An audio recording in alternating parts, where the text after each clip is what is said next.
I'm biting my lip right now. Definitely biting my lip after that. I'll find it for you. How's that? Maybe Can you taste that there? Very clearly, yeah. I want it my way. Got you in the shoulder though. Shoulder. I will be late to the party then.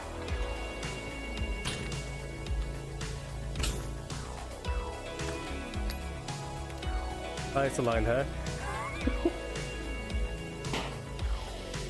Not this time. You sure about it?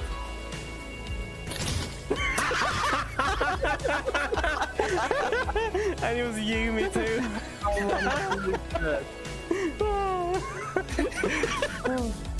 Nice. Wait, I'm going to your Twitch and I'm going to click this.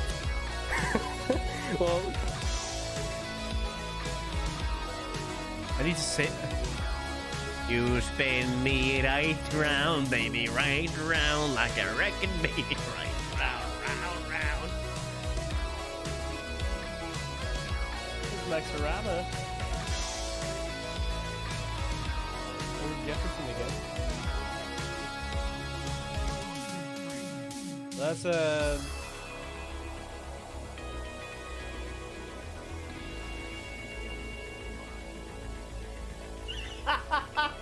Those were my beans, Max.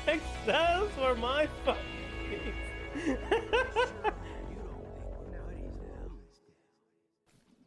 Whoa. Oof. I don't know where he is though.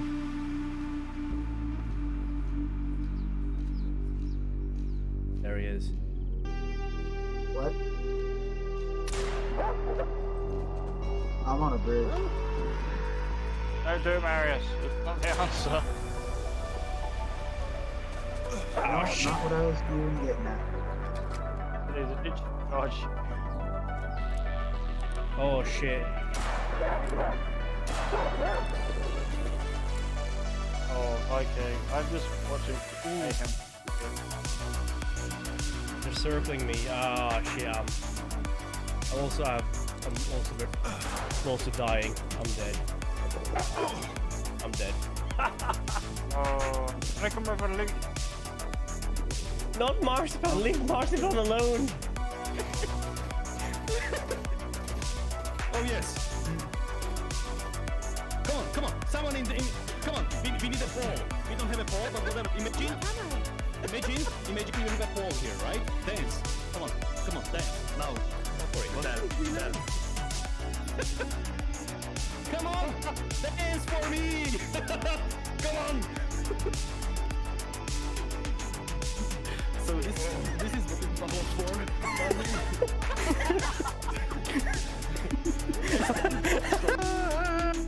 Hello.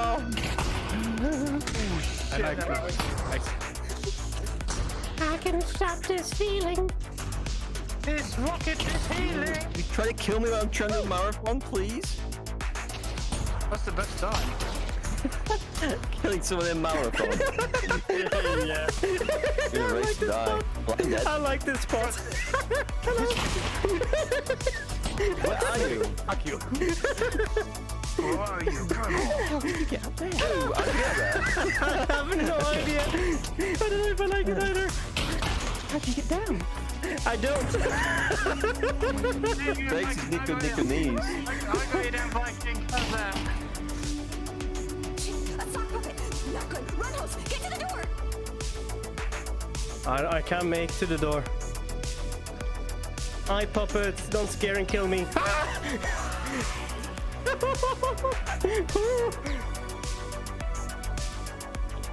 Run to the door. Put me up to the scanner! Hurry! Shut the door! Shut the door! I am really over this close call Oh. What? What the hell is that? Give me 1 second. Music! There you go. Hi. I'm doing something a little bit different today, if you haven't noticed. Hi, Trump. How you doing? I'm doing some animation. I'm just gonna do my little introduction before I get back into it. Because today we're trying something new. If you don't know. Hi, Shia. Yo, what the fuck already? 16 months? Yeah, months goes quickly. Your WTF? Already? I think my Streamlabs is a little bit desynced because I see the thing pop up and I say hi, thank you for the subscription, and then this little thing pops up. Months flew by, 16 months, I know. I think soon I will get my 18th month affiliate coming up.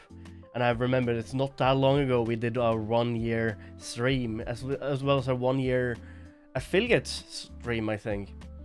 By the way, today's going to be an animation stream.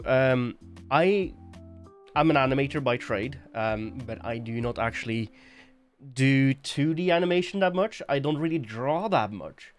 I tend to do games animation and 3D animation, so that's kind of my forte. The last year, I've been very much into pixel animation, which has kind of taken me from 3D to the 2D spectrum. While 2D animation requires a lot more skills and drawing and knowledge about drawing, is something I'm very... I don't find myself as a good artist. I always find myself as... it's easy for me to drag sliders around, move stuff. Like puppeteering would be easier for me, I believe. But I do sit down with all the general knowledge, the general skill set of animation.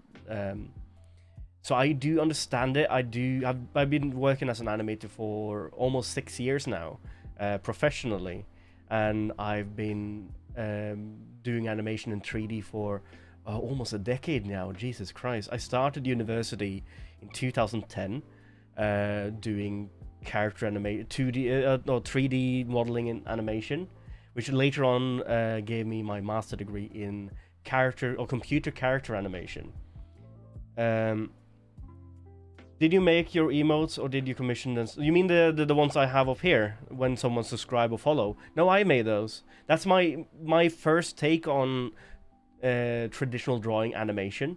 So, or even though those are very much just overlay of a GIF I just wanted to make into looking like oak, it's very much just is it rotoscoping it's called? I think it's rotoscoping it's called. Where you literally just take something and draw on top of it. So it's easy to get out. But yeah, as I said, master in animation. Never really touched traditional animation that much, even though my master degree was all about learning traditional animation. My spectrum, my toolkit was 3D, and that was what the school was more or less providing information for. But they were training us traditionally. If that makes any sense. Just a theory of it was traditional sets for like the typical Disney standard animation. So this is going to be very interesting. As well as that, as well as being new to 2D animation and drawing animation, is also going to be a new software for me today called OpenToonz. If you don't know about Toon Boom, Harmony, or any other kind of flipbook traditional style animation, very excited for the stream.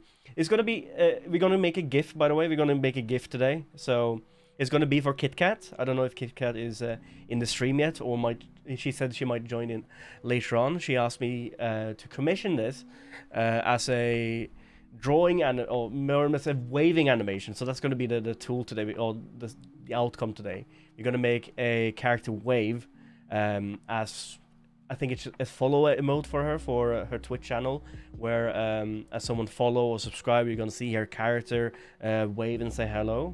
KitKat.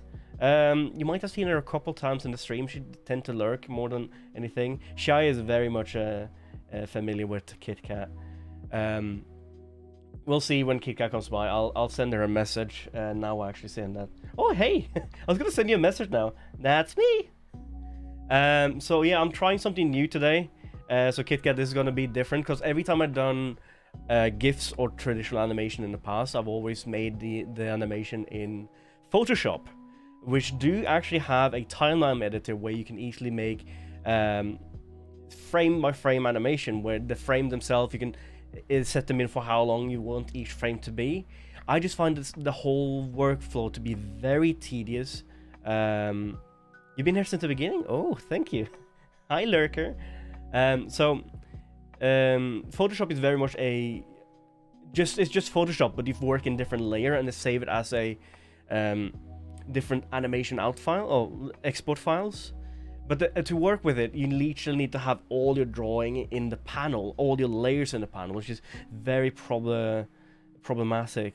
Hyperfixate on art, yes, exactly. Can we do a shout out to KitKat, by the way? I'll do it for you, Shai. You don't need to do it. I'll do it. I love being my own moderator sometimes. There you go.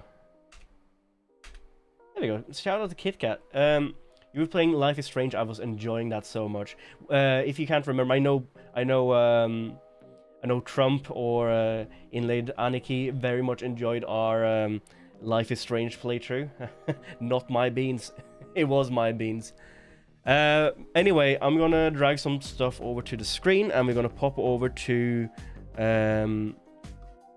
our little animator program here called. This is OpenToonz. If you are not familiar with Toon Boom Harmony or Animate, which is the new Flash animation Adobe came up with, Adobe Animate can be the similarities, but Animate is all about vector animation. So with that being vector animation, Toon Boom Harmony is the leading standard of 2D animation, handmade or digital art animations. So this is not going to be vector, even though Toon Boom actually support, or not Toon Boom, but OpenToonz support vector. So when I make a new frame, I can choose it to be vector or rasterized. Rasterized being digital pixel art or digital pixelated art. Let's see. I think I wasn't the one that made a clip. I don't remember. Yes, you were. You loved my beans. Unless it was you or Shizek. It might have been Shizek actually. Yes, and like vector is always been something I really want to get into. I love like as well as being an animator, I'm also a graphic designer. I have a degree in graphic design as well. I've done a lot of university, to tell you that. So I'm very much familiarized with vector art in Illustrator. Illustrator is one of the few softwares in Adobe I do not actually have a it's not a license, it's a certificate for. I have a certificate for, like, a certificate that tells I am qualified to use the software in Photoshop, InDesign, Premiere, but I never managed to get the Illustrator one. It wasn't too new to me. Best part of Life is Strange is with that's the best part of Life is Strange. Not my, yes, exactly, not my beans. By the way, I'm gonna drive some stuff into screen, which is the art we're gonna use as a reference today, and that's an art made by KitKat, which is the main character we are focusing on. So we are focusing on. Do the character have a name, by the way, KitKat, or is it just KitKat? So as you can see, by the way, everything here is very much hard-colored, very much like almost vectorish. Kita, okay, that's very sweet. I love Kita. That's a cute name. So it's gonna be very much in this style. Keita. Oh, my bad. Keita. I haven't seen you do art since I finished that movie. I forgot what it's called. I did stream a few art stream on Discord. I think I remember that. So this art we're gonna try to replicate all of these small little marks here. We might be limiting stuff a little bit, so just to make it simple. It's a nickname that came from autocorrect. Keita. Oh, that's sweet. Is that for like KitKat and they called you Keita? So yeah, this is going to be our reference today. KitKat was very interested in getting this as an animated GIF. So much that KitKat actually ended up making her own little GIFs. I'm gonna do a little bit of a jump in for you, by the way. KitKat, and promote your shit here. You have no choice. I've already done it.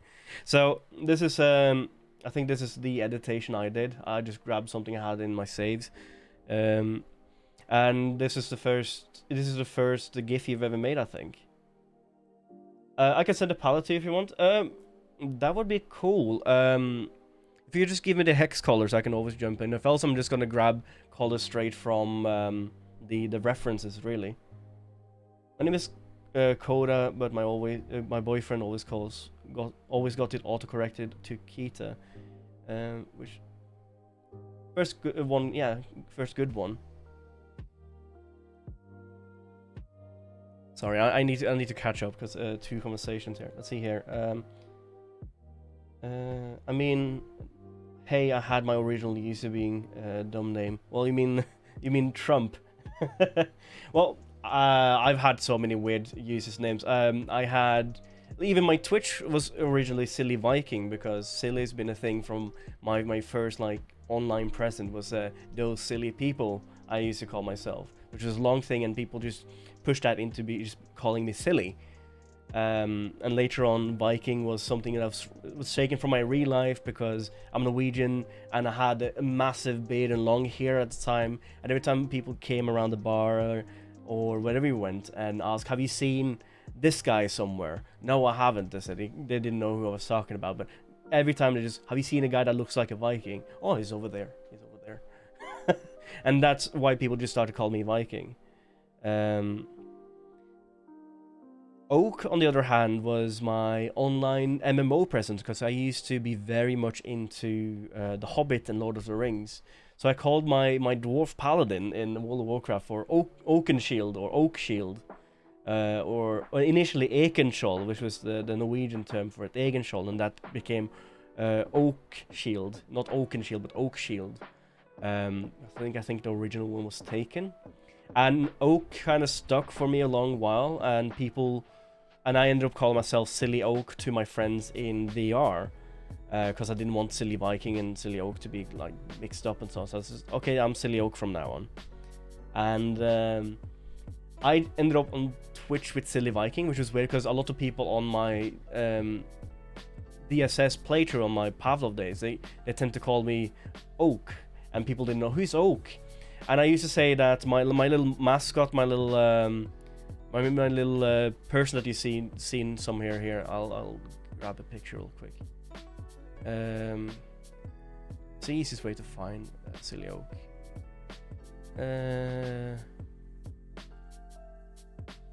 Did he not?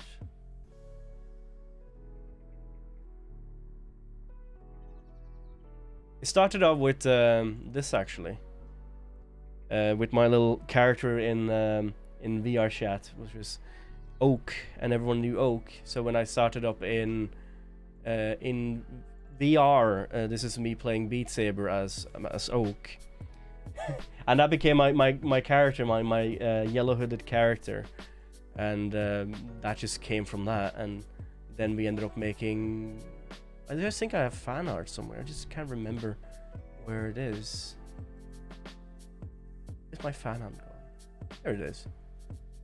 I had someone draw my character of a. This is Sushi. It's a friend of mine's girlfriend ended up making a character, and it's a little sketch from another person. I think it's the same person actually, Sushi. So that's my character, and that's where my character came from. And from that we ended up making some of my now very known little start animations for Oak when I started streaming here, and I got my own little alert boxes. But anyway, let's kind of jump in here. I have some references, by the way. One of the references is the one that KitKat came in with, which is going to be like the animation of joy, because it apparently goes very well with the character's personality. So I'm going to take this into consideration, but I'm going to make it a little bit like snappy, a little bit more like anime-ish, I think. Because anime is a very good starting point, because the animation there is something called two-framed. It's very much closer to stop animation than traditional animation, Because if you think of traditional animation, Disney animation, you had 24 to 34 drawings per frame per second. So that's a lot, like even up to like 60 drawings per second sometimes. 1 second here. So Keita is just my name now, and I call it like because it sounds cool. I got this new user inlaid from my old Xbox username, and Aniki was a friend that told me the word means brother in Japanese. It does. And I thought it was cool to decide to take it as mine. I remember you more as Trump, to be honest, but inlaid Aniki, it's nice.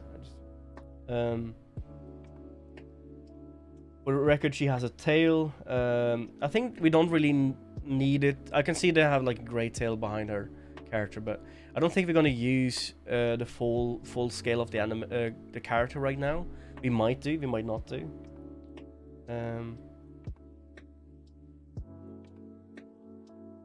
For the record, I forgot to draw it. A tail. If you do have some references, please send me it on Discord, by the way, KitKat, and I'll add it in. So anyway, talking about anime and how animation style is used, there is a lot of animation that gets pushed up very quickly. So if you think of anime, you can think of it as very choppy sometimes. It's just because the animation styles add for a little bit more timing in between, which reduces the amount of drawings that need to be made. And I think a lot of anime is still being drawn traditionally, while a lot of Disney or actually traditional animation nowadays are made digital on a drawing pad and so on. And this is the reference I came up with, and I think that and Joy had very much something in common. And I think the personality is very close, and it gives me a standing point of where my frames need to be and how quick and timing and all that. And it reduces the amount of actual drawings I need to make. But what we're going to start with is we are going to start jumping into the actual animation, which is more terrifying than anything to me. So as I said, this is very much what a kind of flipbook style animation would be. So if you think of a flipbook style animation, I'm just going to make a new frame here, and we're going to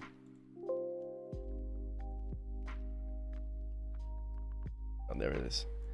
I'm just gonna name it. We're gonna use a we have vector here, or we have raster level. I'm gonna do a Toonz raster level here, and that's gonna make a drawing style, drawing pad style we can use here. And let's just jump in there. Give me 1 second there. Why is my pen is not reacting, which I don't like.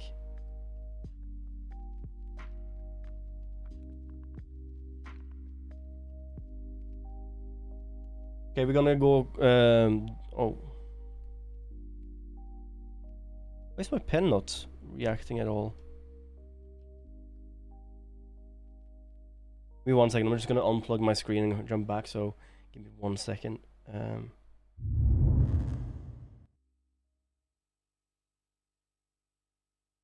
I think it's sometimes just an issue with like the touch screen worked, but the actual drawing did not. I hate that. It always messes up my screens.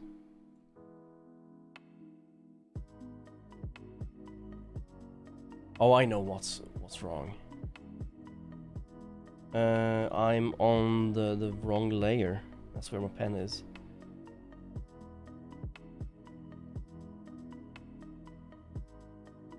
To display settings and make my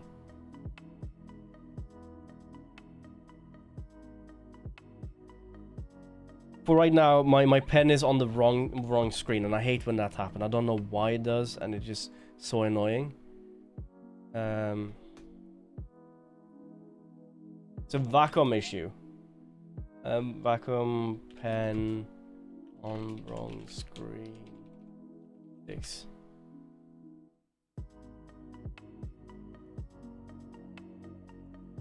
Touchscreen is on the correct path, but my pen is not.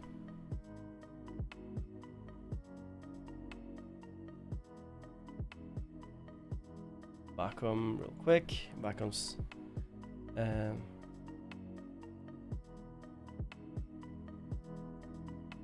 Anyway, what you guys been up to today? Oh, crap.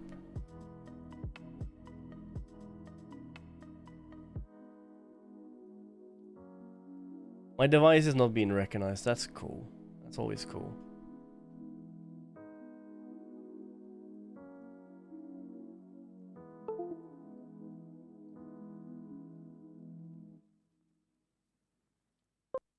You pay a lot of money to get a nice drawing tablet, but then you always get issues with it because they just never fixes it.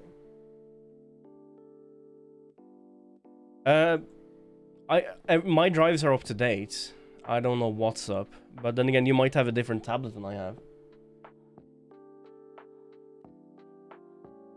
No devices. That's perfect. Just sign in, anything happens.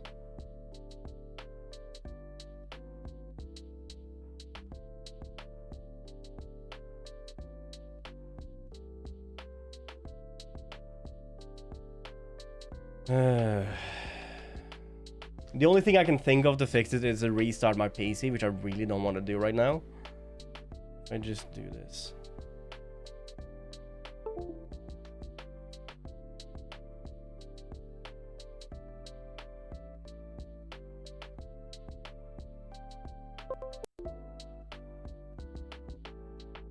You have a Cintiq 22? Oh, no, I have a 16-inch. Oh, it's just even 60. I think it's just.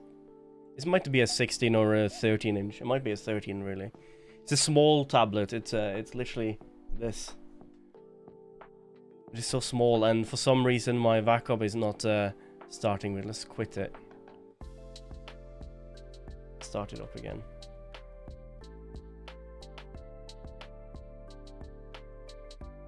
And that might be the reason why I'm not on the screen right now.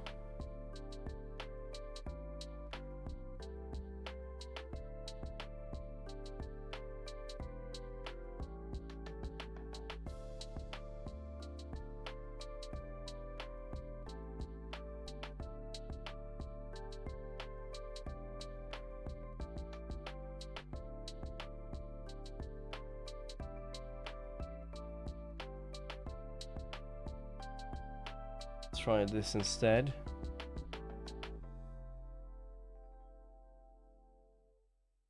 I hate doing this.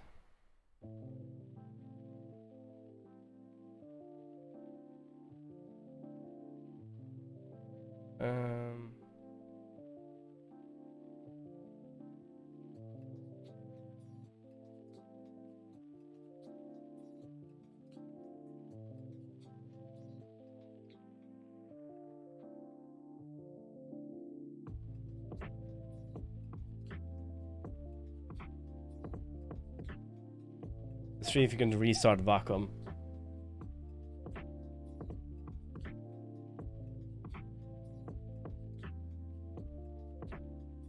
How much did you pay for your Wacom 22-inch, by the way? I'm very much interested in getting an upgrade to mine because I found it to be a little bit too small at times.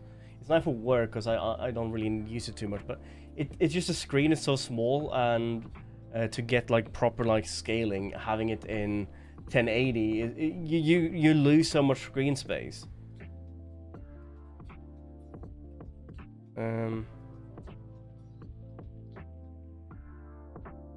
Oh, I think something happened.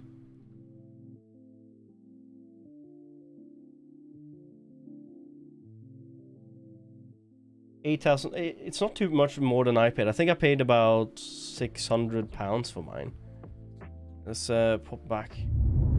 My pen is finally working. I had to literally go into system settings and do a lot of stuff there to restart the Wacom services, which was problematic. Even though my Wacom desktop is still not popping up, but as long as we have our pressure sensitivity, it's fine. So yeah, let's start with this. Let's see. Why am I not getting up my... There we go, rasterization. Pop you over here. So we can get our pen tools. You have vector pens here, then you have raster pens, and this little thing here is where all our pens come in. And we're gonna start with the brush and see if maybe not the brush. What about I just need is that crayon? Ew, no thank you. Marker? It's a sign marker. I'm just testing stuff out because, as I said, I've never used this software before. So you are very much in the process of looking at me learning it as well. That's not cool. Can I make a new frame here?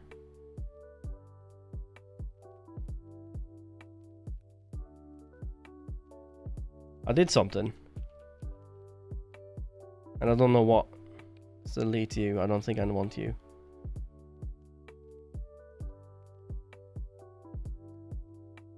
There's delete. Oh, this is why, I guess. We were on the wrong frame.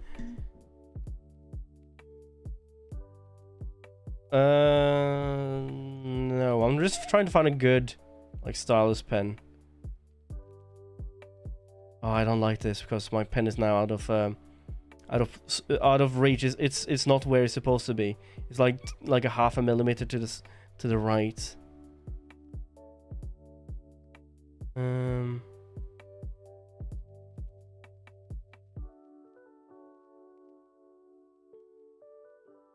Start with that, or we can just start with a pen.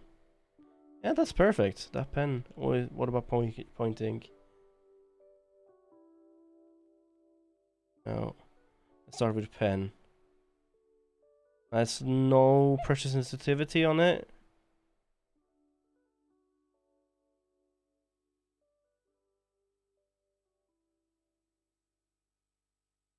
I want pressure sensitivity on my pen. I don't know about you guys. I like pressure sensitivity.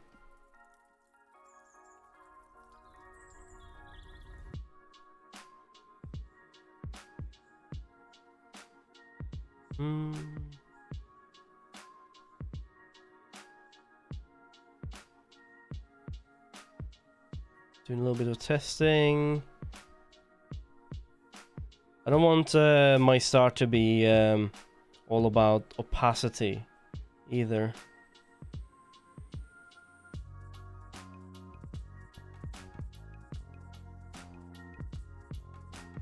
This is very good actually. Let's start with that. Let's start with this one. I like this one. Yeah, the price difference in size is not terrible. The regular versus pro, that kills. This is a that's what I did. That's literally why I ended up with mine, because I have a Pro Touch, which dug into the money a little bit, which was why I ended up with the smaller size. But at some point, I really want to get like a proper size one. Even 22-inch, I think 22-inch is a good sweet spot. I don't want like that big 30-inch because I don't draw enough for it.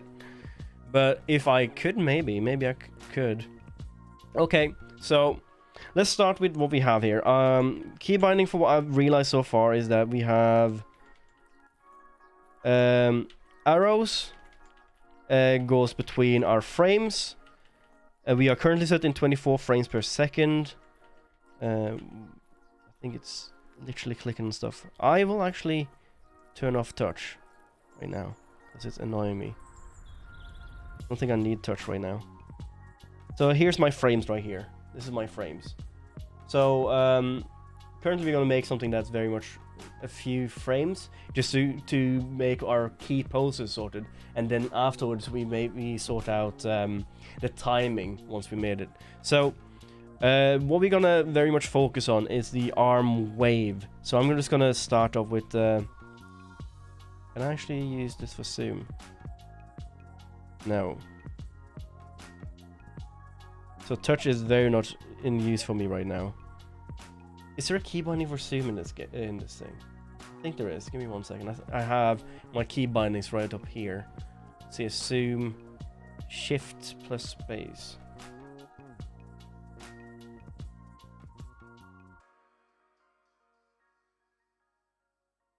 shift first place does this, which is what we want.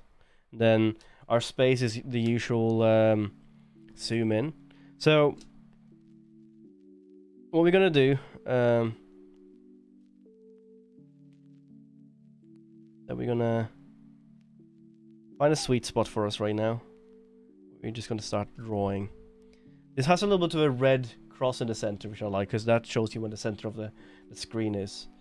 I think for brush, I think U and I changes the actual size of the brush, while H and K changes the inner minimum size. So the minimum size would be the minimum size of the pressure sensitivity, I think.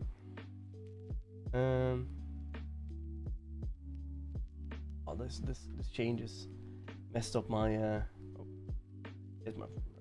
changed up my my OBS when I took off my screen here.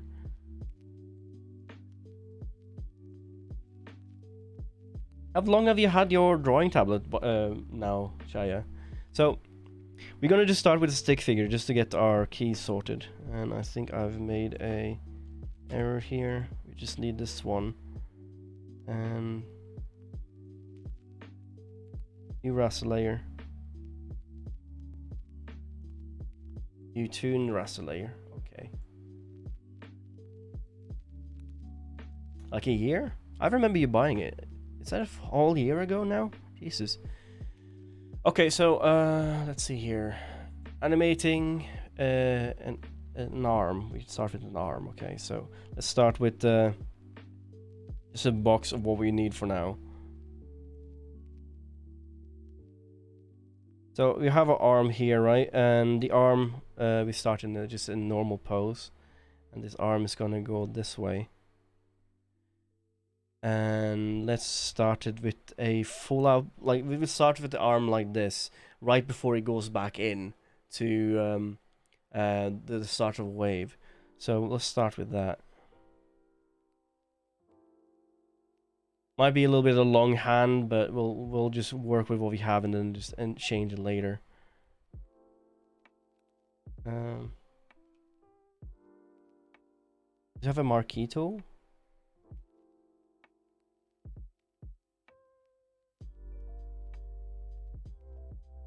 I don't know if he has a Marquee Tool at all. So in that case, we just go in a little bit. I think I made my arm a little bit too long here. Let's just start with this, shall we? You made another GIF? Ooh. You work quickly. How long did this one take you? I think it's good, but I still love it. Ah, well, you should all love everything you make. We'll start with the arm here, and I think there's a way to do onion skinning in this. I just don't know how. So what we want the arm to start here, and then we want the arm to end up over here afterwards. Like over here. So we want it to go from here to over here. So let's start with this as a starting point, and then we're gonna go to the next frame here. And I think there's a way to do onion skinning like this. If you don't know what onion skinning is, it shows you the frame before the one you just drew. So I'm gonna go actually over here. Show onion skin all the way over here. So I'm jumping 2 frames ahead, and you see this red thing is behind and the green thing is ahead. So it means that the red part of the arm will be in front of us, and the red will be behind us, and the green will be in front of us. So this is more or less a... If you think of how animation used to use, they used to use something called light boxes. They used to draw on an illuminated or a lighted surface, which shows, like, you know, when you put your paper up to a light, you can almost see through it, and therefore they were able to make sure where each frame were, so they could keep up to where the lines were aligning more or less. So this is what onion skinning means. It means it's layered of your previous and your future animation frames. So I'm just gonna go from here, and I'm gonna continue on making the second hand. So the second hand is not gonna be on the complete opposite side. It's going to be a little bit upwards because you have a longer. You don't want to hit yourself in the face when you wave. You want to go out and then halfway back in and out. That makes sense. That's how you wave, right? So let's start with the arm over here. This is going to be our 2 key poses. It's going to be the main poses we have. And let's start with this. And let's continue back down to make our elbow.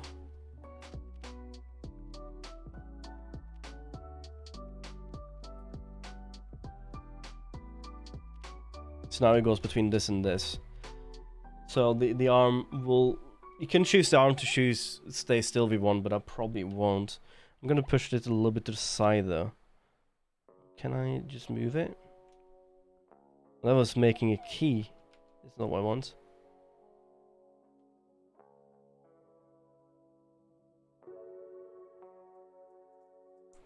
Why did I make a bone? Can I delete this bone?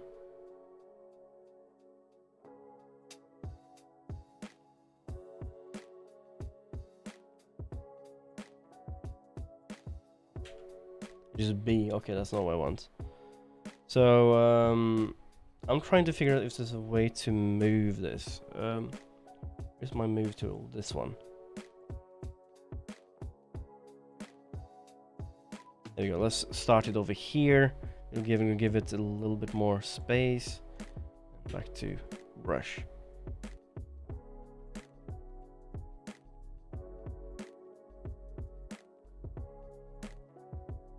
I'm just gonna make a very simple animation. I said I'm not the best drawer in the world. I'm just more attuned to animation rather than just drawing. 4 hours, that's cool. Could you send me a link to that? Or I really much want to see that. What did you make this time? Oh, you did. Oh, that's cool. Let's show the stream what you made. Rather into my reference.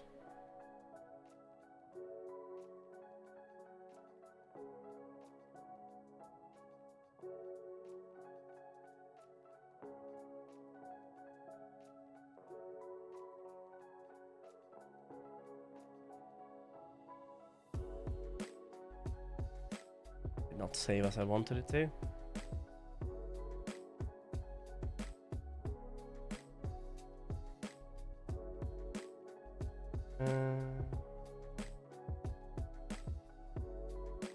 Work folder. Yeah.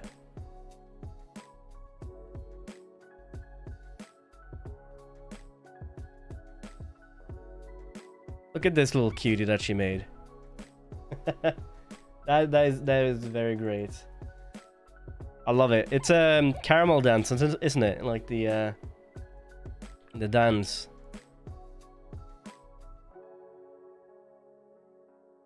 This over here. So that's a tail she has, eh? I'll actually try to implement the tail if I could. I'm just gonna start up with like the typical frame by frame, and I'm using this as a learning curve as well. See, so if I go in between here, you can see we have yes and no. I want to make a new frame in here though.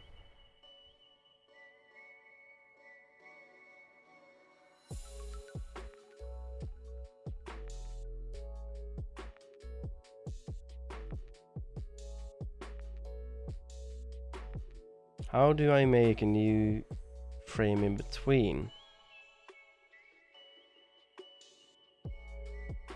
So currently this is dragging the whole frame, and I don't want that.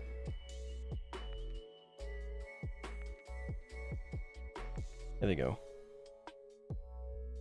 Here you can see the in between yes and no. And for making the animation, we want to more or less just give it in from here, like the in-between. This is what we call an in-between frame. And arm doesn't go straight forward, it goes in an arc.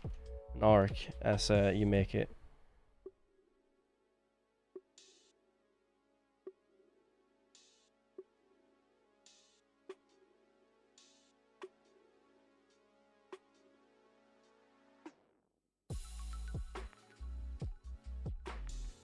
That's not correct.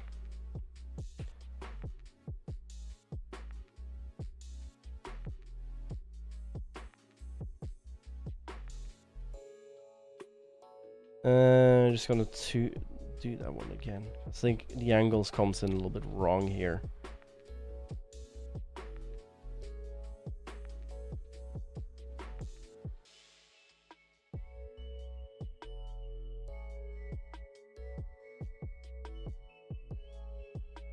If we go in between our frames right now, it goes like this, right?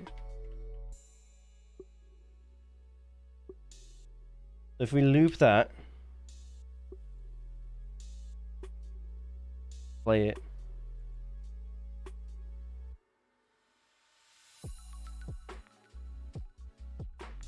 There we go, we'll play that. And we'll take the frames down to about, no, negative. Let's take the frames down to like 6 frames per second. We have an animation already.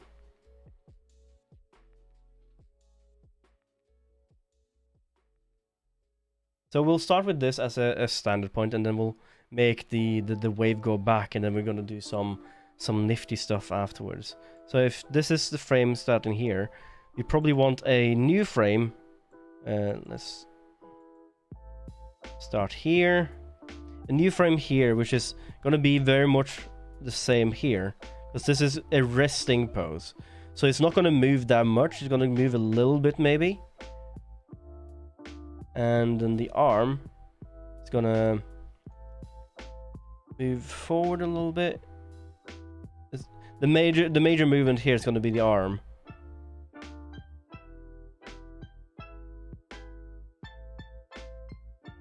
And let's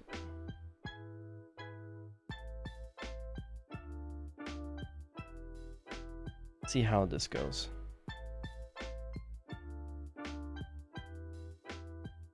You have that moves a little bit slower than the first one, right? And now we just want to just continue this process going back and forth until we have she's a fox girl, like Yumi's a fox girl. I made the first GIF and I made a GIF for bits and I keep giggling at it. It's funny though, I like it. I like the first one you made. This one here. I have it open here actually. I like this one, it was very nice. It's a nice you getting raided meme. So we're just gonna continue doing this. This is more or less a repetitiveness of animation. Is just making the animation work. So this one is gonna be more or less a continuation of this actually.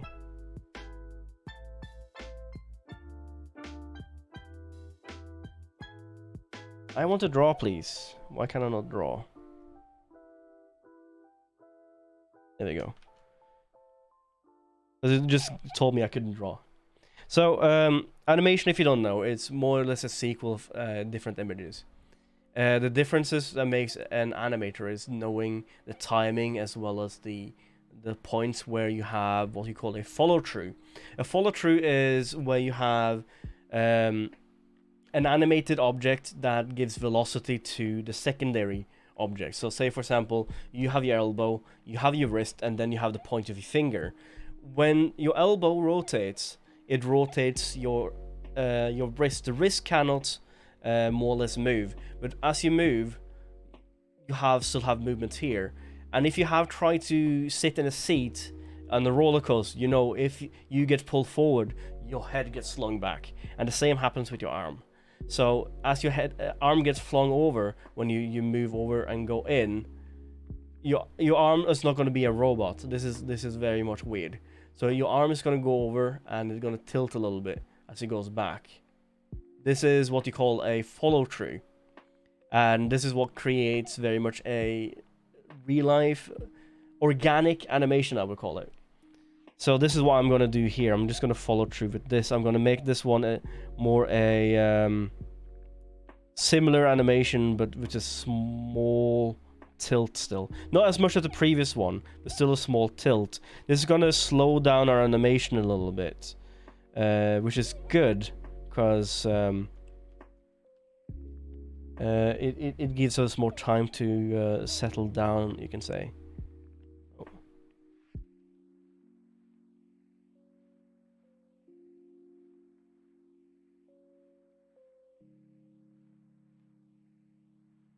So why am I doing this? Is it why don't I just draw the full thing? It's because you want to create your initial poses, and then you can do the timing, and then you draw on top of it. With animation, it's like drawing. It's like anything that has to do with art. You create your base to work upon. You get your key places, your key colors in, your landscape, and then you move from the landscape to the foreground. And the same does with animation and drawing. You create your poses, your movement.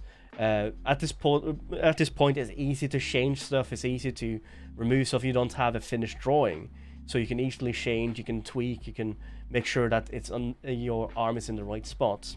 And afterwards, you add in details. You add in micro movements. You add in small details. As for example, your fingers will open a little bit, or your fingers will be the last thing to go in. We'll add fingers in as well. We can then add clothing. We can then afterwards add clothing movements, and then we can add in color and so on and so on. It's just layering it down. It's easier to do that way, I find. So for now, let's see, where are we?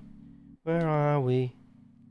Okay, we are more or less getting to the second frame where the arm is supposed to go back again.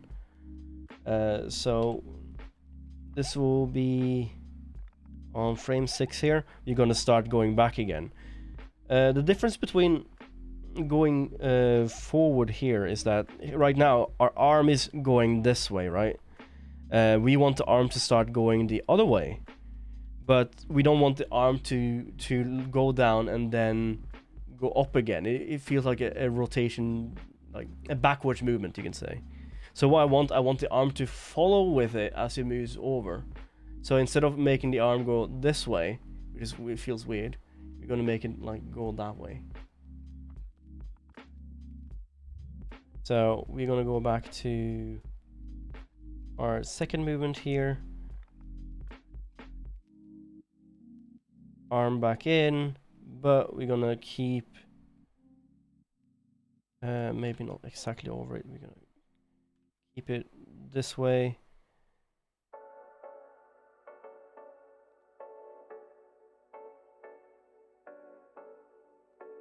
I hope it's not too hard to follow along. This is what you call flipping. This is something you will see a lot of animators do. Just go back and forward to see if the timing is right and it feels right. By the way, Keita, what software did you use to do your animation? Did you use Photoshop or did you use something else?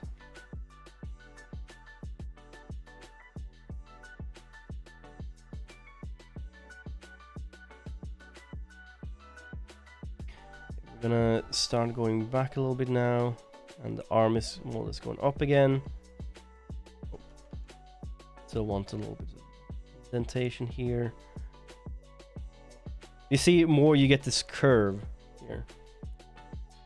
You're teaching you better than your professor. I've actually done very minimal teaching. I've done teaching back in the day. I did a seminar once for a college class where I did the principle of walking animation for the students, and like you say, like you can say, like for me, when I was taught, I felt like I wasn't really getting taught anything. I felt it took ages before anything happened.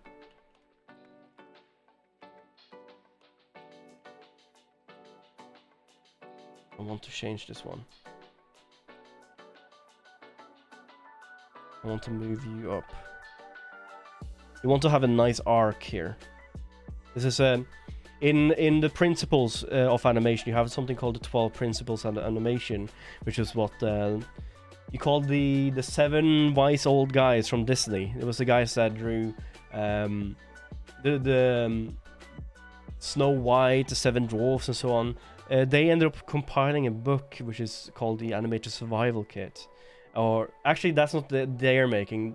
That's an aftermath. It's called The Illusion of Life, I think it's called, by Disney. I have the book at work. I would have shown if I had it here, but it literally goes through what they found out was the principles of what makes a good animation, and arcing is one of those animation, and you'll see the arc actually happens here. It's the smoothness of the curve, and you will see an arc coming here as well, and you will see an arc coming here. It's just the smoothness of motion, really. It's just called arcing, and that's something you need to be very wary of when you do animation.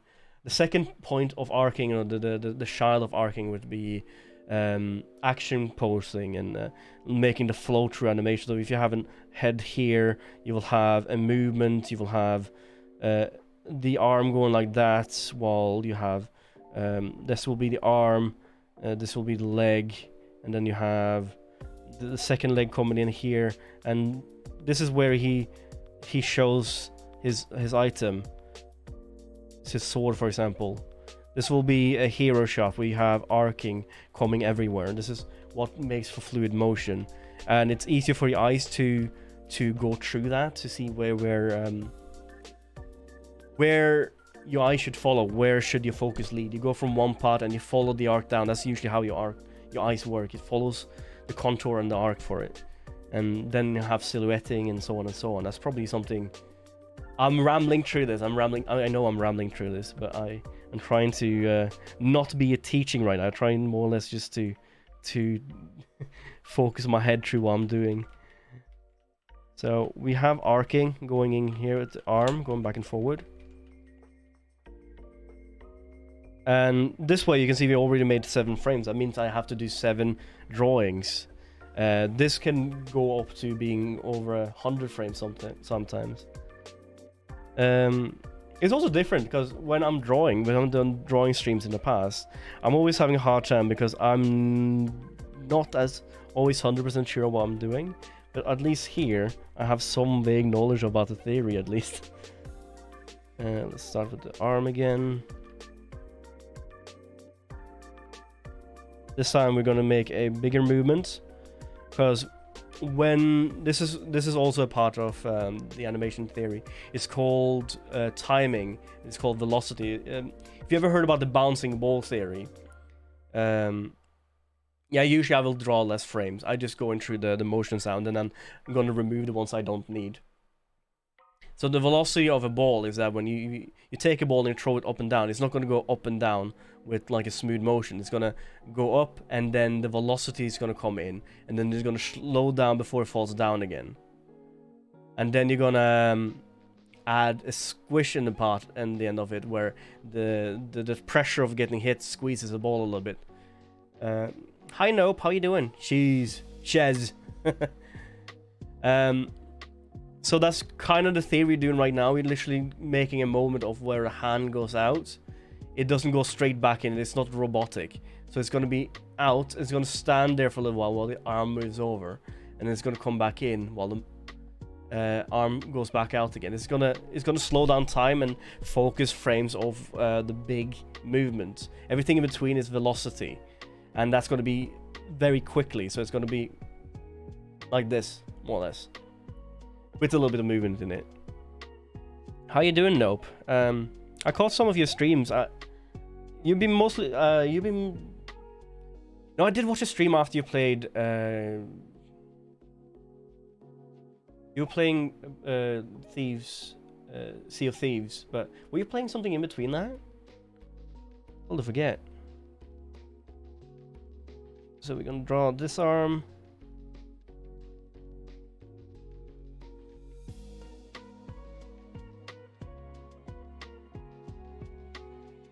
And that is very much not where it's supposed to be.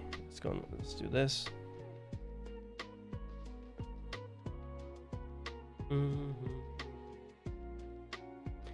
Sensei? Silly teaches of how to scribble. Sensei. Yahoo, Sensei. See how that looks.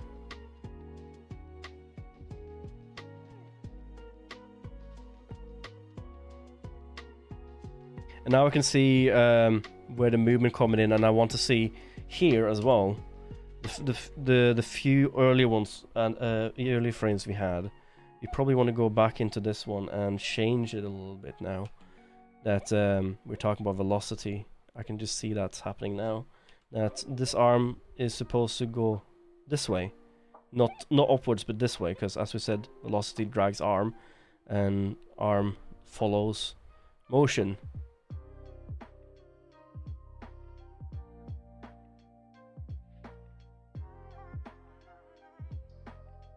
You see the problem here? The timing in the beginning. This is going to be fixed as soon as we get back to our start pose again. So that's going to be fine. So let's see here.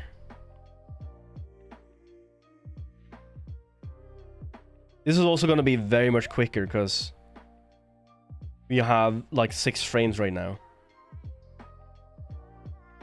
And then we can go into exaggeration afterwards where we have extended movements. I'm just trying to get the core frames in right now, and then we can go afterwards with the rest.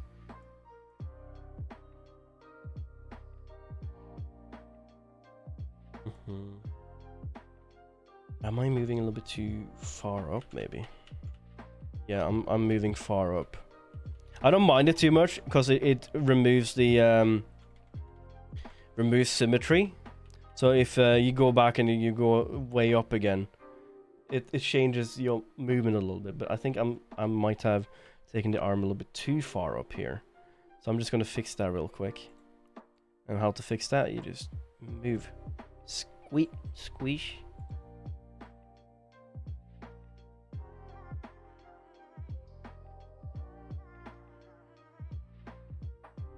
And now we can push you down a little bit, and now we can move here.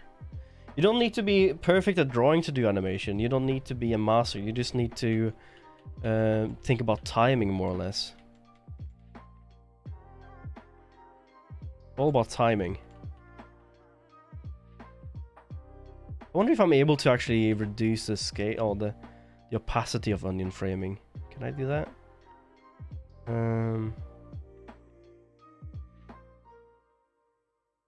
Nah, I think we're fine. Right, so we're gonna actually go a little bit faster now because we want to get back here, right? So I'm just gonna do a frame here so we see how far away this is.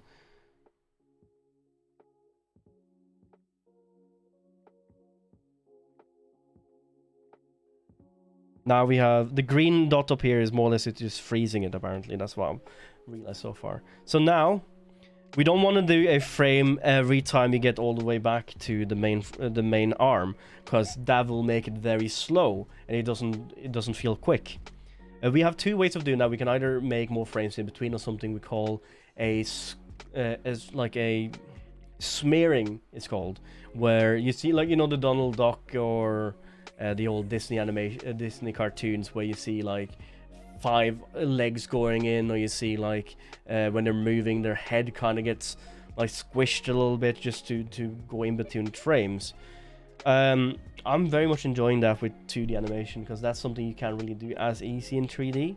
But what I'm gonna do, I'm gonna keep it a little bit choppy on this one, so I'm gonna just keep it as is. Let's just make an in between these 2. Just follow the frames, really.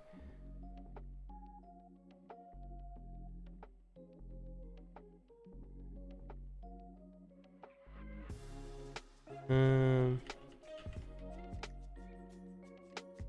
I able to copy frames?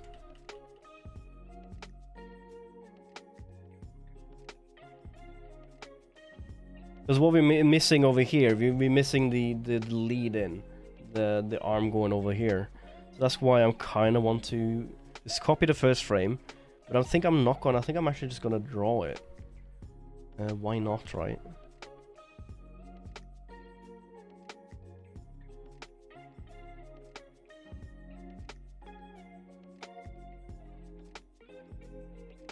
Because the arm is going to be a little bit more tilted here than it would be on the first frame.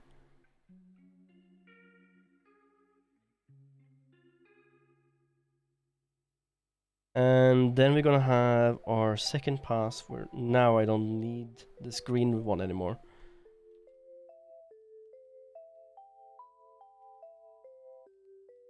See, the timing on this area right here is very much wrong because it bounces. It flicks back. You don't want that. So we're gonna have to make a few more frames, and I think we are probably gonna get around 12, maybe 14 frames in total, which is a good number. It means I don't really need to sit here for 15 hours to draw them. So now we're gonna slow down the animation again, and we're gonna keep more or less the same pose with a little bit of a change. And this is where the arm goes from being tilted forward to center and then back. That's the main thing we're gonna change now.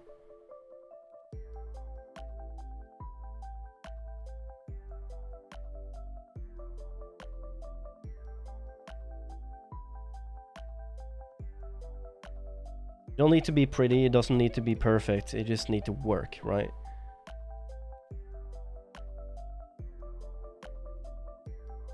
And now we have the last frame here where the arm is starting to go.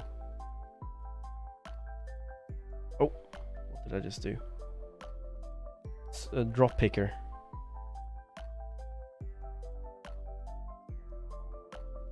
Probably a misunderstanding here, but why not draw one frame, then copy and rotate each frame full? You can do that too. I just want to actually draw them myself because there's few movements that would be easier. Also, I have no idea how to copy frames in this one.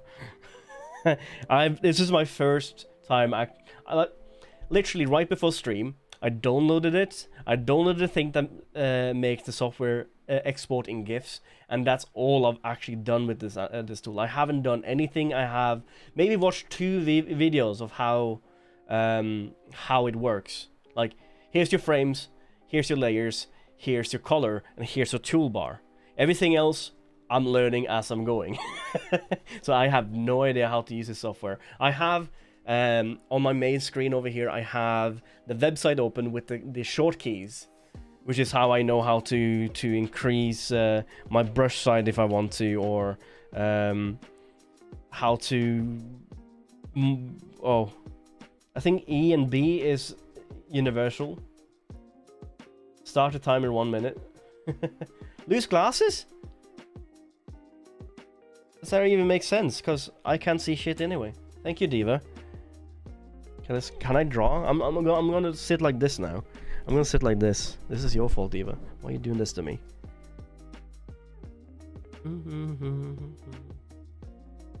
How's the music, by the way? Is the music too loud? Or should I change the music, or... This is too thick. Let's oh. Okay, so R is drop picker. I don't want that.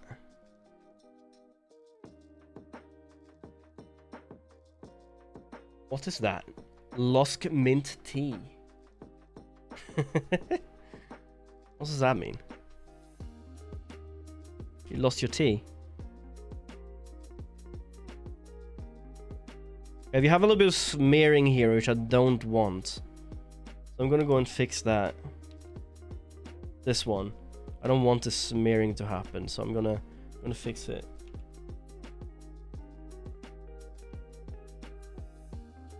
How's that look? I think the reason is because the arm is a little bit too thin here, actually.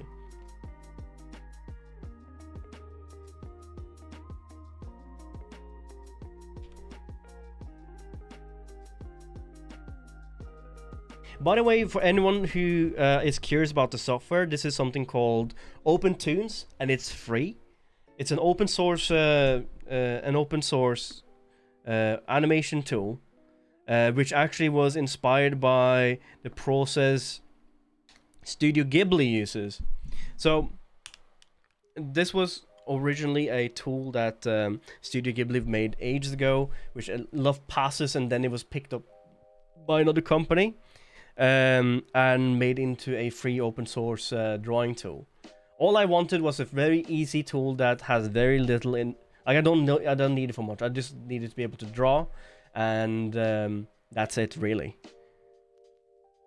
Draw and give me keyframes. That's what I really need, because this is very much a similar flow I do in Photoshop when I've done it there.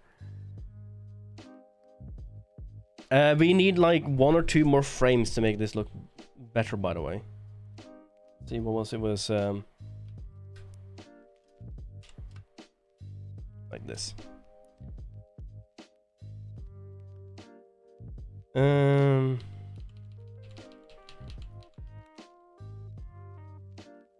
And the next frame is gonna be more or less him going with arm up again.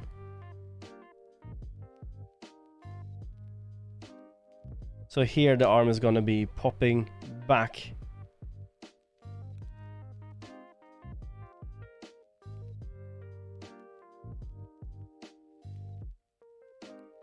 Keep it back here.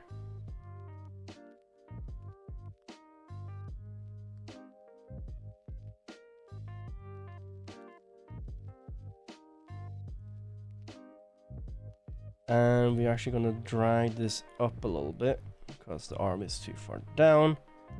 Arm up here.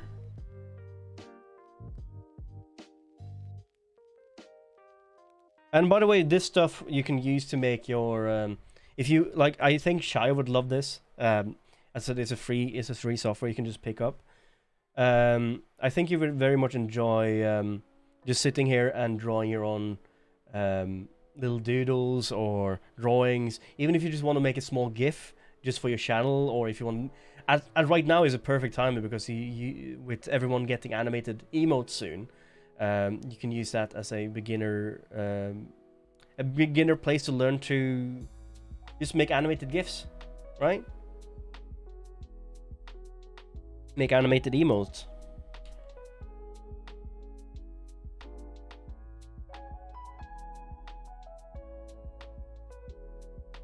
There's something wrong here. I think it's this here. This one I think is wrong.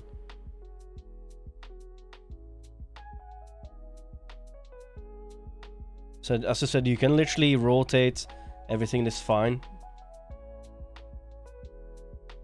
So you can copy and rotate stuff. I say I would love to be able to do GIFs. I do want to learn for sure.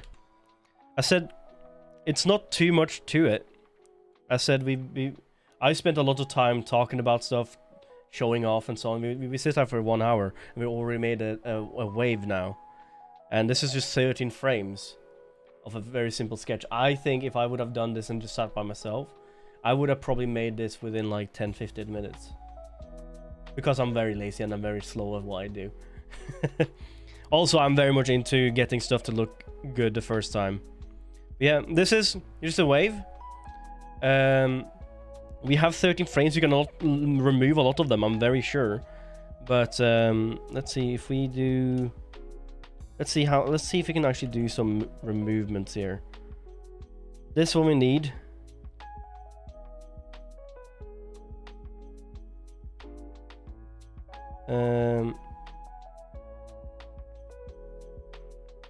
This one we can remove.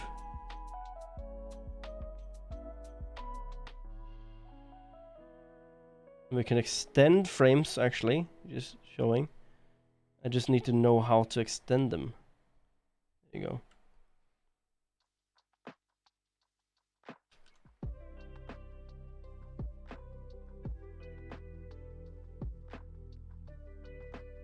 Okay, so that's what it does.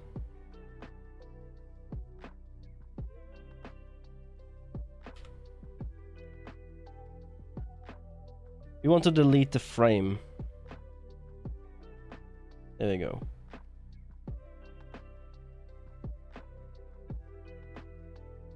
We can just push the other frames forward, it seems like. That's very cool. I don't need to be worried about losing a frame. I just extended it. So what I've done right now, I made a double frame.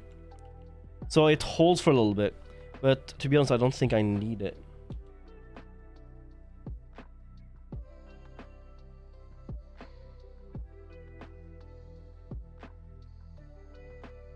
I'm gonna remove my first frame here now. remove frame.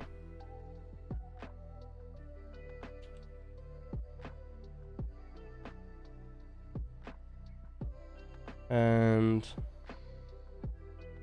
I have a frame here that's empty. Why is you empty? Oh, that's why.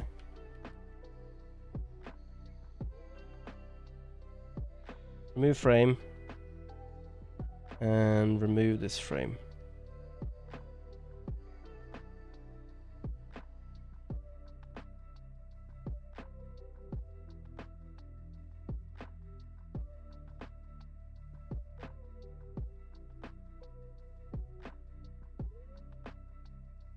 And we wanted to remove this frame as well. Remove frame.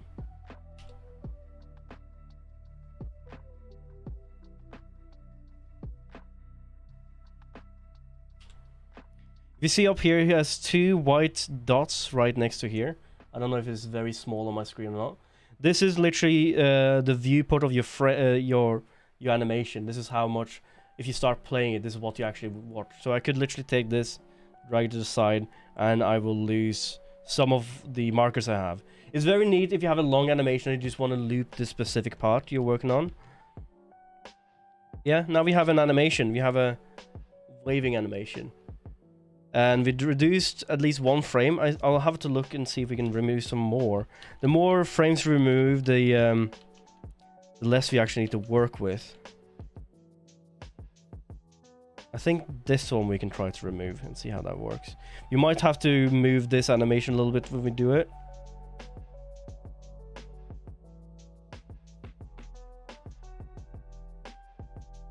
Actually, let's move this one actually. Let's use our movement or our marquee tool here. Can I add more? Yes, I can. And then we do a little bit of rotation and move it a little bit further up here. And back to brush and do a loop.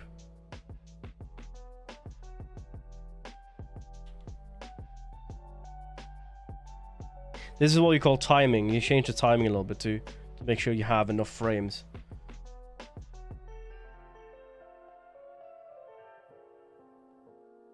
I probably want to change this frame a little bit. I think not anything else than just the fingers. I want to put the fingers out a little bit more.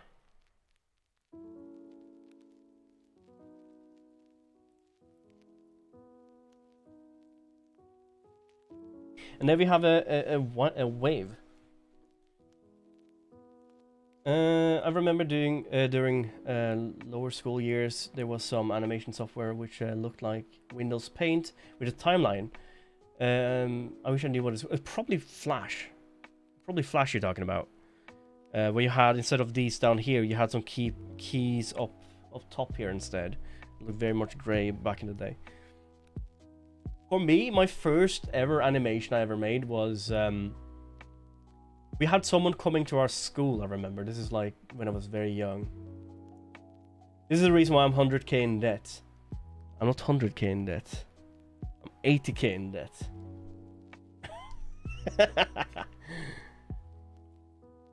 Just so I can wave to you guys. By the way, hi Mickey, how you doing? I think this is the first time you've seen me actually do some animation work, Mickey.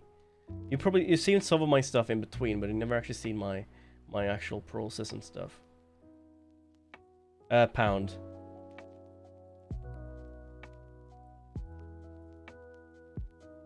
Probably 85 or 80, 90. I don't know. It's expensive. It's expensive to do school. So now that we've made the arm, we kind of want to make the rest of the character a little bit. So I kind of want, like, as you said, the reference point we have now is Joy from the Pixar movie. This is what the reference that KitKat wanted us to use. I'm gonna change a little bit. I'm probably gonna spend more time making it look a little bit more like this one, because it's less movement. It's a little bit more choppy. It's less frames, and I think it will fit better with the character. It's very much the same feeling, I think. Not sure which to buy, that VR game or throw money at silly. Diva, you earn so little, you don't need to throw money at me. Keep your money. Buy your game. Enjoy it.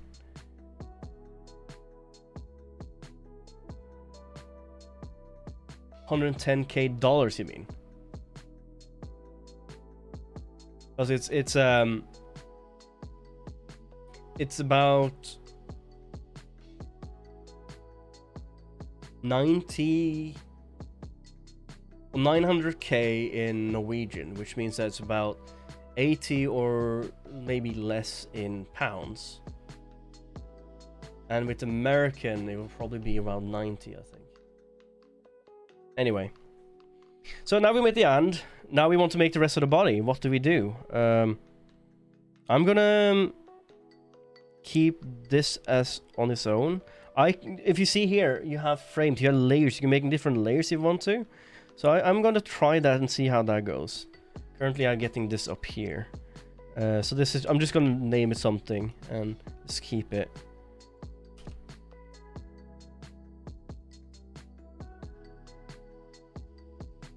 Why am I not getting a new layer? There we go. New rasterized layer. Let's click OK. We're gonna name this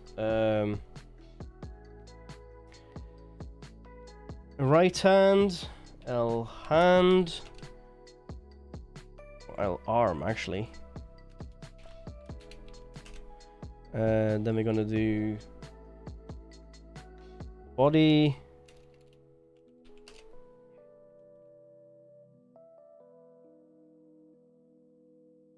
I assume that came animation 10 years ago. That was terrible. That was terrible. I'm looking back at it. I think I deleted it. I don't want it. I do not want it. It was terrible. It was back in my second year actually, not the first year. It's yeah, it's 10 maybe 11 years ago. And I wanted to do animation, but I was never taught animation. And I hated animation so bad because I was so bad at it that anything I did didn't look good. It didn't look like what I wanted it to be. So I just made some terrible animation. And I did a third year, which was when I got my bachelor degree. I still didn't know animation because no one taught me animation. After 3 years of university, I was taught the principles of animation, and I was taught the software I'm using, and I was not taught anything else. It was just, okay, here's what we can teach you, here's the software, here's what we want you to do, and now go and do it. But we're not gonna teach you how to do it. Stop animation from 2005. I made a stop animation. I think I said the first animation I did was a lunchbox in 8th or 9th grade. And that was like 2000... Yeah, 2005, 2006. And that animation I did then was using something called an animator's lunchbox. It's literally a box with a camera on top, and you put your paper into it and you take a picture. It's stop animation just with paper, right? And the animator's lunchbox, you take pictures and then it saves it into a small video that it shows on the screen. And then I learned 3D in 2009 is when I learned, or 2008 is when I learned 3D design. I didn't learn animation, I just learned how to use 3D software. Properly, not using SolidWorks. I use an actual software for 3D modeling. It's called Lightwave. I don't know if it still exists. And 2010, I started university, specializing in 3D. Wanted to become... I don't know what I wanted. I think I was wanting to do animation, but not really. I think I wanted to be a modeler or do something within 3D. I just was very interested in it. And in 2011, I went to the path of doing modeling and animation. My tutor back then said, you are getting good at modeling, learn something else, learn a second trade. I'm telling everyone that does anything that learn a second trade. Don't get a master in one thing, get a master in two if you can. Because one day you will be at work and they're going to hire you for doing one thing for a short period of time. what do they do afterwards? They don't need an animator more than 2 months of a project, right? They will need someone that can implement it into software, or they need someone to do color painting, or they need someone to do technical rigging, or they need someone to do anything in between. So you learn a second thing that you know that they might need.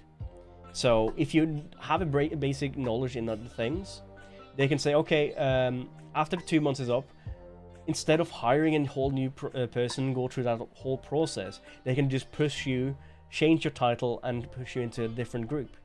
It will save them money, save them time, and it will save them less headaches, which means you can do all of this work.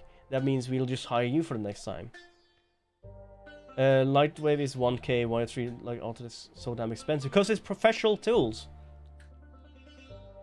They don't expect people to learn the software on their own. They're expected to learn it through school. And it's meant for big publishing studios. It's not meant for everyday Jack and Joe. Right? Anyway, I hated animation so much, I got a master in it. That is no lie. I hated animation so much. I was so frustrated with it, I sat down and said, I'm gonna sit down until I understand how it works. Then I started to understand it a little bit. Started to love it. Got a degree in it. I said, I still don't understand it.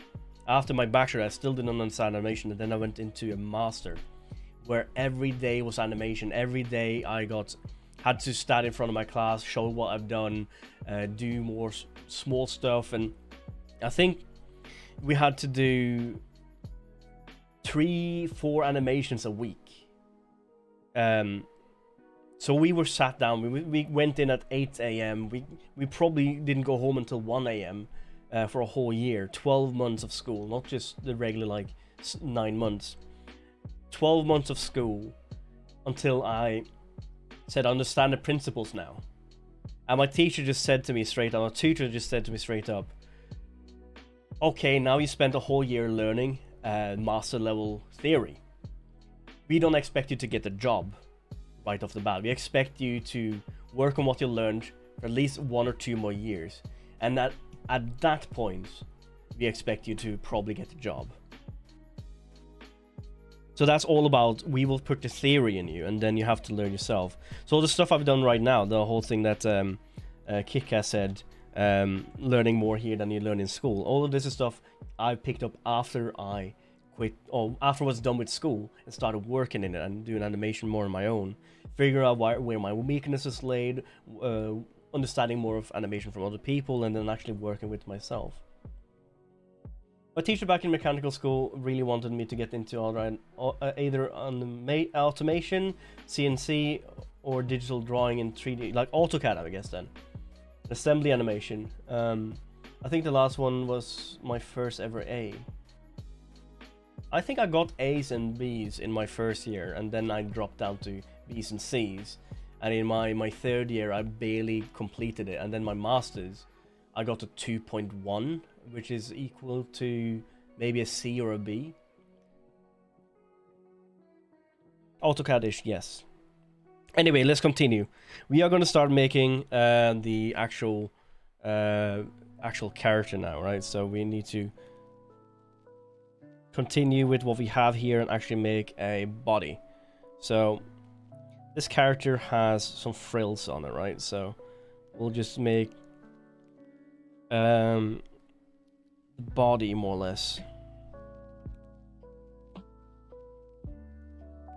And we're gonna do it very, very simply first, and then we're gonna come back in afterwards. And this goes down here. And now we're talking about motion and stuff again, right? So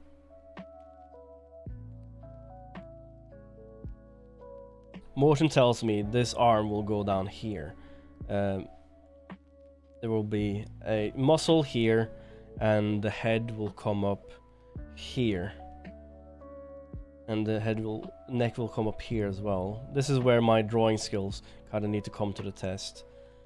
And then you have your shoulder coming down here, and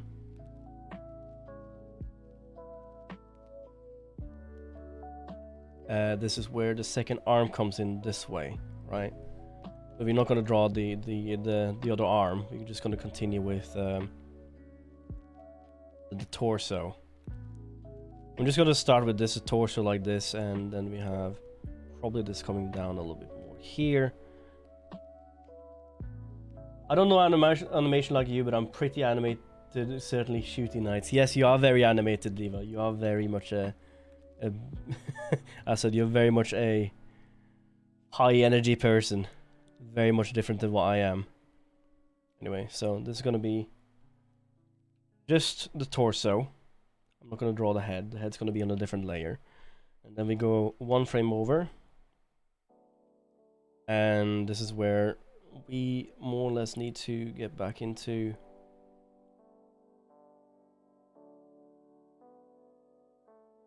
neck will still come up at the same spot, more or less. And then the arm here will more or less be at the same spot.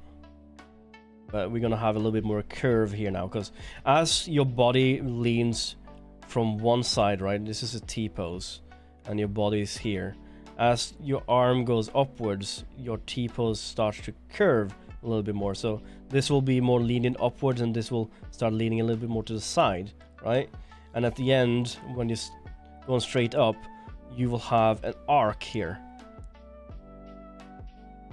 This, as I said earlier with action poses, your arm is going to be more like this, and then you will have a kink here. This is is that where you think it's a kink is called? More like a crease coming here, where you have more of a hard curve. This is going to come here, so as you go along, you will have smooth body to smooth body, and then you have your body turning like that. This is your rib cage moving, more or less, and then you have between your hip and your rib cage, you will have your gut, and that's where the actual bend happens in your body. So everything here more or less stretches, right?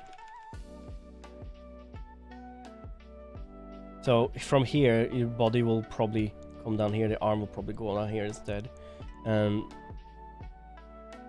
you'll have more of a smooth curve ending here, and the body coming up just like that, the arm still going down here.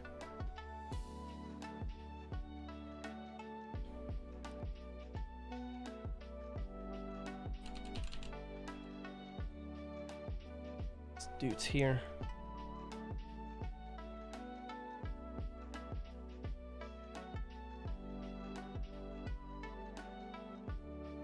Model Anatomy 101. This is more or less me just jumping in. I know you've been very much interested in anatomy, Mickey. I remember having some discussions with you about that. I'm contemplating what project I should do this year. I'm contemplating releasing Japanese or learning.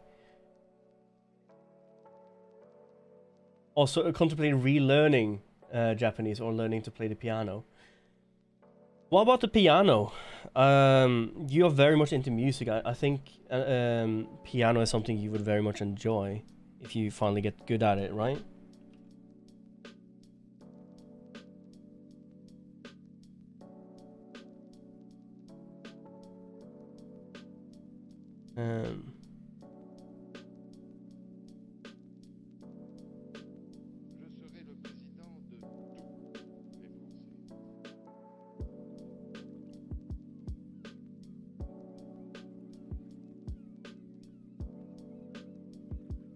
I think the arm here is a little bit small.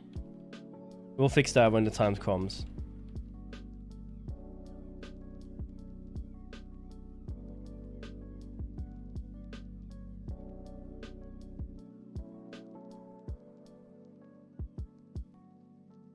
I'm very much enjoying this. As I said, I haven't said to anyone before, I think. I've sent this a lot of work. Over the last year, I've been actually getting into more drawing when it comes to pixel art and so on, and I'm really enjoying taking something I kind of know and pushing it into a new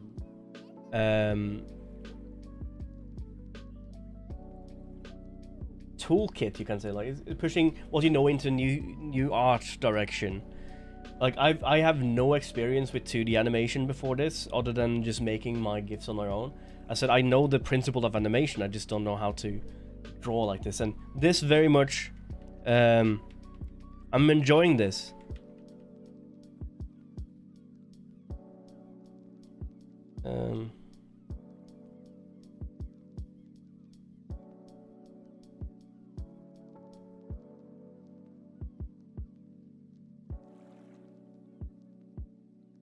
Why am I seeing...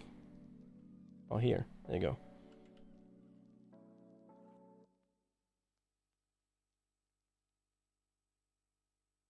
As also the neck start to curve a little bit more or less here.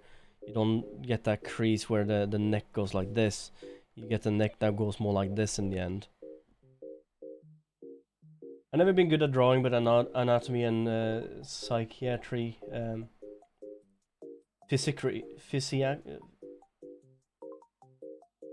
psychiatry has always been an interest. That and shadowing, and those who have been giving me a better understanding. Those things have been giving me a better understanding of how people work. I see. To me, it's a little bit different. I wanted to learn to draw. I was just terrible at it. But I've been always interested in learning to draw. I never actually sat myself down to actually learn it, if that makes sense. I tried a bit.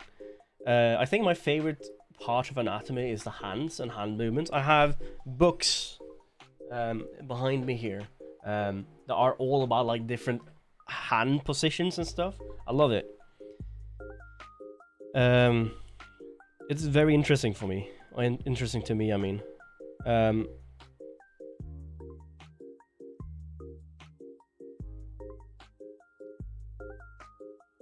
But doing 3D and making stuff there, I kind of picked up a lot of animation stuff for doing that, or anatomy from doing that, and that's kind of where I went from A to B. Like, it kind of clicked in the end how it worked, if that makes sense.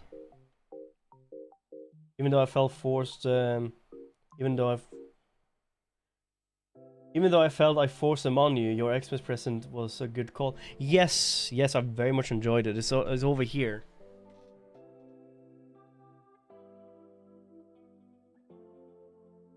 It's a book that Mickey got me for Christmas. It's called Supernatural Beings and underdwellers, or what you call under-earthlings from folklore of Scandinavia. It's all about the different like trolls and ghast and werewolves that is in Nordic folklore, which I'm very much enjoying.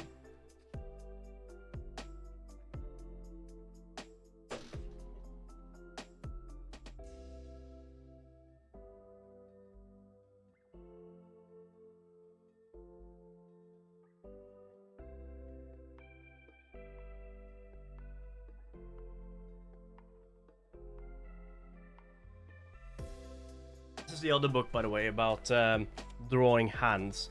This is by Bridgman, and it's a Bridgman technique. If you haven't actually heard about it, it's a teacher who actually never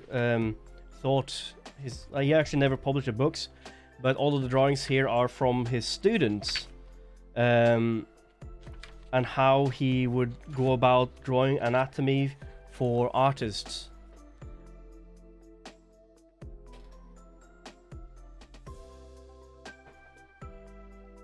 And the way Bridgman would teach it, he would literally stand in a huge lecture theater with a 5-meter long stick and drawing on a huge chalkboard, and he would draw all these things that look so amazing. I know they're too short. I'm gonna fix that at some point. I'm just drawing in the stuff that's in between, and then I'll fix the anatomy in a second.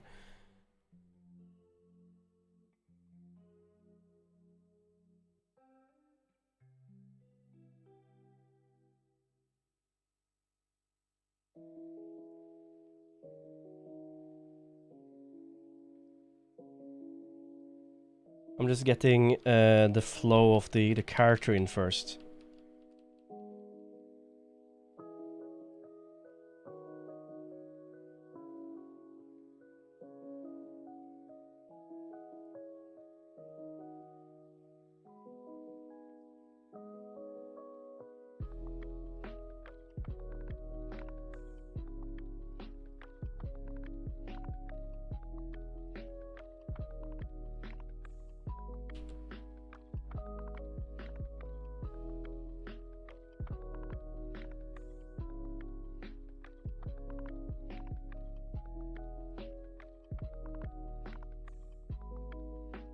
Oh, he's drawing, not him. Now the join the middle. Now the join is in the middle rib cage. I have a real derp moment. How come, Diva? What you derping? Why you derping? Stop derping.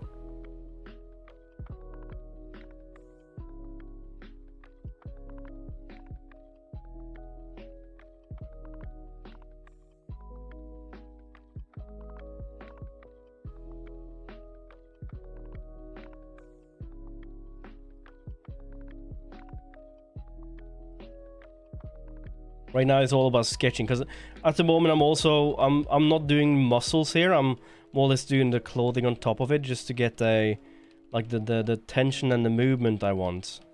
I'm less worried about the actual anatomy and more about the animation here, making the animation look good.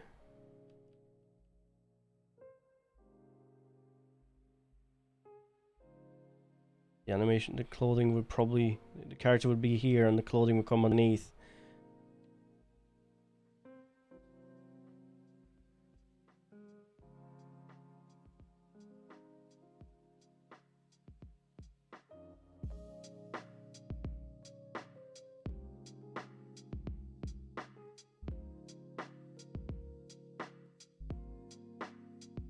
Put a save on this so I can see underneath the lane underneath of it.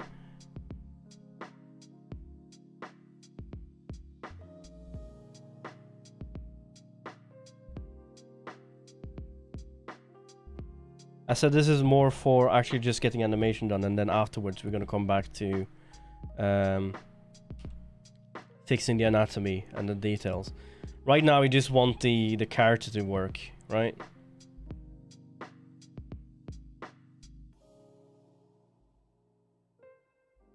Let's clear him up a little bit.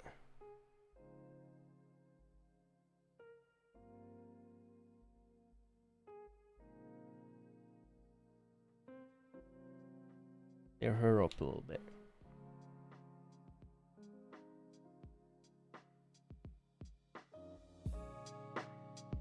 Okay, and now we're gonna go in and do what we talked about with the arm. What I'm gonna do, instead of moving the character, actually I'll move the arm.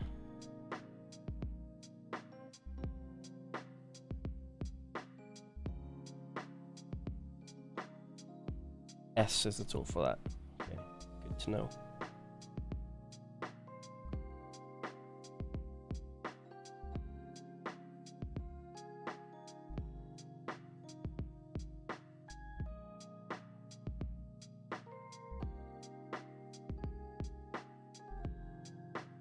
That's not what I wanted.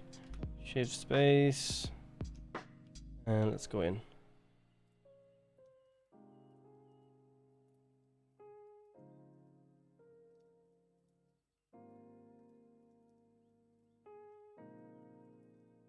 No, it's the character, definitely.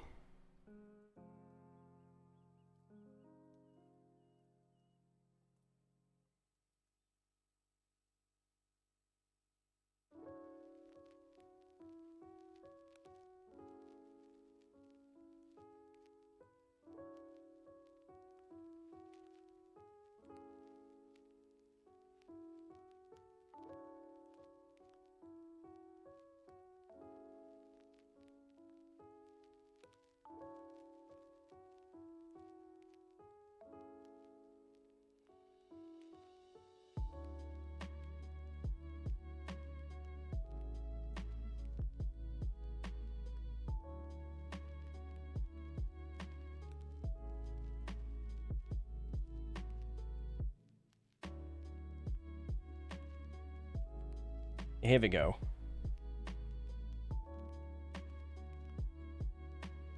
One of the things I always hate about VR is that they don't do movement rights. Some people are flexible, yes, but your arm is not made to go straight up vertically, or the delta is restricted to movements. Talking about VR? Making the pinch towards a bit, which makes most people have a slight bend, like in still this first and third frame.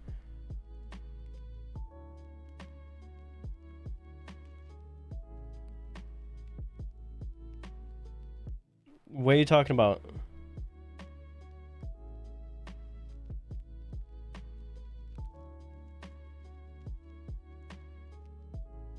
Fix this one a little bit.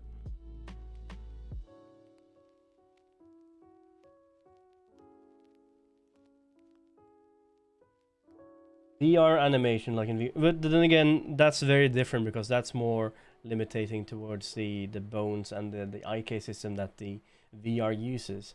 A lot of VR uses the IK, which is called for inverse kinematics, where one thing leads to another. So you have your parent bone in your shoulder right here, and you have your arm. Inverse kinematics works that everything moves with your moves from your arm. This is just interlocked in between, so it goes like this, right? But inverse, what you call FK, which is called for something else kinematics, fractured kinematics, something like that. It makes that everything moves by your joints. So up, side, everything moves from each joint. Inverse kinematics goes from selecting the end, and everything else moves together with it. And that's what they do in VR chat. They use inverse kinematics, and usually that is not taken from the shoulder. That inverse kinematic is always set from the head and down instead of from the chest up, if that makes sense. That's why stuff looks very weird, because when you move your head, your pelvis start to move, or you move your head and stuff that shouldn't move start to move. It's weird. It's just the limitations of it. That's why people use something like that, yeah, inverse or maybe forward. I can't remember what it is. For me, it's always about like something that goes from front to back instead of joint to joint. That's for me at least. Anyway, we made the torso.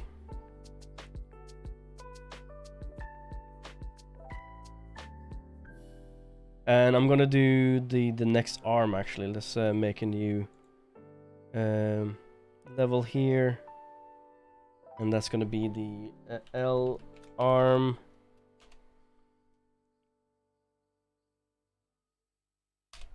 The left arm is gonna be more or less just hanging from the side. But I'm gonna use the flow I have here, by the way, because you see how the I don't want the arm to go straight out. I don't want it to go straight down either, because that makes the character look very flat. So what I'm going to do, I'm going to use the arc I have going here.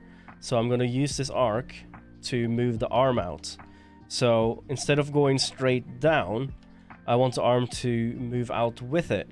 So it's going to go from here and it's going to come out here, more or less. And the arm here is going to be...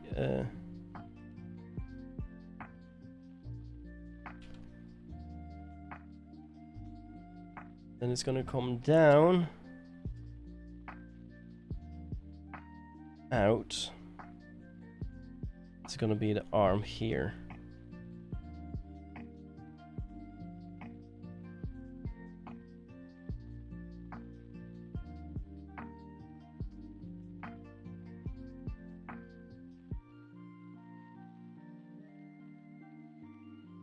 Just do anatomy a little bit and just fix up here.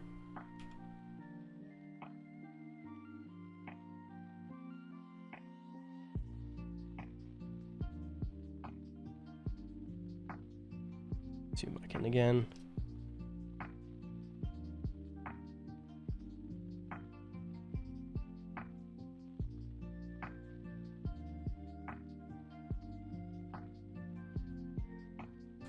I hope I'm not just rambling, because as I said, it's just more or less me processing the thoughts as well as I'm doing stuff.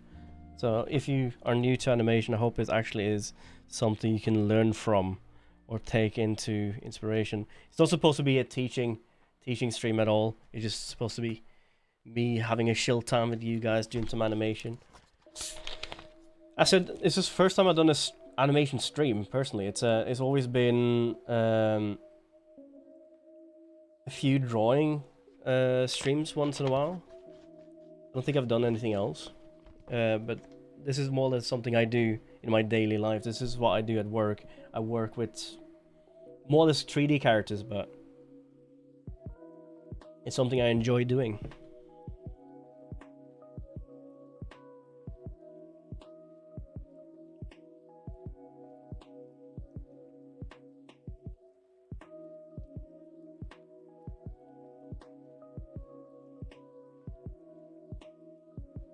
I think from here, instead of going that way, I think the arm is gonna go a little bit further down actually than what it is doing here. I think the arm is gonna not move as much as the main arm. It's still gonna move a little bit.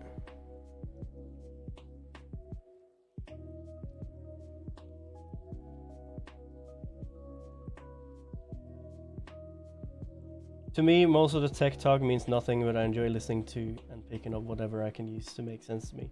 Well, that is exactly what I do when I watch someone make a tutorial. Never listen to the person talking. Always listen with a grain of salt, if that makes sense. Because even though people use theory and people have ways to do stuff, there's always a second way to do it. There's always a better way to do it. And sometimes you can save time. Sometimes you make what works for you. That's the most important thing. You need to figure out what works for you and how you make things, right? Because for me, for example, I was always taught when you do animation in 3D, you have something called step by step. So if you think of a timeline here and the animation, right? You will say that you have your keyframes, which is like you have keyframes here, like the main key poses, which is like A to B. This is key pose, the two major poses you do in animation, and then you have in between frames in between there. And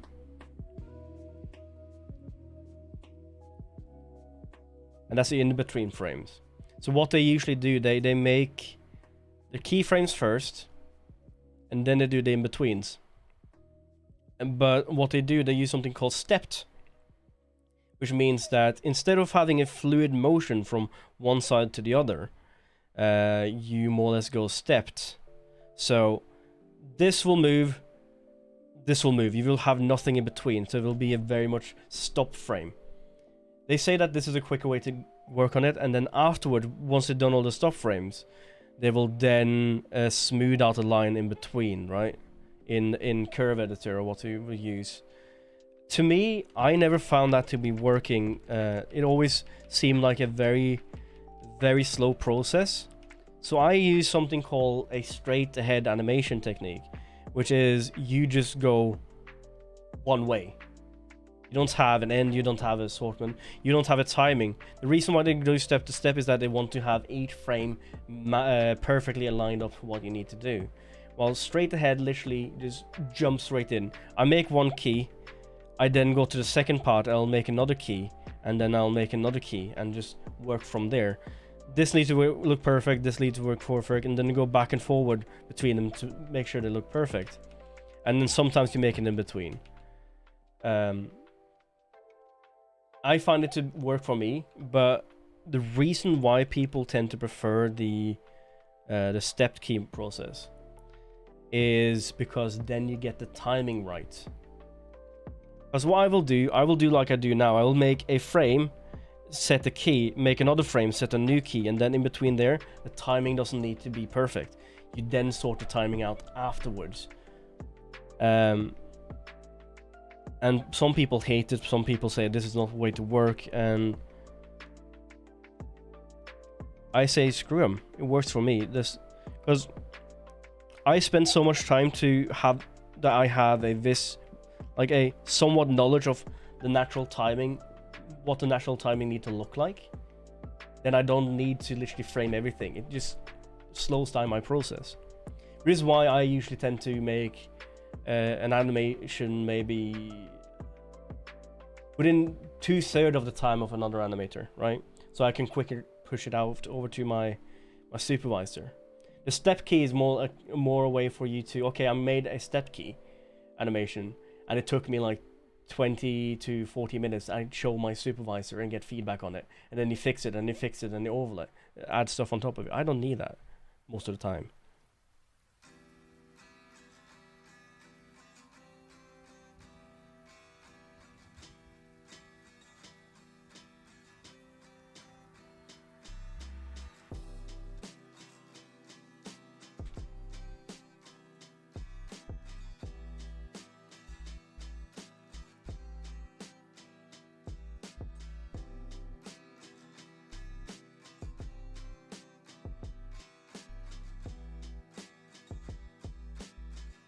This doesn't need to look perfect, it just needs to work. That's what I want the arm to do here. I want the arm to go from here to up here. And then I wanted to have frames in between, right? And I wanted to stay here for a little bit longer, stay here for a little bit longer. Just the way we did the arm up here. So that's what I'm working on right now. I want to show the difference between you going back down and then you go back up, and then we go back down and go back up. Because when you move the torso, the arm kind of follows with it.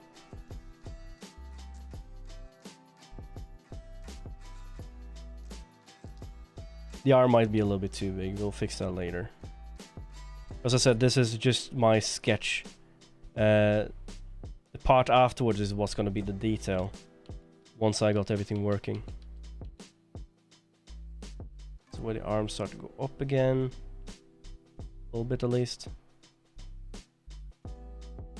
And arm's going to hang down a little bit more this time.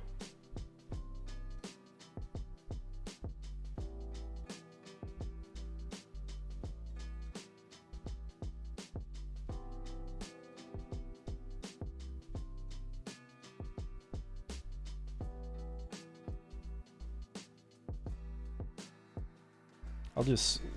Should I just save? I should just save by now. It's not even saved. See, try this up here so I can see it better.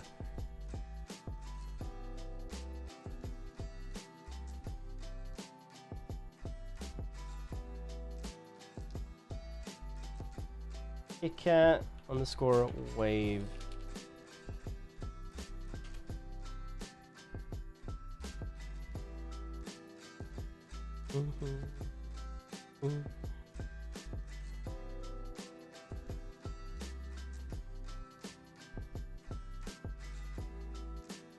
So what kind of art style do you guys prefer? Or sticking to topic, what kind of animation style do you guys prefer?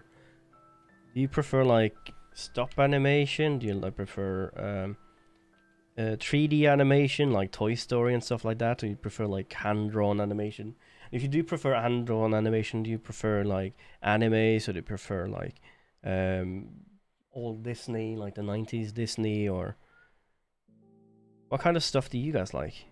If you guys could do anything in terms of animation, what kind of animation style would you guys do?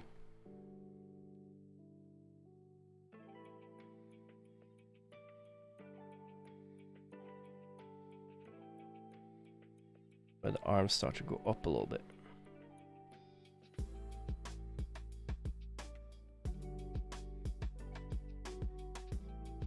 I like Studio Ghibli style. I said, Diva, this drawing tool here is inspired by the Studio Ghibli process.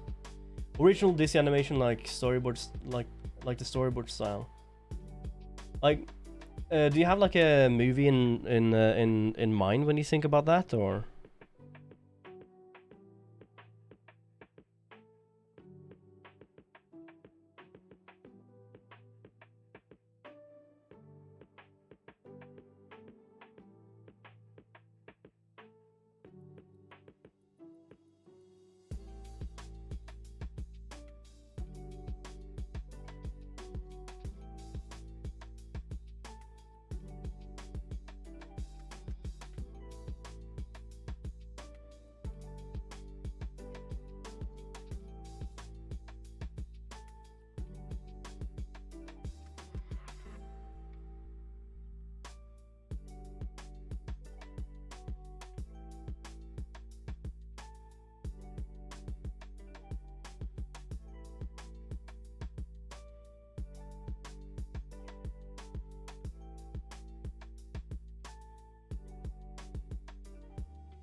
Delete here. It's getting very much Muddy here.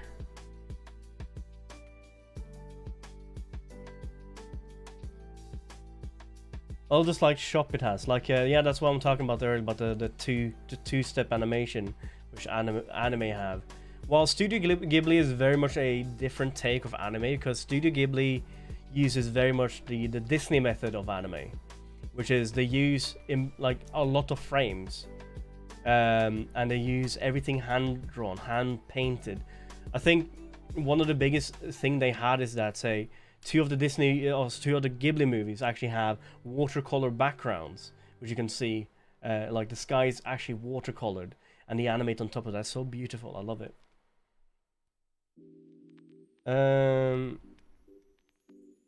I prefer a mix between CGI animation and hand-drawn.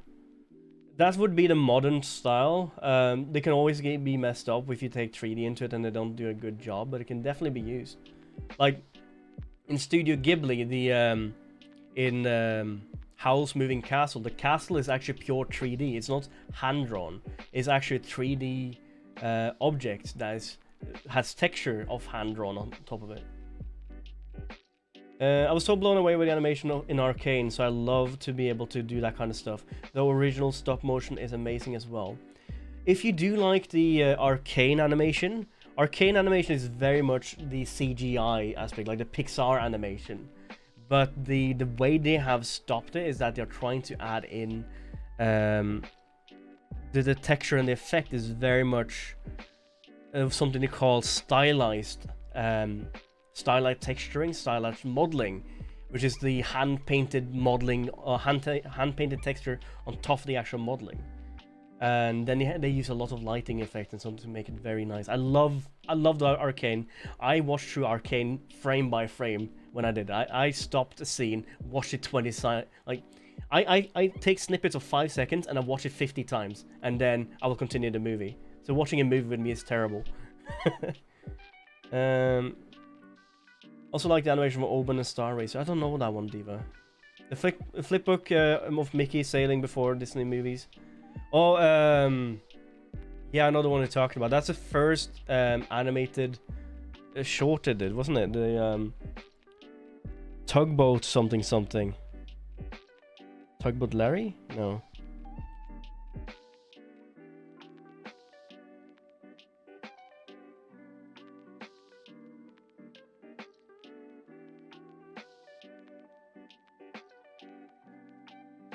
The arm is getting quite thick.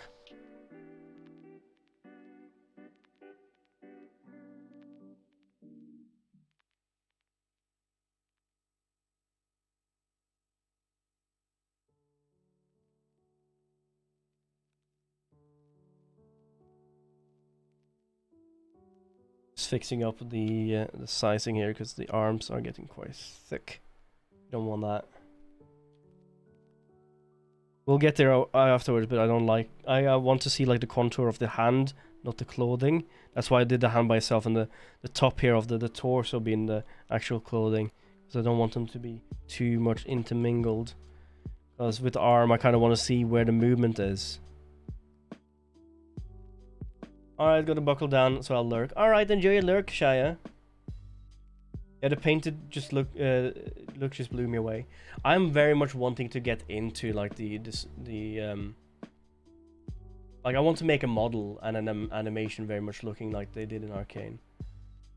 So I think the one they used in Avatar: The Last Airbender was also nice. Avatar: The Last Airbender is hand drawn. They use traditional pen and paper, and it's pen and paper they took afterwards into a software, and then the software they painted over with colors. So that's hand drawn, by the way, Mickey. Not a colleague, but a guy I know that runs a different game studio. They have a book in their office that I really want for myself, and that's the art behind Avatar: The Last Airbender, and it's beautifully drawn, but it costs like 70 quid, 80 quid to get that book, and it's terrible, and it's always sold out too. It's like 400 pages almost of just drawings from Avatar: The Last Airbender and storyboarding and whatever have you. It's lovely. I want it so much. Model making, is that what I heard? I do that. 3D you mean, or just because you can model in a lot of different places actually. See how this looks. Yeah, this has kind of the slow animation I want. It doesn't need to move too much. It has like this little wobble. I might increase that later. Skander, thank you so much for the follow. Welcome in. Enjoy yourself. Grab yourself a tea, a warm drink, or even a fizzy drink if you have one, and just join in. 3D. I started out wanting to be a character modeler, or I always wanted to stick within character something. I want to do character animation, character modeling, character design, because that's what I really wanted to do. And then I just ended up in character animation instead. And yeah, I kind of realized that I'm not good at sculpting, and to make a good character, then you kind of need to do that. I know how to do it, just the process takes so long, man. Yeah, so we have a wave here, and of course it's going to be sped up a little bit. So the animation is probably going to look more or less like this. I probably need to put another frame up here. I want the arm to be stuck a little bit longer. So what I can do then is that I'll keep it at this speed. I'll do a pause here, and let's find that frame, shall we? Let's take this frame right here, and let's extend it 1. So what I'm doing right now, I'm extended the 3rd frame over to the 4th frame. So this is a double frame. In stop motion, you would take another picture right there. That's increasing the timing in that 1 frame, right? So let's see how that looks. And I want to do the same thing. Actually, lost a frame there. And we want to do the same thing with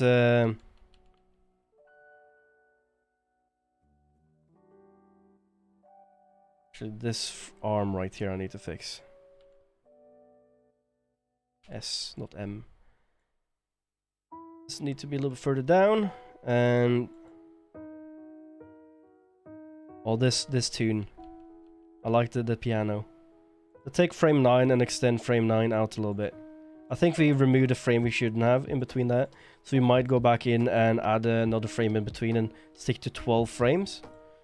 But I'm just gonna stop that right now and make a double frame and see how it looks.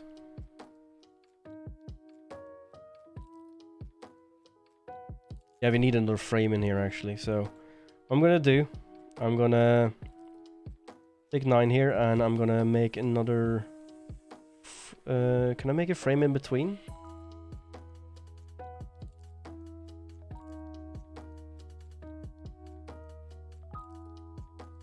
Insert.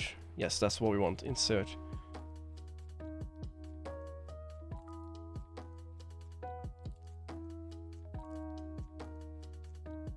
Step-by-step animation is with hand draw mixed with detailed choreography and smoothed out with animation software. Yes, I can see that. Like, I did a thesis in my master's year about where I thought the next step was going to be with animation, and I think that's like there was a big talk in 3D animation of what was going to be is motion capture going to take over for keyframe animation. Keyframe is when you hand key every frame you do in 3D. That's literally what I'm doing now. I'm keyframing right now, but you can do that in 3D as well. As literally these things here are called keyframe. And every key I make here is a keyframe, right? That's keyframe animation. So step by step is literally what you have is stop animation, where you have one animation and you click that animation for a few seconds, and then you have a new animation, a new image, and you let that go for a few seconds. Like when you see it with your camera, you take a photograph, you move the puppet a little bit, you move it a little bit, take a couple more images, move it a little bit, and take some more images. That's step by step of stop animation. But yeah, keyframe animation, we were talking about how keyframe animation was going to be taken over by let's see,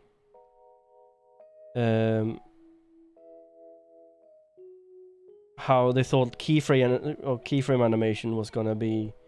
Can I just press insert here? They thought keyframe animation gonna be taken over by motion capture, because motion capture was quicker and easier and didn't take as long time. And I thought, like, nah.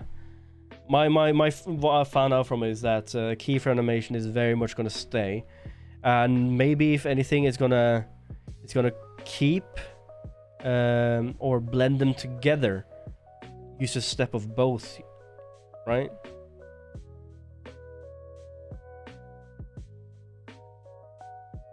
Make an in between here.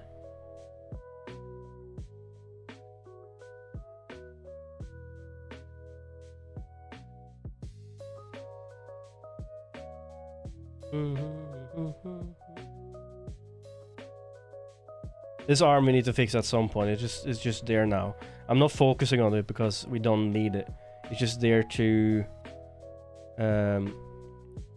give me a reference point in the future. Let's see here.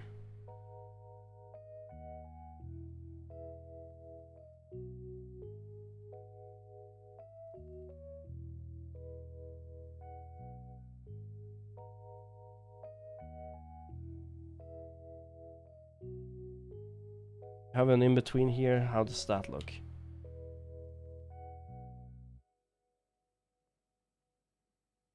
Good. Now we remove this frame we did at 10.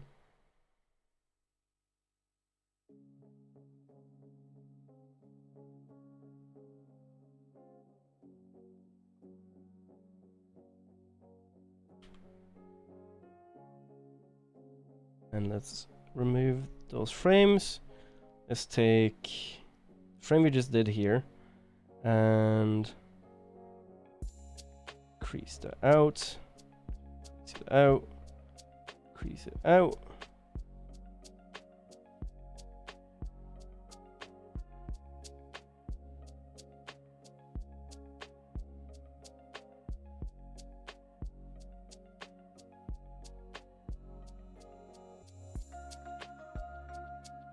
Wrong frame, by the way. I want to increase these. That's nifty, I can do that on 12.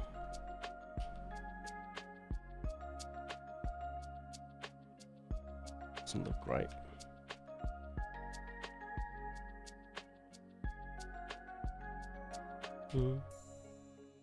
Yeah, that looks better.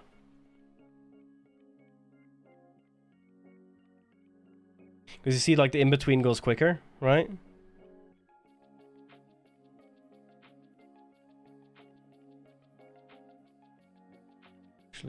Let's try and remove these. Maybe you don't need these.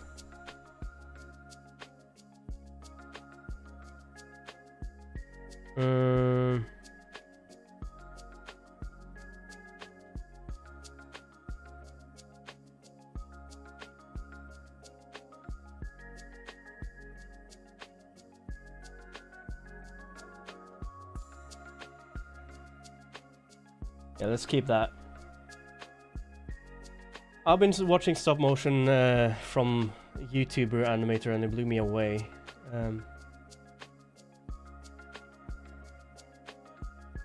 You can get very far with 3D animation because it's simple, but it's not.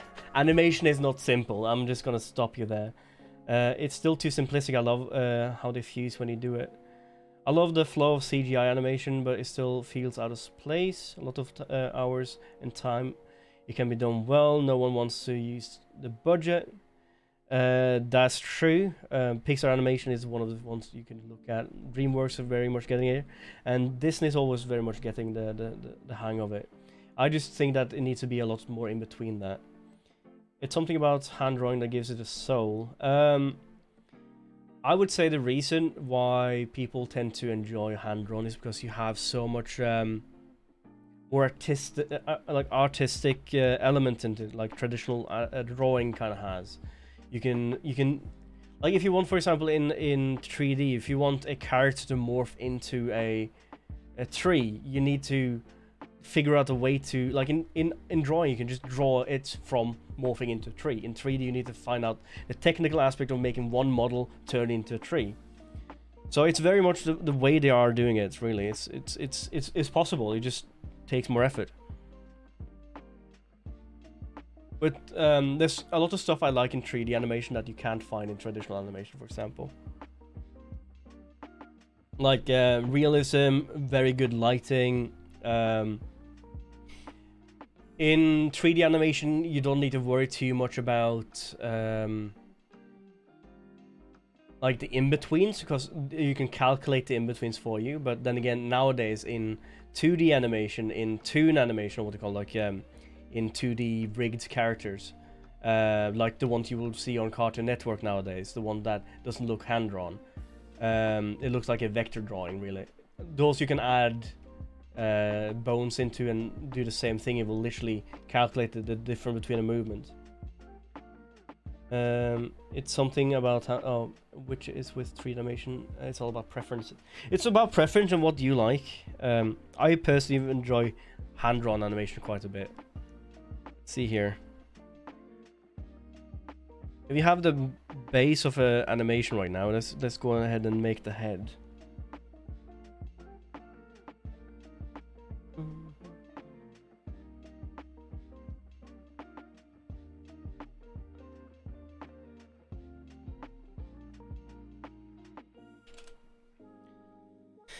Stop that loop, shall we? By the way, if you guys like what I'm doing right now, is this something you would like to see me do more?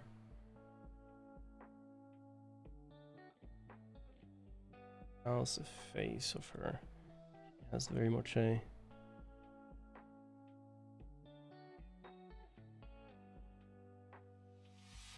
Start with this right now and just...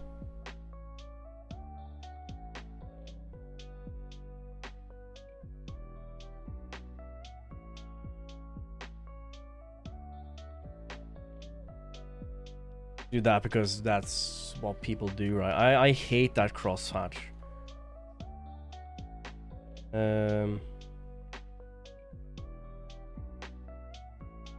It's not correct. The head will be tilted a little bit. It's gonna be pushed further down, like that.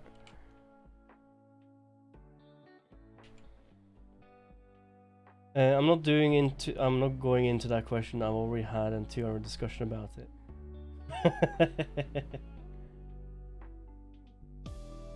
Upside down and that, like it's all about art. It's all about what you what you prefer, right? It's not about.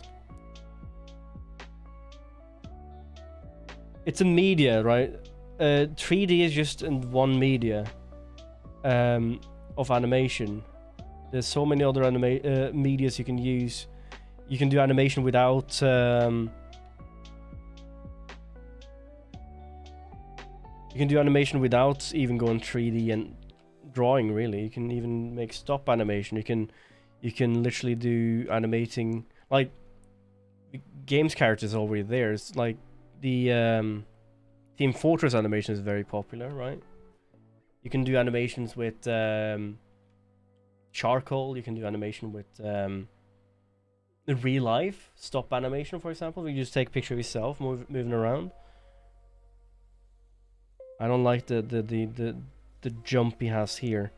The head moves too much. Find a good in between here.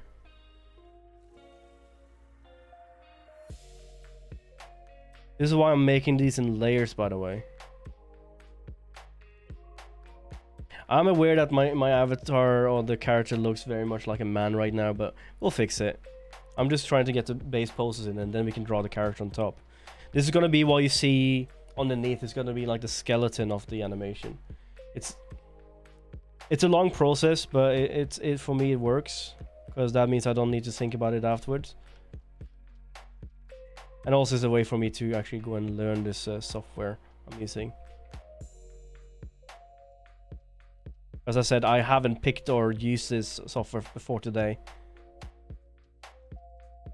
It's very much new to this. I have no idea how. I also the stuff I'm doing, I'm learning as I go.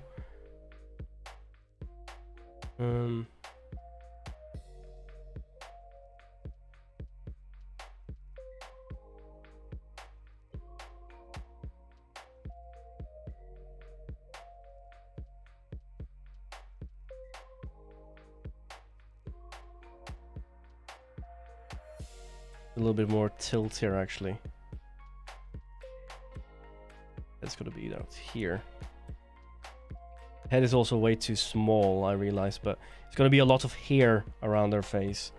So I'm not drawing the head, I'm just drawing the face, really. And where the face is supposed to be.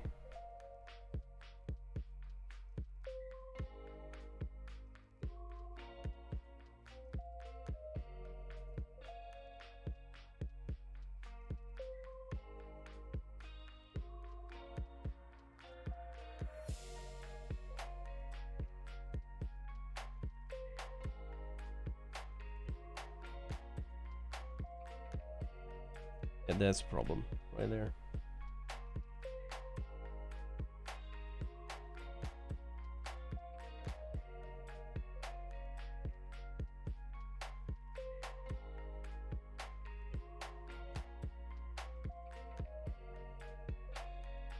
How long you been studying animation, by the way, Kit Kat?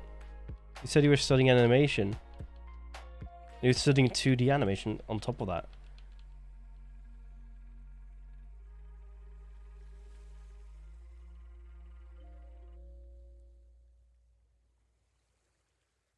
I don't actually get to talk to so many animators in my day-to-day life. I'm in a new job right now where I'm actually working with 2 other animators, and we are very much enjoying each other's company because we spend all day talking to programmers and artists or 3D artists. Start actual school this fall. Okay, so you haven't actually started learning or go to school yet for it. Oh, I clicked something I shouldn't have.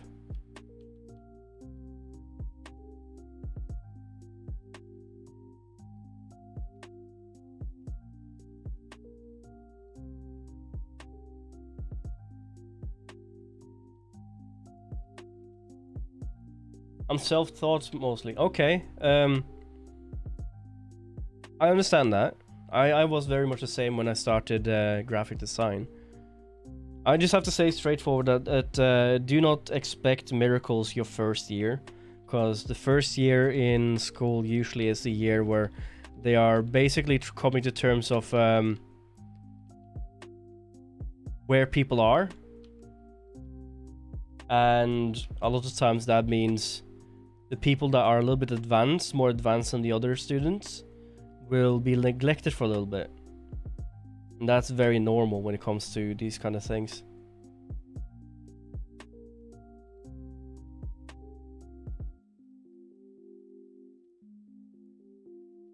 Adding a follow through on the head, because the head also follows through. I was in school for a little while, but I had to drop out. Oh, that's sad to hear, but people have their reasons, I guess.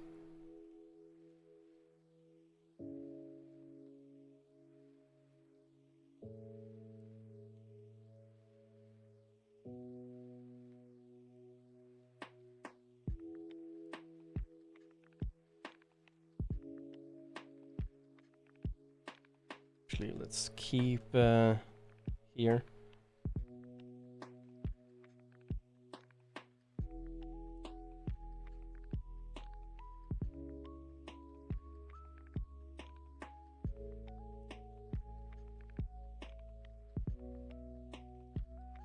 Too much, maybe?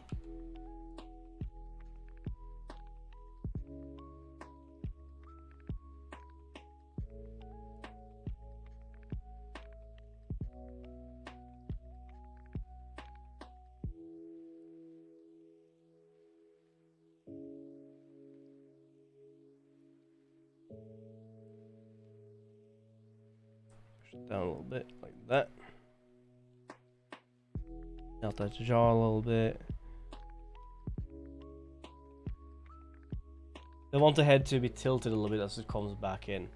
You want the head to go like this, more or less.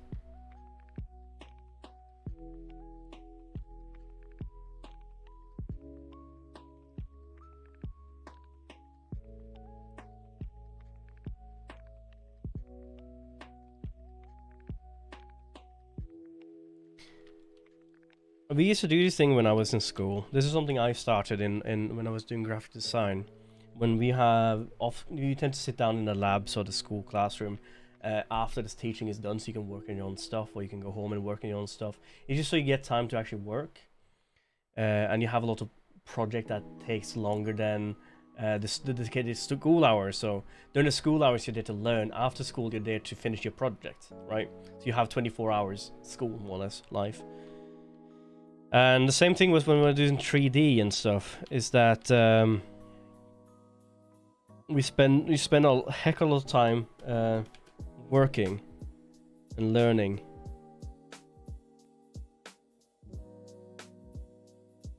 And then you wonder if you have any personal life anymore. But what I used to do, I used to put on like lo-fi music on my PC on the speaker, because I used to sit on my own for a long while without anyone else in the classroom, because people were working from home while I was enjoying working not from home, because that's just how I'm productive. I'm usually not productive at home unless I have to. I sit at home and I want to do my own shit. I want to just watch anime and read comics, or do streaming and play games, right? That's what I want to do when I'm home. I don't want to work. I do this at work. But oh, excuse me. I used to sit down and I put lo-fi music on the speakers, just because it helps me work. And then people come into the classroom and they were okay with the music there, because no one can hate on lo-fi music, right? I don't think anyone actually hates lo-fi music. If else, you can just put on a different kind of lo-fi music. It's there to not give you lyrics. Is not there to make your brain focus on the music. It's just there as white noise. That's all I use it for, white noise, to get work done. Because you go crazy if you don't have anything going in the background, right?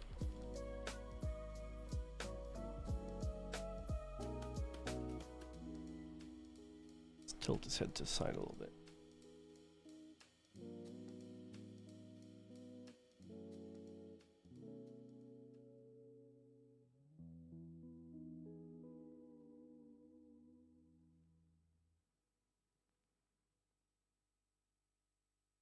And I realized after a while, when I got back to some days I had to work, so I came in later to the labs, and I would come in at some point and I realized people had put on lo-fi music on their own. Like they didn't need to, but someone apparently liked having. They associated going to the labs with listening to chill music while they're working, and it was a thing I learned from my teacher back in 2010, 2011. Because when he was teaching us, we would listen to him and so on. But once we were doing self-study or working on our own projects, he would put on a playlist on Spotify with all these kind of movie music, background ambient music from movies. We listened to a lot of background music from Transformers. That was something I can remember. And need to get back here now, actually, so we need to do some drastic movements. But I prefer lo-fi music, because it doesn't mess with my brain. I can work and I can listen, no issues. I think nowadays I do the same thing with watching people stream. Sometimes it does take my attention, of course, because I want to get involved and listen to them, but I do enjoy lurking on friends of mine when they stream when I'm at work.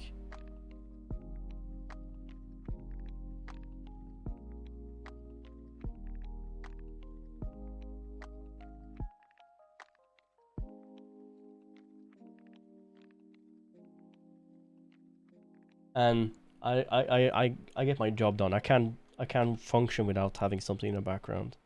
So increase that. And here we'll shade this in.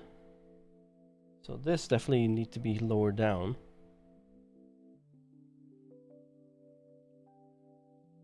And now we have an in-between here.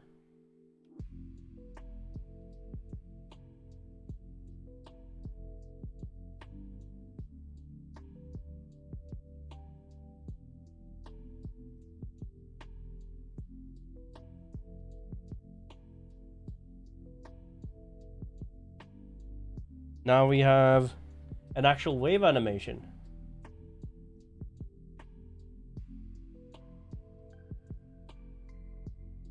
There is something missing somewhere. I think I'll remove this to see if that works.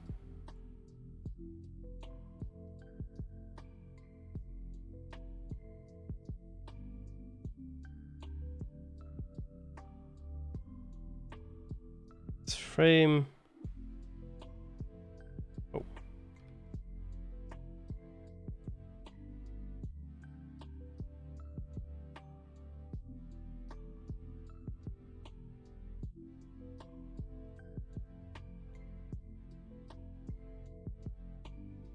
There you go.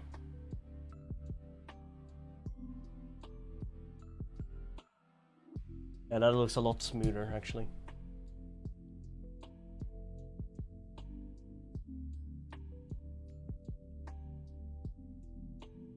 Have a look at this for a second. Still think we need to fix that arm though. So let's do this real quick. We've already done this once before. Now that we have the head, we have something to actually look at. Well, Mickey was talking about it also. Increase the arm length.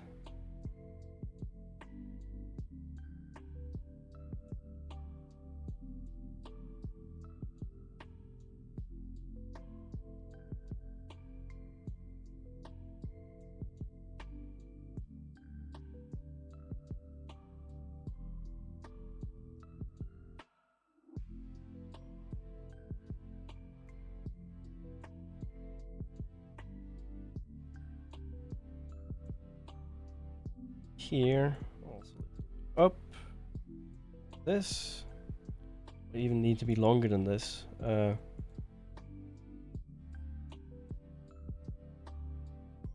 Just increasing the length of the arm because I think we need to. As said, first we get the animation and then we do clean up anatomy a little bit. This is easier to do this now than having to do it later on. We just want to get the frames working properly first.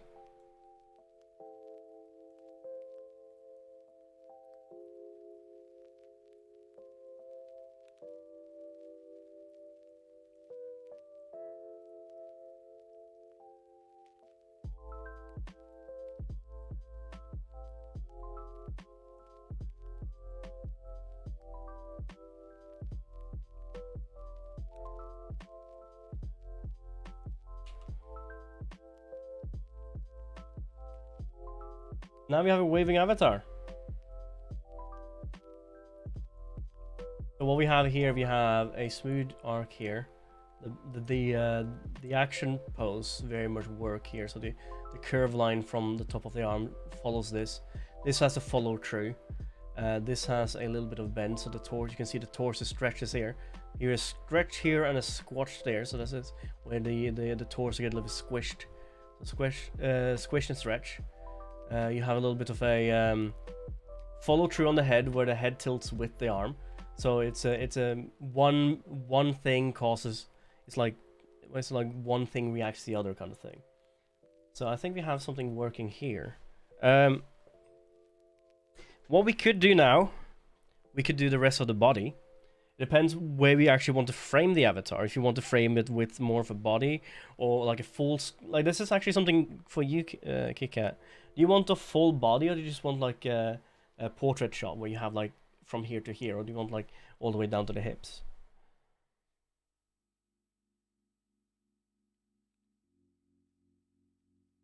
I'm gonna extend the torso a little bit, so like this gut, like this part here is gonna extend a little bit anyway. But yeah.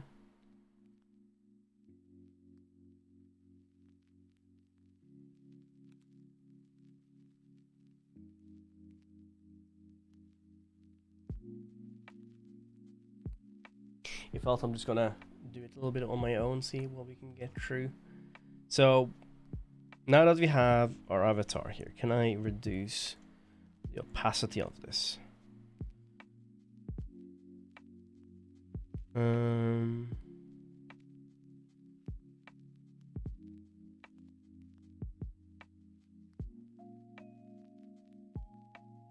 Hide visibility, camera, we can lock it.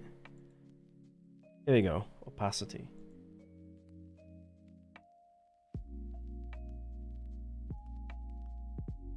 Keep that to, say, 20 for now.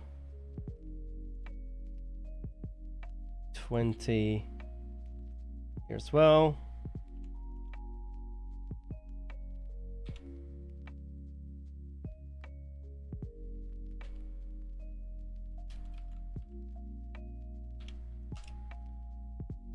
And 20 on the arm.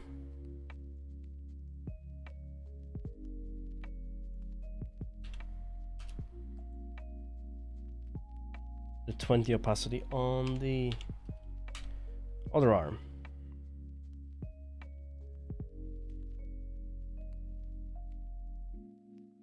We don't need these onion skin anymore, so let's turn these off.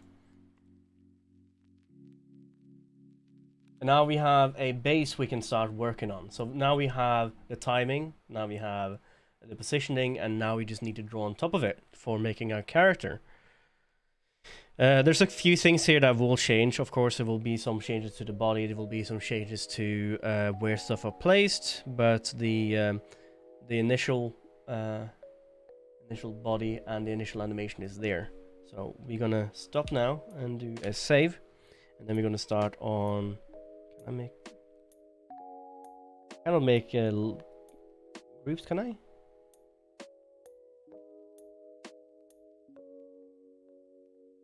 No. Let's Google that, shall we? That's the first thing I have to Google now. I can make a group.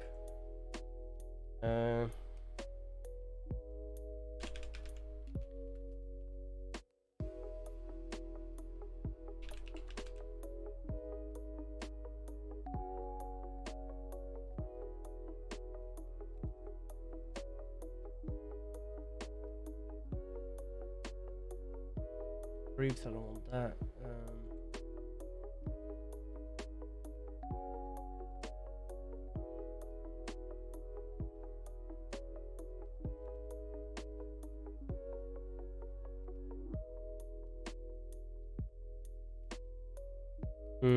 I don't think we can we?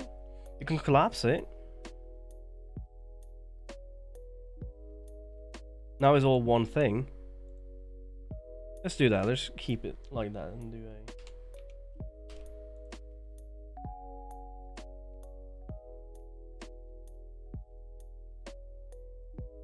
Now we make another new layer. Call that. Let's see here. Before we do that, we need to rename this one. Call that reference.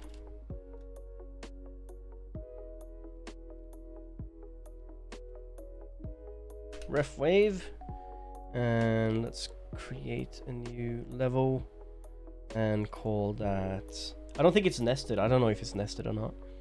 Call that details.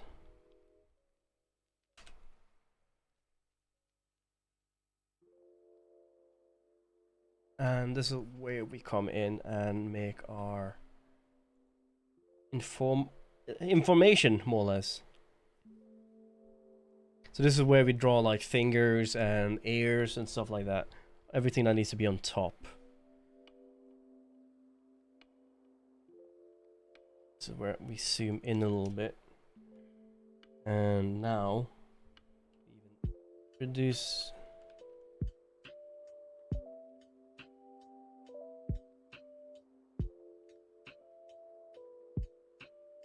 It looks pixelated now because we are so far in. But why not?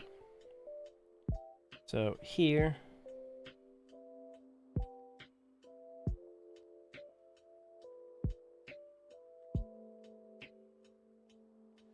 there's something I want to show you guys, that once you see it, you will see it everywhere, and that is how to draw hands, because usually people cluster hands, especially in animation. In animation, you've always seen arms drawn like this, where you have two fingers together, right? This is a very poor drawing, but you will see that everywhere. You will see This ways to drawing finger. So you have your hand, and then you have your little finger, and then you have cluster of 2 fingers, and then you have your main, and then you have your thumb. Or you will see the other way around, where they'll make your hand, and you will have 3 fingers here and your index finger. Or you will have another set by 2, where you have index and ring finger, because people don't think the little finger does too much movement, so they will just cluster them together. And then you will have your like index finger. It's very much like where you have your hand like this. You will see this position a lot with Disney, and this is why Disney ended up initially drawing only 3 fingers. It's a 3-finger method, but using 5 fingers. Or 4-finger method using 5 fingers, right? So they'll have this movement, and you'll see it everywhere. And they say like, this is delicate, right? This is someone having a delicate hand. We'll see them having it like this, where it's more like a masculine way, but it still have 3 fingers. I don't think I've seen too many actually using this way, but it's something you'll spot everywhere now that you know it, because it's a way to ease up actually animation time, or ease up drawing time.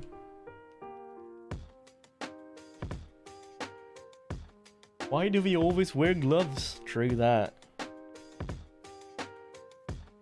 Also, the best way of doing it is that like changing between this and this, between what kind of motion you have.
With the animations or look style of this character, I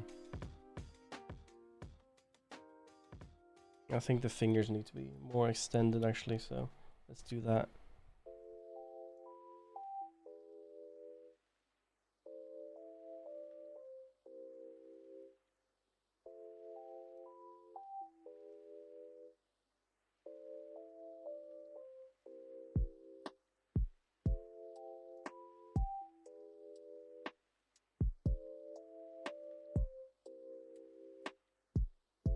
That looks terrible. Let's do that over. This is where my skills gets limited, because I'm not the best drawer in the world.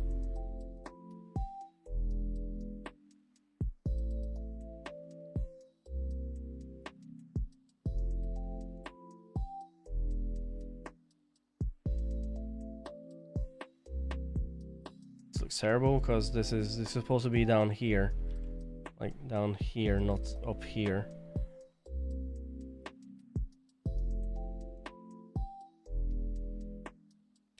Just continue doing this style for now and just get back to it when we get there.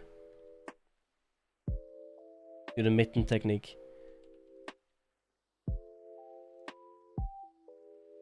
You have another layer of details afterwards anyway. Now I just want to get like the look of the character. So we also have here at some point as well.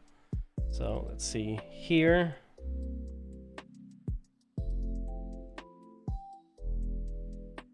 On a smooth line.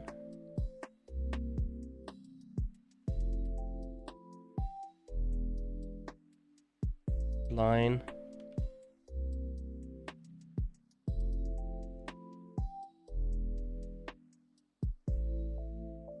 in here until we just get neck. This.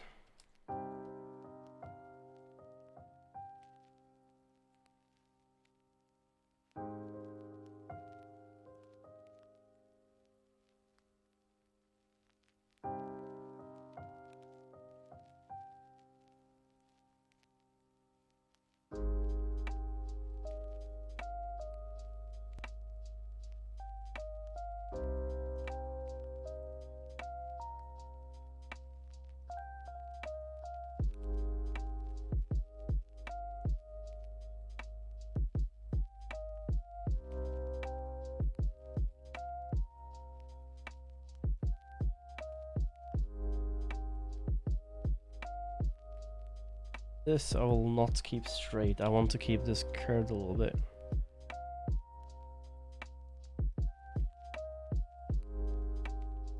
This, of course, has the fingers inside going down.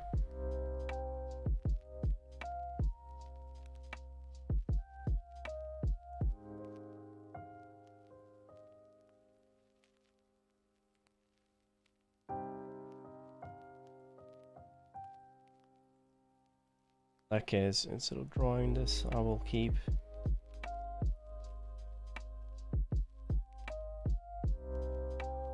perspective, right? So the finger will literally be here, right? But it's more or less curved behind.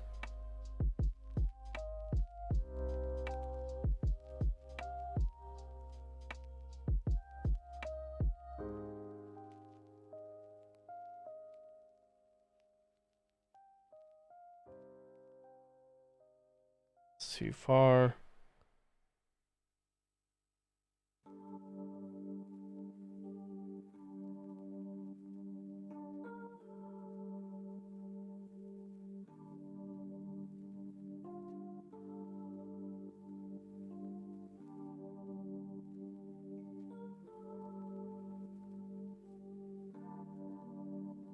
So her waist would not be as thick as this, right? So we need to redraw this a little bit. So I think for her, she needs to be around here, right? This is where she's supposed to be anatomically. So I'll just redraw this, give her very high shoulders. That should come down here instead.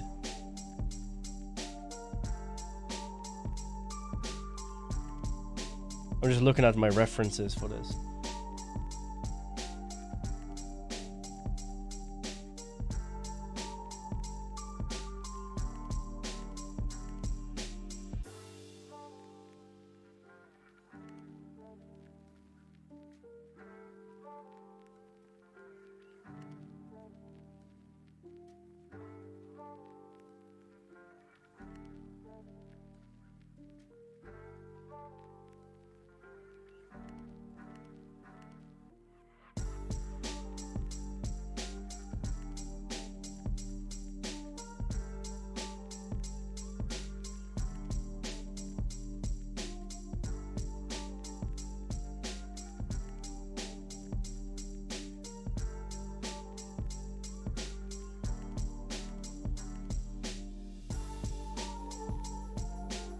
Never draw straight lines.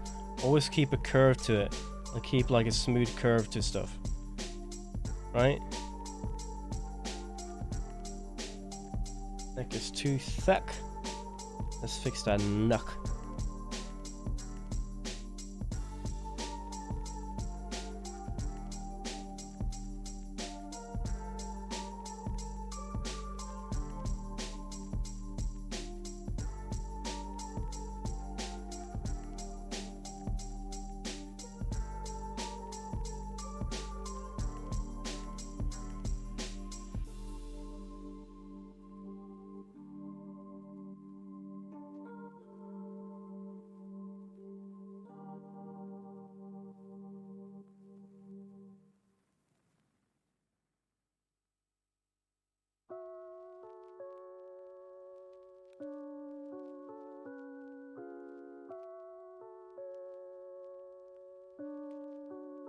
Now her face went from being straight to a little bit curved here.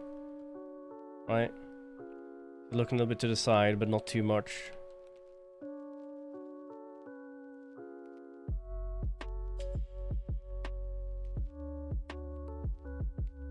Just use her eyebrows here.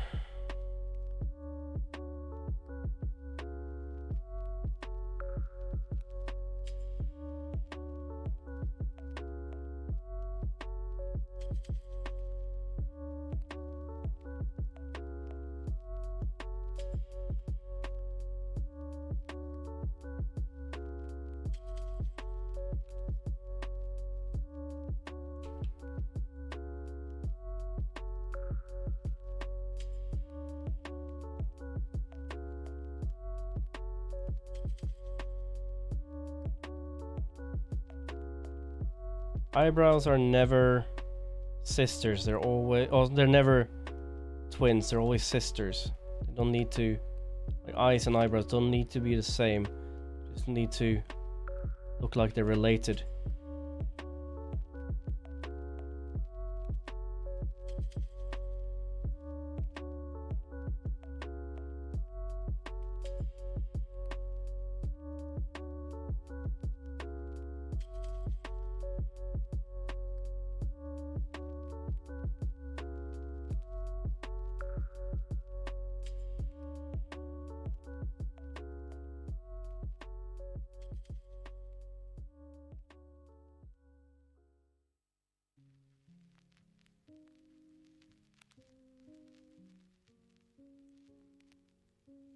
And a flip mode for this.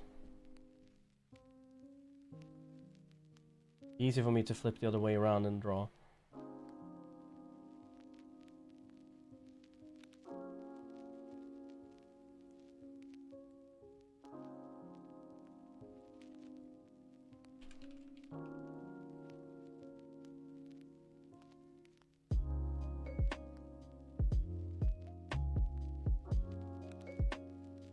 Here.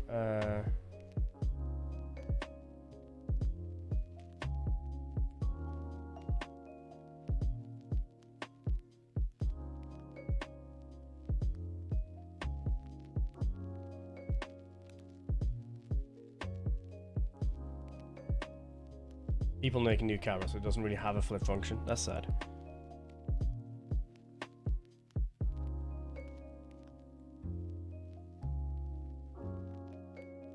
Just do this.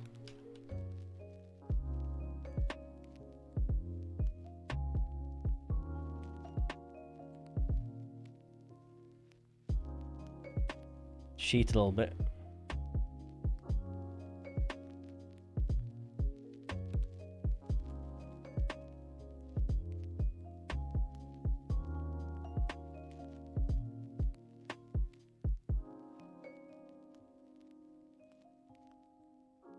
Use this there for now, and then we can come back later.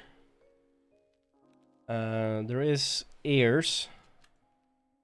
I'm gonna draw those in as well.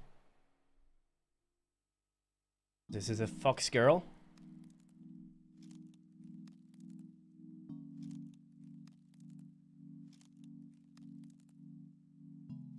Goes from 1 to 2, so the ear should be flopping this way.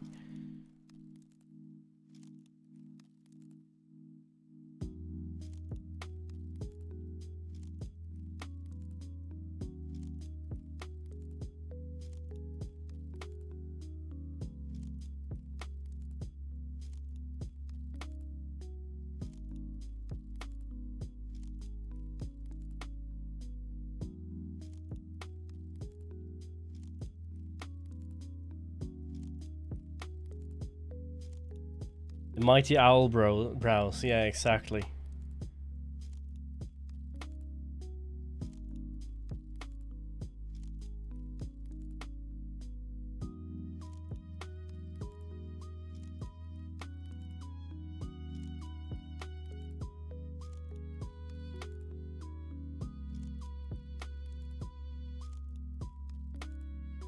We'll keep it with this for now, and then we'll come back to it as we want to. We want to get the animation back in. That's what we mean. We want to get just the base form of the main character, and then we come in with details afterwards.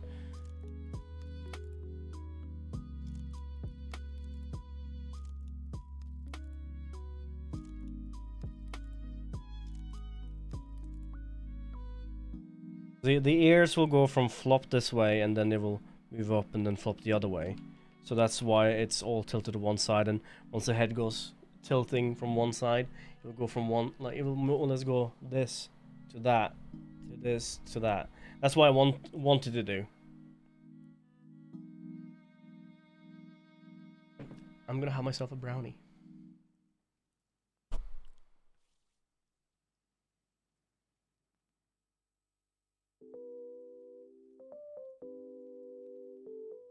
I'll draw the dress on top of it afterwards, because we have a dress we want to use, which is this dress right here. So we want to use this dress on top of her afterwards, but that's going to be its own animation layer, just with clothing.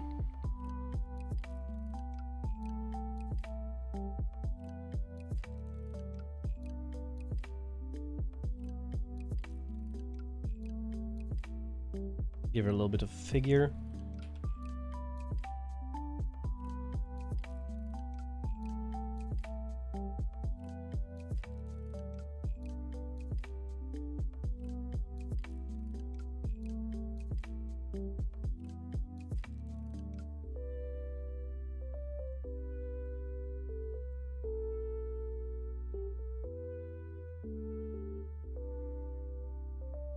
Start for the next one.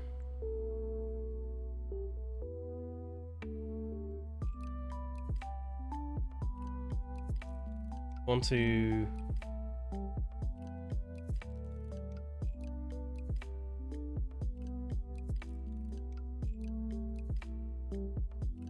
not sure if I don't really know the size of her breast, so I don't really know how to implement that. I can have a little bit of indication on this one. It doesn't really tell me too much. We'll add that in a second. We're just gonna do the outline first and then come back into it.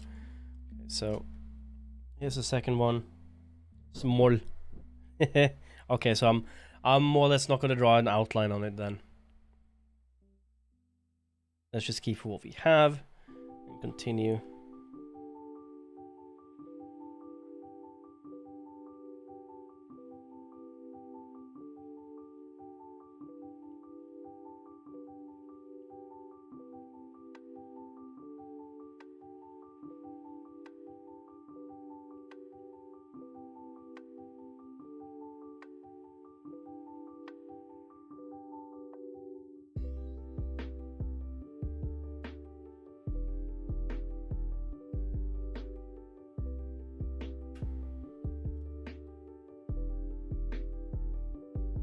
In this pose here, you probably will see a little bit of contour of her breast, but in the first one, probably not as much.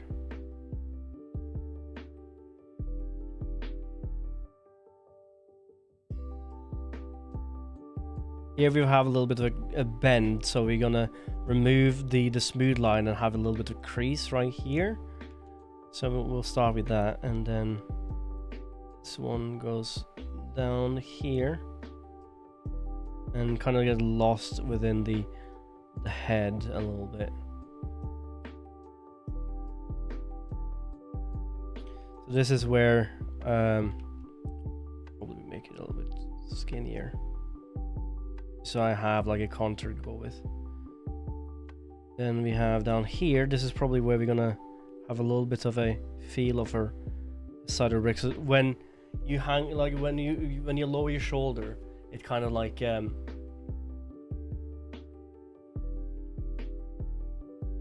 kind of like squeezes in a little bit, if you know what I mean. Like the shoulder doesn't go down, its shoulder goes from being straight to increase like this, right? So this is how the shoulder goes. It moves like this. It doesn't go up and down, it just goes in and out.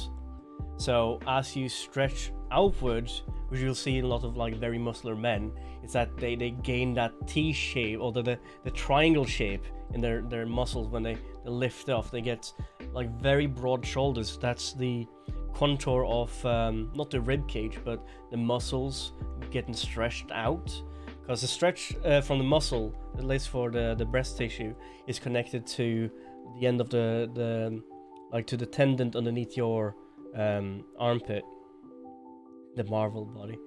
So when you stretch that out, that contour on your breast kind of gets dragged a little bit, while the form actually reduces in volume. It gets stretched longer, and that's why you get a little bit more of this crease on the side.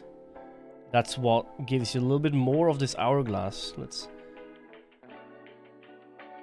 It's very, very high up. I don't want it to be that high up. Let's work on this a little bit different. So we'll start over here.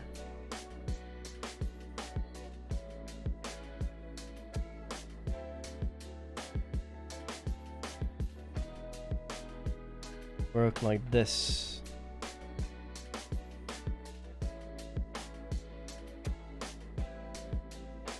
There's the contour I'm thinking of.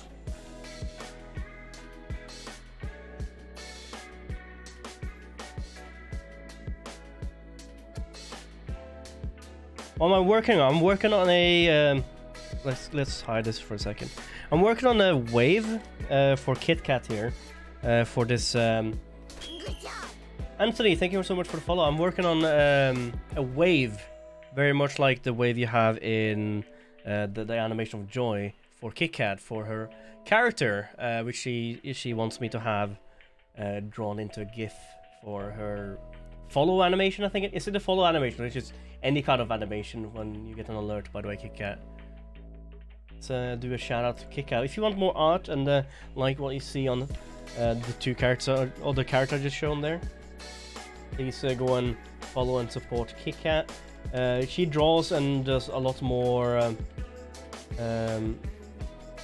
drawings than I do. I more or less do animation daily and so on, but I don't tend to do too many drawing streams. That looks nice. Thank you. And actually, no, thank you to Kit Kat. She's been making a few GIFs herself, learning how to animate and so on. So this is very much her animation and her stuff we're looking at here. And I'm using that as a reference right now to make a like a wave animation. So I'm gonna take this back out now. I'm gonna show what I've done so far. I've just added the base of the actual wave. So you see like the actual animation of the wave. And now after I got the actual wave working, I'm going over and drawing in the actual character she has. And then we're going to add more details, add coloring, add so on and so on. So it's very much a layered process. So that's what I'm doing right now. I'm also learning this software. I've never touched it before until today. So this is OpenToonz. It's a free flipbook. I'm not trying to promote it too much. It's a free animation tool. Aw, thank you. Keep that follow train going. But yeah, it's a very free free tool, which more or less work as a flipbook kind of animation of frame animation kind of thing. I don't know if I pronounced it. Oh, even doing this justice. It's a step by step. Oh, it's a traditional hand drawing animation tool. I'm very much not a hand drawn or a drawing animator. I'm very much a computer animator. I tend to do 3D, but I kind of like steered myself into pixel art last year, and I'm kind of trying to open up to new mediums. And I've always wanted to actually learn to do hand-drawn animation. So this is very much a learning process for me as well. You want to see the underneath as well, actually. So the black underneath here, this is our main pose, and then the red here is our previous onion skin. So here we'll have her shoulder coming down. Come down a little bit further this time, and then we get our elbow in, and oh.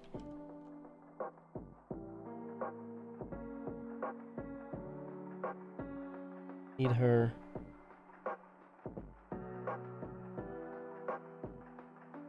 Arm coming in too.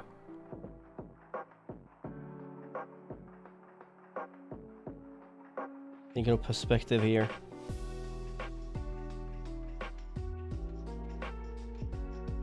Might actually want to zoom in here a little bit so I can get clearest perspective here. Let's reduce this brush a little bit. I'm also very surprised of how easy this software is to pick up. Because I said I haven't touched it yet, and I'm already have a sorted out like a workflow I'm enjoying right now. It has a lot of tools, a lot of brushes you can use.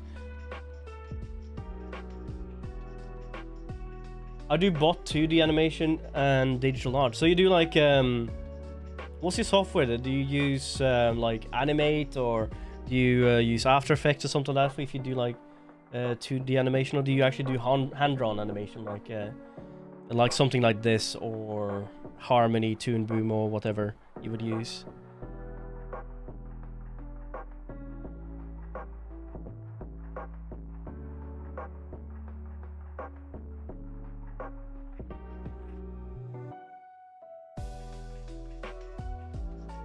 It's very much too big arms. So far, I'm going to zoom back out a little bit again.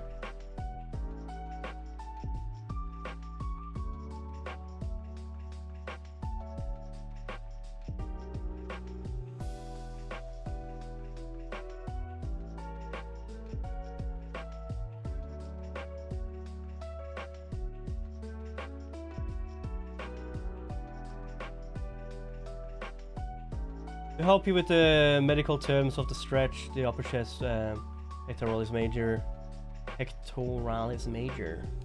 chesticles, is inclined with the shoulder deltoid shoulder muscle.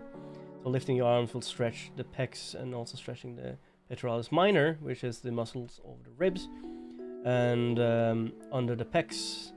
This will also have the same effect as intercostalis. You should really learn how to use layman terms for stuff, Mickey. Which is a thin layer between your ribs and the transversus opening of the rib cage. Transversus, intercostals, and diaphragm is one of the rising in your chest so you breathe high. Yes, I suppose. What now? Layman terms. I use Toon Boom, Harmony Studio, and sometimes Fire Alpaca, and trying to do animatics. That's cool. When I did my bachelor's in character animation, I was doing computer character animation, but we also had not everyone was using 3D, so we had a part of the class that was doing animation in Toon Boom, and then you had another part doing stuff in Maya. So it was very much like 3D and 2D in the same school, more or less. Same class, same school. So I'm very much familiar with Toon Boom, and it's such a powerful software. I just haven't touched it myself before. This is the first time I'm actually touching a proper 2D animation software. Every time I've done anything 2D before or prior, it's always been using the timeline in Photoshop. I'm also very not a digital artist. I'm very much not a, well, you can say a digital artist in some means, but I'm very much not a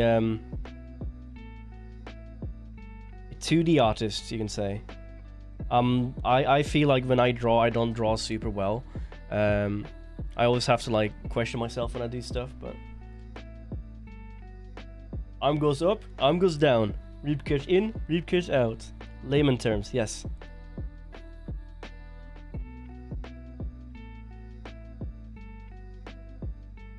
I'm gonna keep this smooth actually.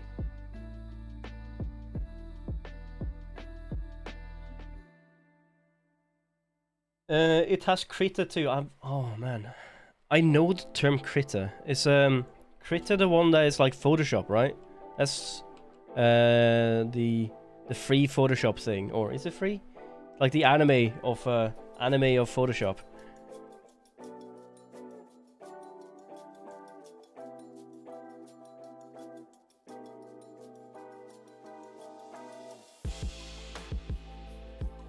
This needs to turn over a little bit.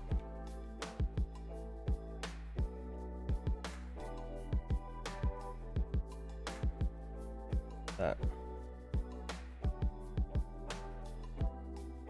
How long have you been working in with 2D animation, by the way, Anthony? I'm a games animator. I animate for video games. I've been doing that for 5-6 years now, and this is very much me learning new tools, as said. Last year it was pixel art. This year maybe I'll do some more 2D stuff. Treat is free. Oh yeah, it's nice.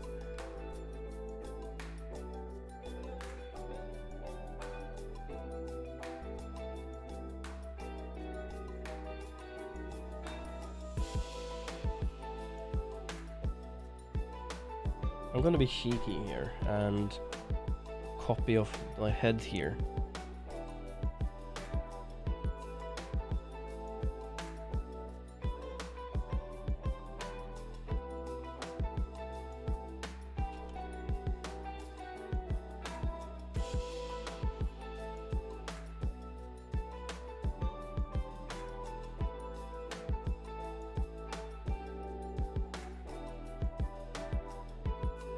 Tilt a little bit.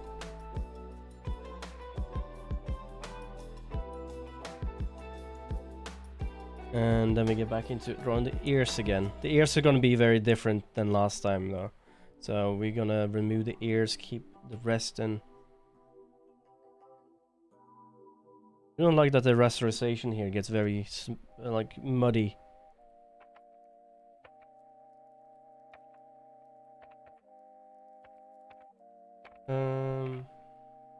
I gained 2 followers and I'm not even streaming.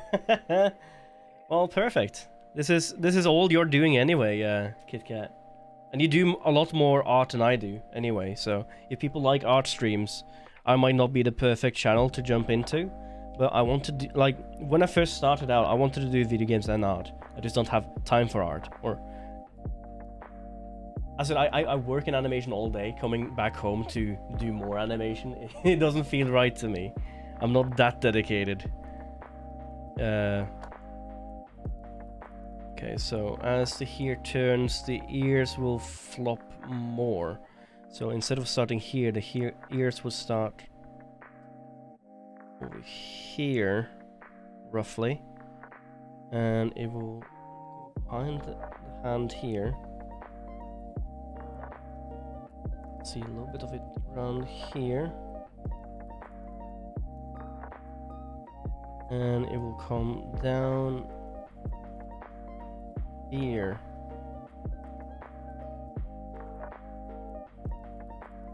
This is what you call follow through in animation terms, where you have a reaction, something that makes it fluid. Funny enough, me and my voice teacher spent many sessions talking about those muscle groups because they are really important for good breath techniques. This is why Pixar won't hire him. No dedication. Oh no, the Pixar way is you had a family. You don't have a family anymore. You sleep in your car now. Enjoy. What was it? Was his name again? Lester or something like that? One of the founders of Pixar lost his wife because working on Toy Story, he was sleeping in his car in the parking lot of the place they were renting for the Pixar offices.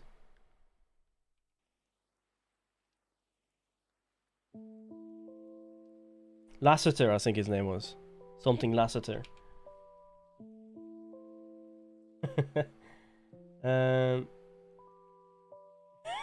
Never. Shia was like that. She said she had about 60 followers, but she had never streamed. It's because she was lurking in everyone's chat and so on. It's ear. We'll start out here. You'll have more of a curve this time than before. So actually, I'm not gonna curve it like that. I'm gonna make a crease in it. So when it curves in, it's gonna curve here, and then it's gonna get more of a tilt here. All tilted like.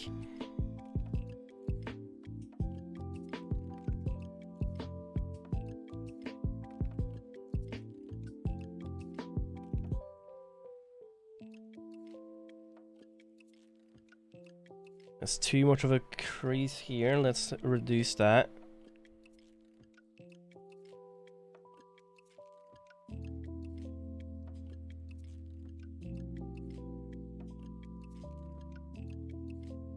It's too much of a crease, really. It's too much of a change.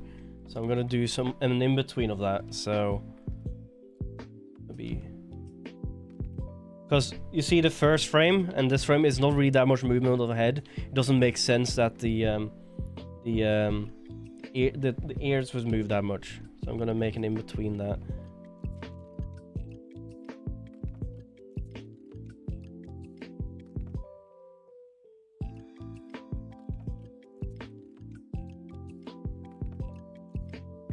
Alright guys, I'm out to do my own things. Later, thank you for stopping by. Thank you for the follow.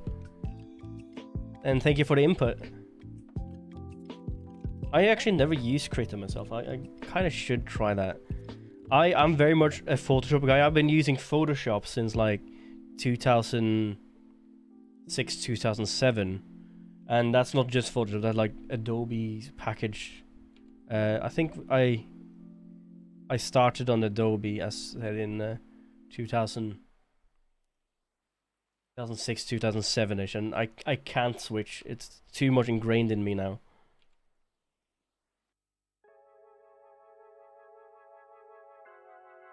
I need to keep this. I really want this little curve, but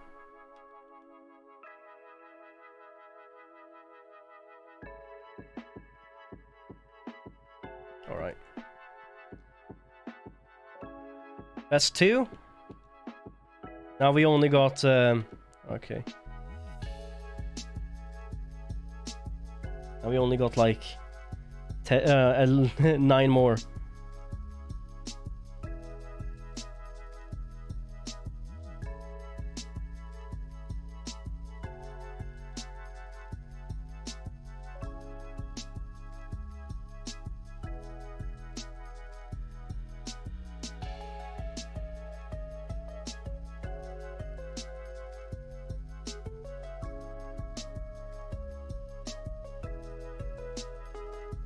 Next.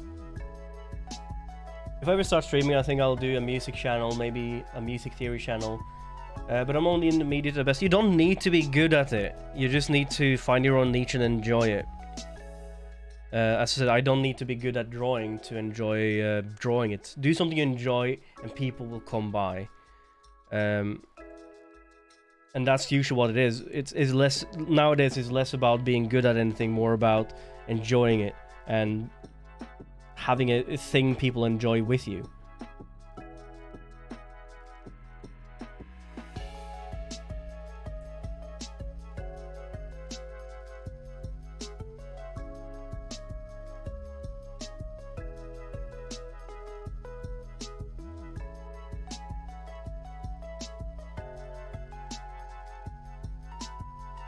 Arm is so big.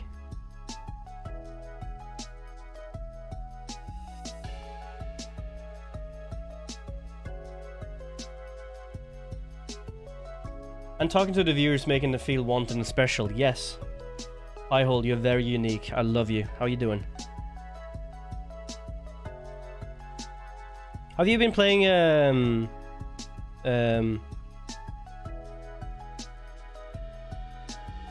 something Daylight 2? It's the new zombie game that just came out.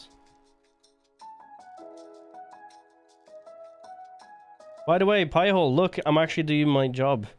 I'm actually doing something I kind of know. This is the first, right? I'm always doing stuff I have no idea what I'm doing. I still have no idea what I'm doing, but at least I have a vague understanding about it. Do an animation. Let's not do that. Let's actually do a clean line here.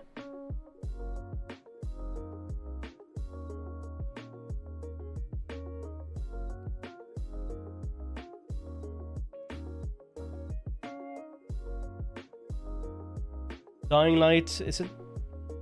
I think it was it Dying Light or something by Daylight? I can't remember what it was, but yeah, have you been playing that? You saw me doing art and you couldn't get out of bed quick enough. Oh, that's sweet. See, what we've done so far is that we've made a waving animation. And now we're trying to add Kit Kat's avatar on top of it. So we have Kit Kat waving. That's going to be her follow and subscribe gifs in the end.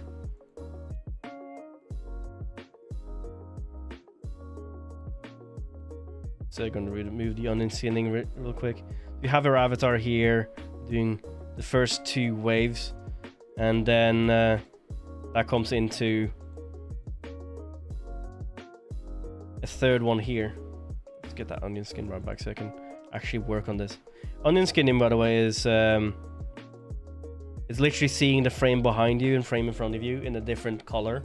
It's a replica of how they used to do it in like traditional animation, where they had a light box with a light coming underneath, and you would see like the lines of the paper behind it. No, actually not. But it's just vaguely the same.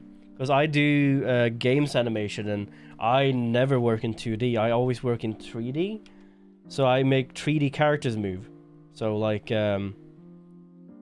video game characters, more or less. But last year, as I said, as you know as well, I've been working more on pixel art. And it got me to open my eyes a little bit to something different. Maybe not always do just... Maybe learn something new. Maybe if I want to learn 2D animation.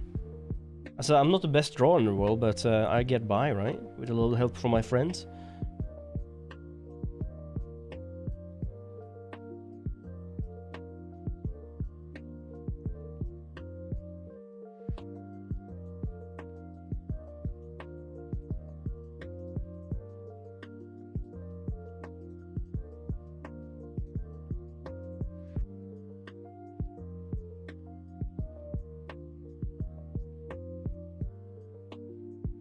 Random question, what's your most favorite old tech? Mine is my 2003 TV with 5 channel support, great for playing retro consoles. Ooh. My favorite old tech? Probably be Game Boy, a Game Boy. Handheld console, right? What is it not to like about that? Would I still play it? Probably not. Do I like it? Yeah, hell yeah. Too skinny.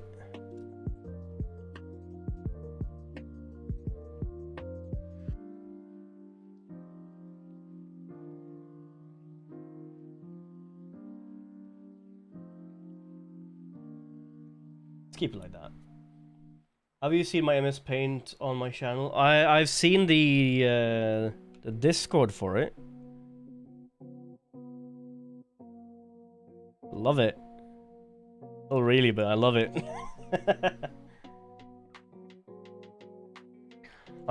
As I said before, I've never touched this software before today. It's called OpenToonz. It's a free to use software. So if you very much want to try this out yourself, you can just go and Google it and find it and enjoy it.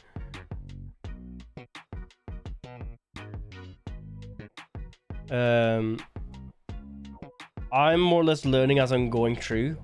Everything I'm doing right now is it's just using the little information that is already in my brain.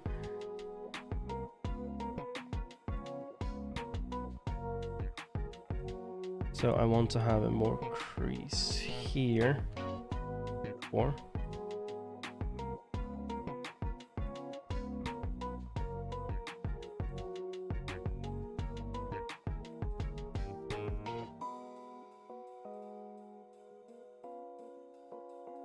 Arm goes a little bit further down this time.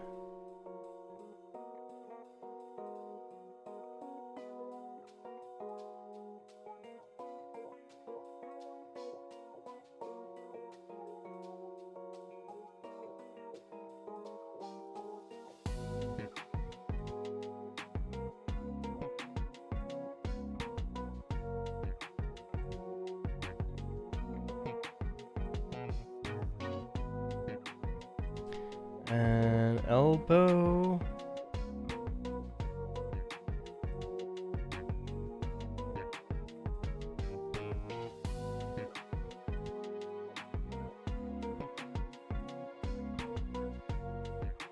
Like, animating is not hard. Getting good at animation is problematic. What about Zach? Who's Zach? who can help? By the way, hi Ray, how you doing? I forgot who Zach is. Who's Zach? Zach, these nuts in your mouth. I love you, Ray. How you doing?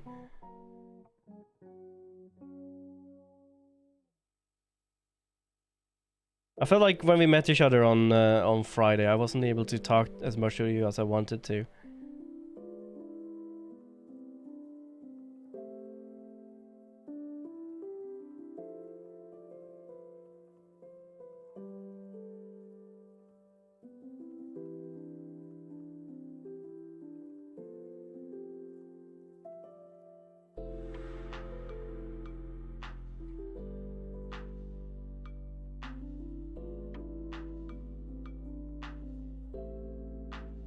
Attack hug.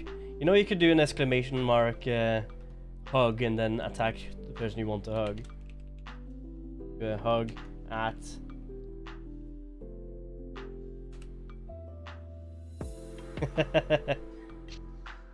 Or you could do a new one that I changed now recently, where you can just do a at.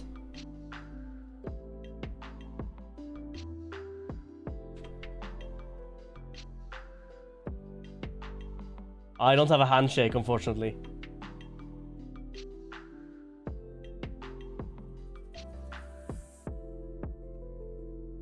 Anyway, let's continue with what I was doing. Where's my cursor? Here's my cursor. I need... Hello. I need to pee, though.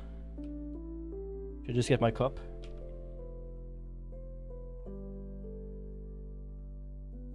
Like, I love doing these art streams. I just do them so rarely. I just don't really have the drive to just draw as much as I really should. It'll work. Might be that someone else used it a little bit before you. Maybe you can't spam it. It's true stream elements and it has a little bit of a tick on it, I guess. Do what we did last time and grab that head again.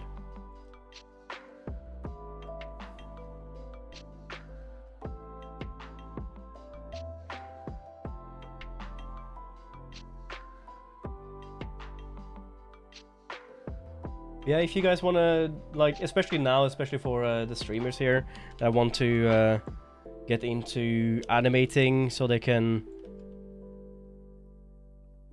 work on like their animated emotes and stuff that are currently being rolled out to people, it's definitely a good time to learn it. And if you can use Photoshop, you can use this. That's definitely for sure.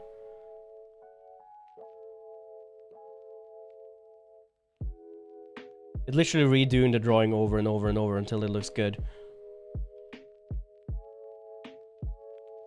Stretch. I'm gonna do a stretch and I'm gonna do a pee break. So I'm gonna pause my music. I'm gonna go in a BRB and I'm gonna go pee. BRB and pee. Catch you in 2 seconds. No. It is my fault, actually. How about no? How about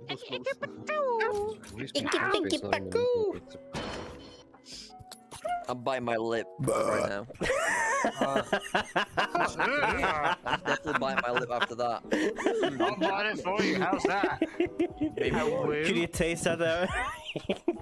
Lip suck. Alright. I am not gonna pee because someone's in the shower. Fuck that. So I can't go and pee. I have to hold it. It was the same thing this morning. Someone else was in the shower because my roommate has his girlfriend over and had another mate of his over for drinking night. So his mate, before he went home today, he stole a shower, and I sat there almost peeing myself because I just woke up. Pee on the door, Mark. Did I ever tell you guys of the time I went to this bar and I had to go pee, right? And I ended up going to the bathroom stall. Lock didn't work, so you do what you normally do. You just stand there with one foot on the door to make sure that it doesn't like open up. And then I started just doing my business, and then someone started. It was not rocking. It was Mullers. And as I was doing my business, someone started knocking on the door, really wanting in, and I said, "Oh, okay, it's occupied. Get the fuck out." Right? So this guy, not understanding common courtesy or common anything really, started knocking even harder on the door, trying to force it open, and said this door was not locked. It was just prodded there with my foot while I was still holding my tool in my hand, right? And in the end, he kind of realized that he was not going to get through, so he started peeing on the door. And all I remember is the flood just coming underneath the door, and I'm just, fuck this. The last time I used the toilet in that area. It's nasty shit.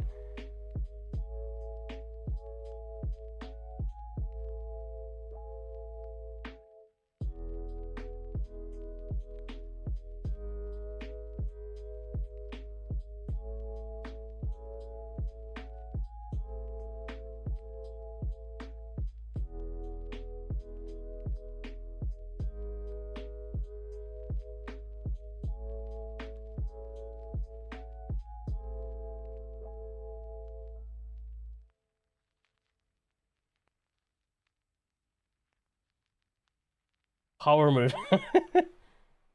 You remember that story, yeah. I was like 19 years old or something then. 11 fucking years ago.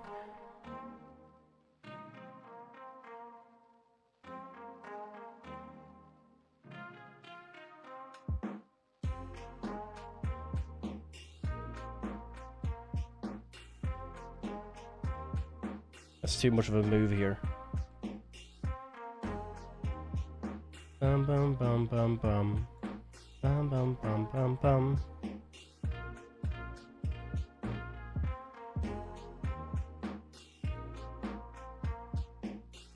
A lasso tool would be so great in this.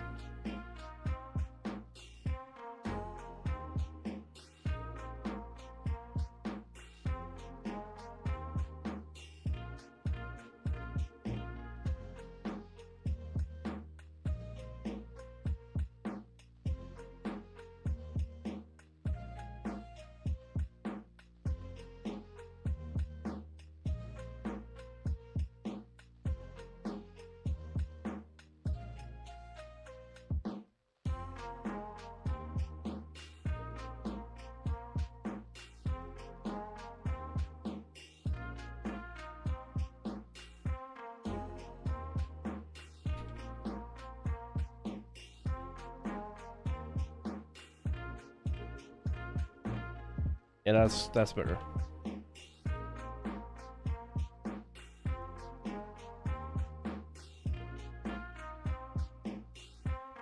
Put onion skin back on. Don't pee in the shower. That's a power move. Okay, so the ear, this will.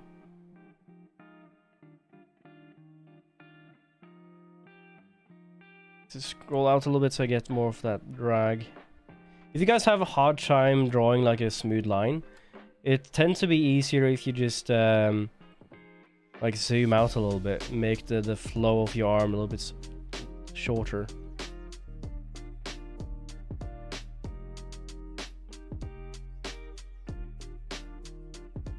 And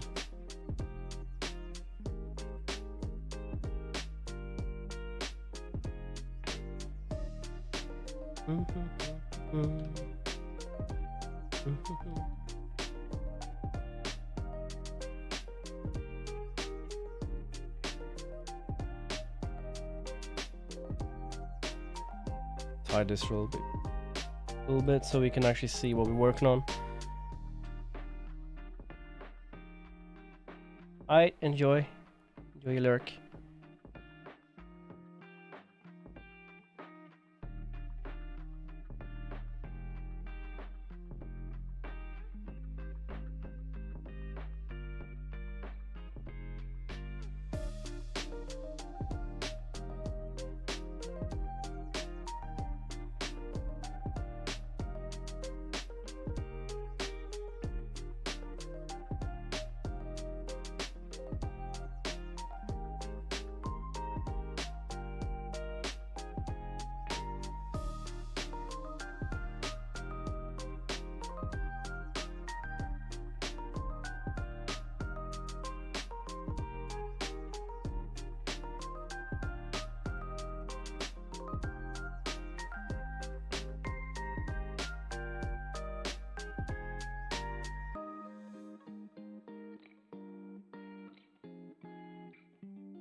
Yes, I know that's what you want to be. Heck, and what? What?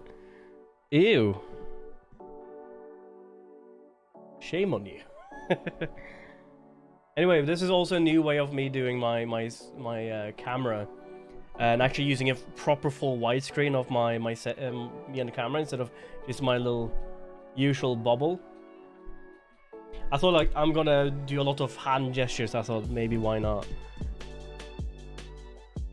So I hope that's to people's satisfaction, seeing the fullness of my width.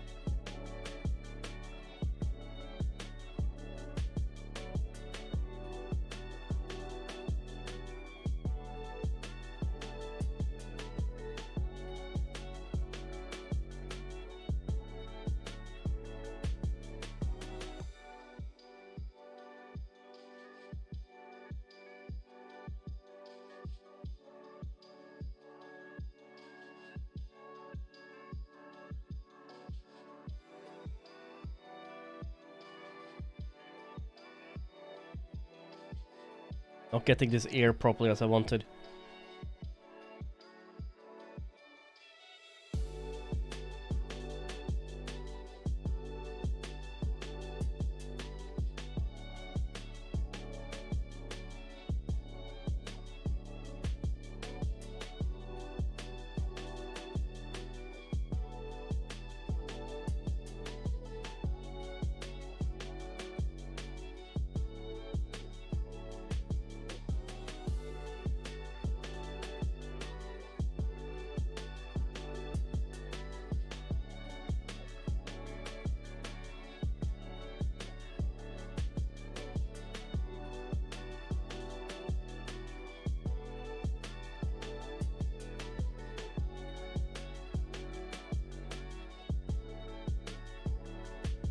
My bot really need to chill down.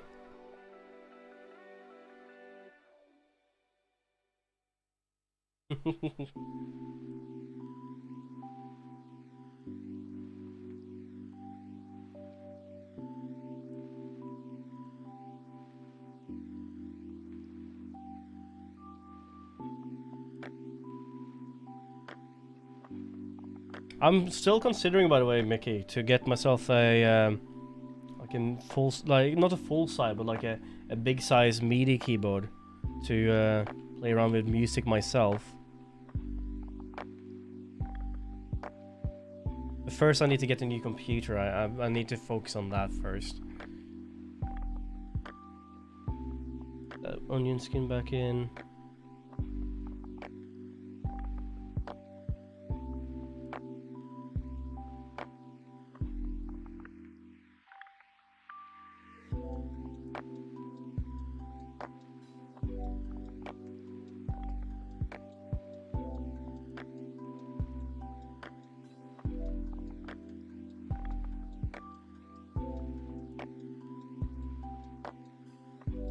Did you look at the 12 key? Yeah, I'm considering going a step up though. Not 12, but more. I find them to be way too small, me, when I was looking at them. I thought maybe that's what I wanted, but when I first saw it, nah. I want them probably to be a little bit bigger than that.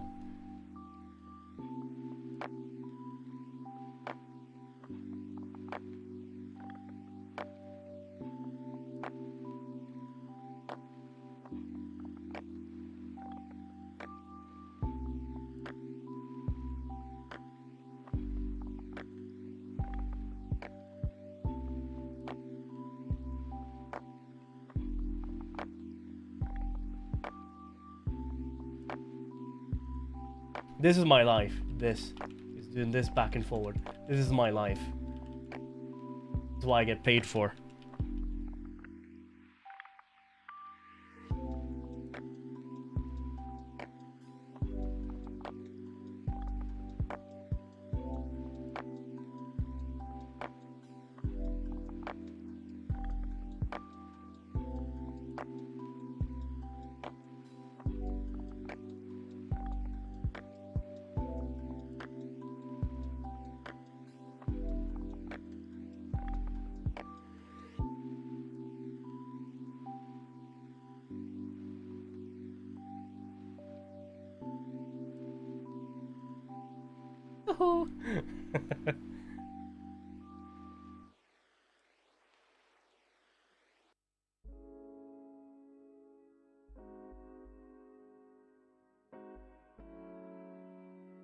Give me 1 second, I'm just gonna check if the shower is still on.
I had to pee.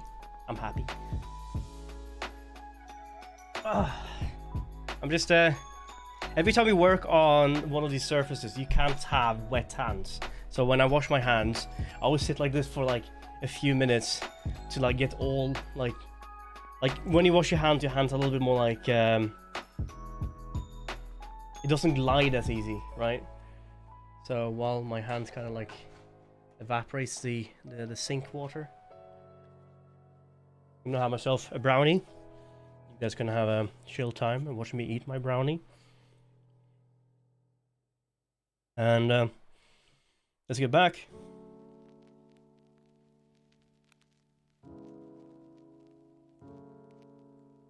So almost 4 hours. What's the time? It's like 8, so we have time.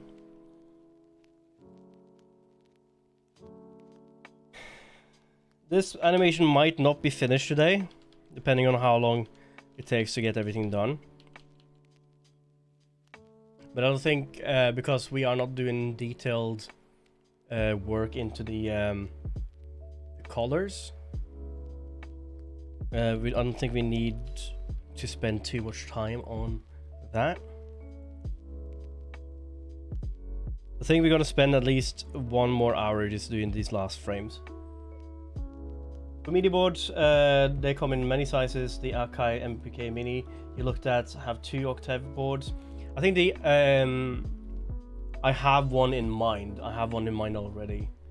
I'm just gonna pop it open real quick so we can have a look at it. Have it saved somewhere. Amisonas, Amisonas.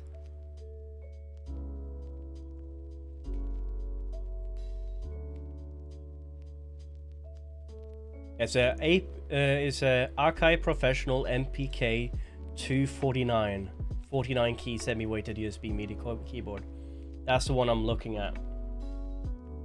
I'm not gonna go full 88. I have no use for it. I could play anything, but I don't think I will ever need there's so much space. I don't have that space in my room.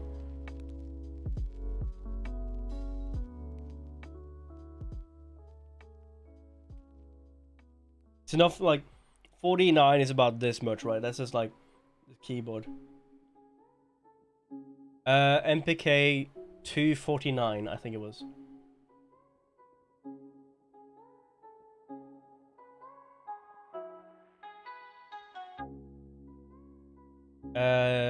Professional MPK 249, 49 semi-weighted keys. It's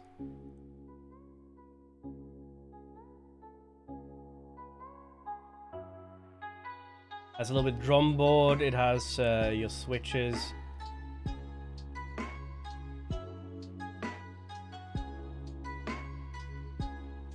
Might still be small. I don't know. I always could go for another one or the bigger one at some point, but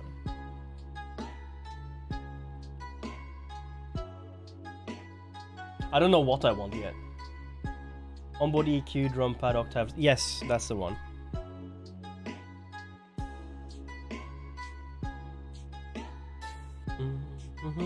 I wish I could actually just tone down the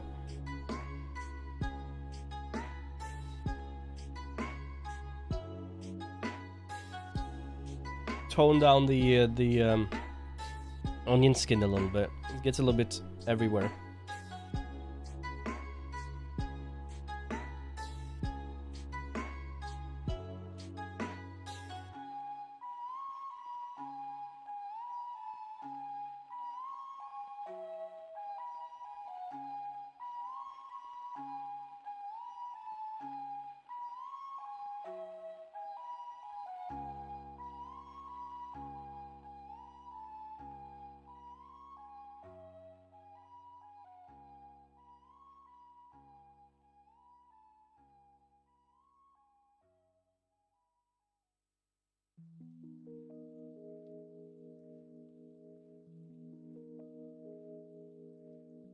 Yeah, I messed up the size of the size of the eraser here for a second. Just 4 octave work for most things. You can always go up or down up 10 octaves. Yeah, exactly. It depends, because with the MIDI keyboard you don't use it to actually play music. You use it to record music, right? So if you need something a little bit lower, you can always change it later to fit.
This is where we get the proper bend in the arm for the first time, looks like.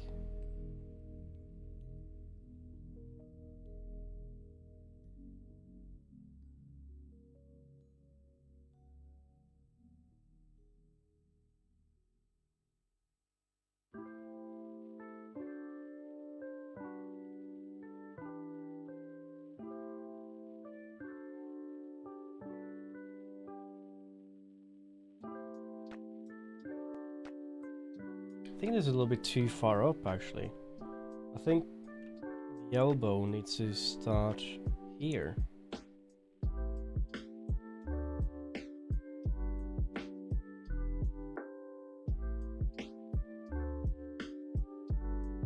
Yeah, here, here, and then here. Yeah, it's not gonna be up here, it's gonna be around here. Here, here, here, here, here. Yeah, ye, hear ye.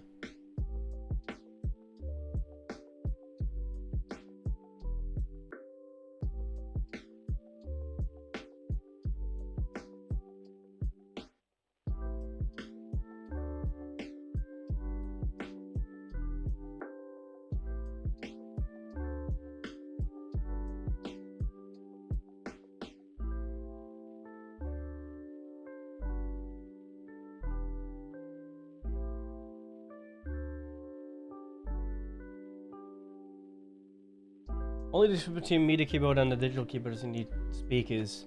Not all of them, some of them do actually have plugged in speakers. But you need to be in an actual software to get different things, usually. Both programmability and sell point since have more gadget. I have a friend of mine that has a proper nice MIDI keyboard. And he's able to, when he's on his PC, he's able to save the configuration he wants and then load that into his keyboard.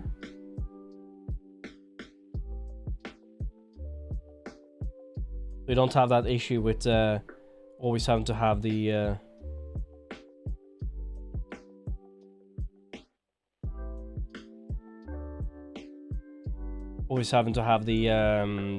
software open.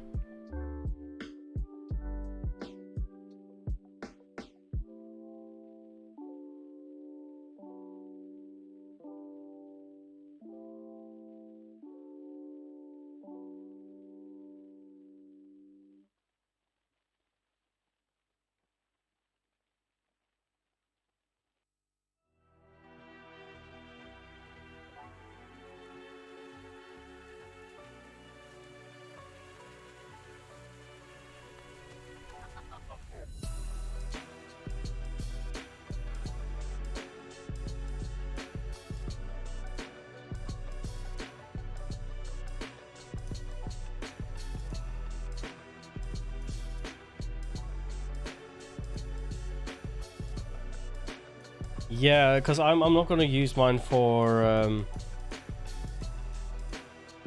just playing piano. I'm gonna use mine to be able to do different kind of instruments and sounds to it.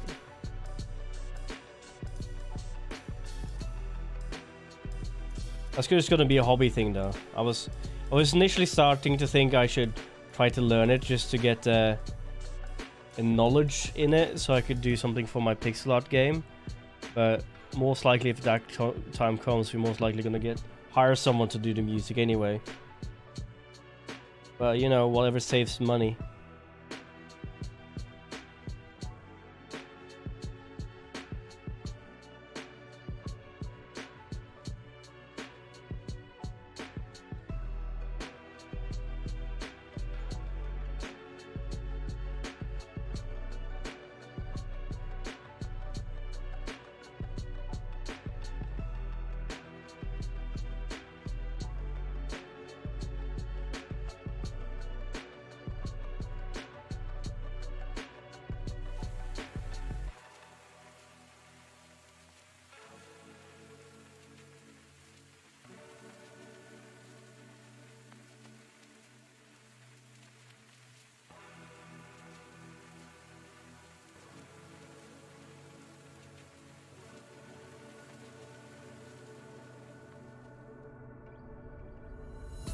Keep pressing N, which is this one, which goes back to 0 frame or like 0 zoom, and it kind of messes with because it's right next to B, so I misclick it.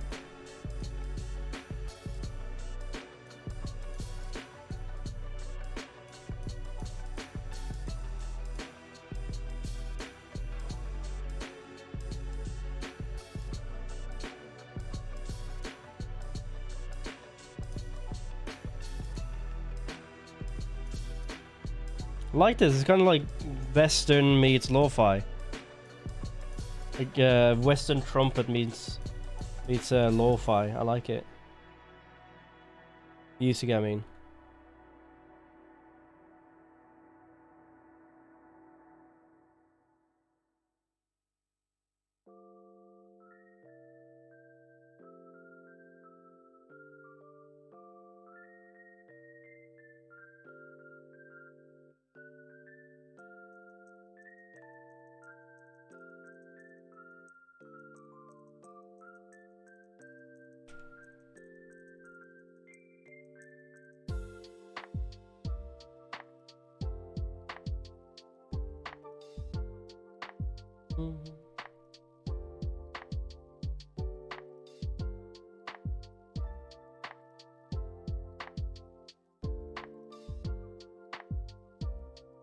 Knowing how chord progression work, how harmonic work, and how the different tones and scales work together.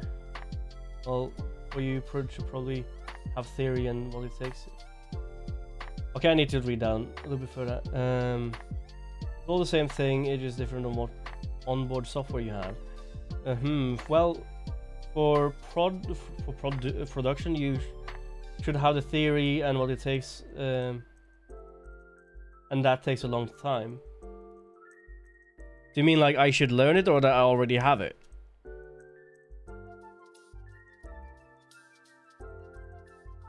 Like, I'm not gonna make a overnight sensation here. I'm not gonna make the next Christina Aguilera album. I'm just gonna make beeps and boops on the keyboard.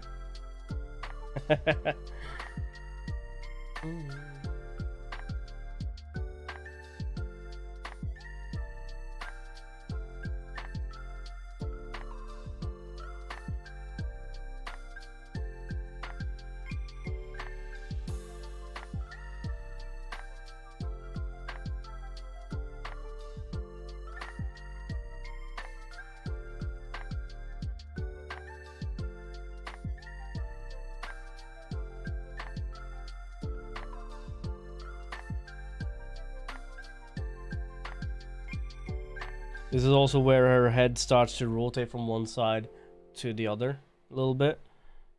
Not much, but a little bit.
Many do have a health feature that will give you a flag if it doesn't work melodically. Yeah, I know you have an arpeggiator on it.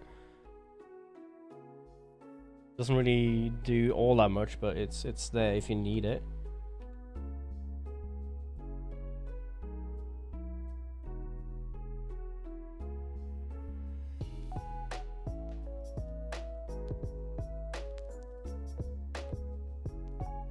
Gonna be the best silly beats. Well, you can find all of it on YouTube. I know, you can always find that.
This is starting to annoy me a little bit.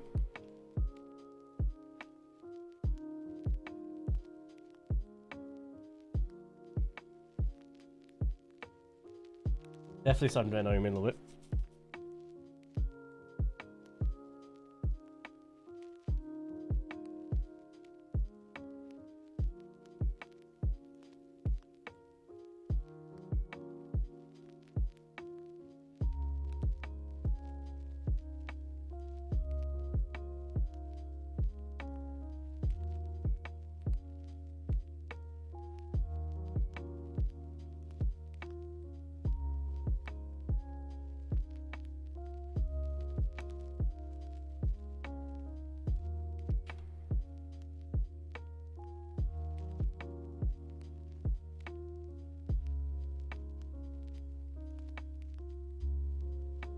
Maybe not as much of a flip as that, maybe something in between.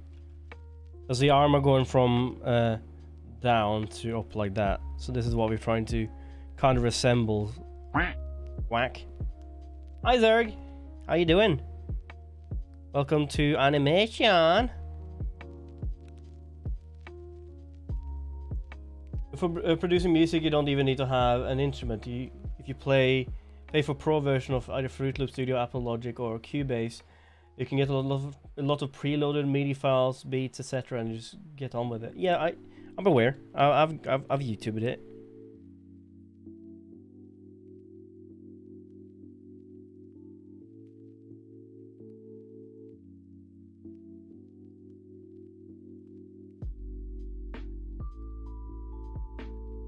I think what I'm gonna start with, just to learn it, is making something like this, like a lo-fi thing, or something that's a little bit like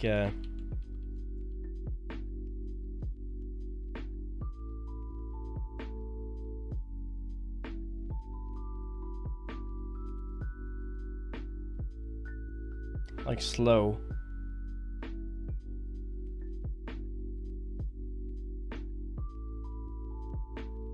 Also, it would be something I could use on my own stuff, right? I don't need to like worry about getting copyrighted on my own shit. Chilling, grinding ASO, Elder Scrolls Online on the weekend now. Crispy sucks for showing me the game. Perfect. I am working on Kit Kat's character animation. We're gonna make a animated like follow and subscribe thing using Kit Kat's character. And so far what we have more or less a character just waving a little bit. So we are going to go from this to having her character in there. That's what we're doing right now. And then we're gonna animate or add clothing and color and stuff and make it very pretty.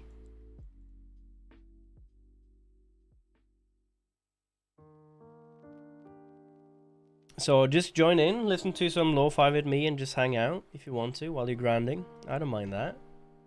Get yourself a delicious beverage, and I'll have my 15th brownie today.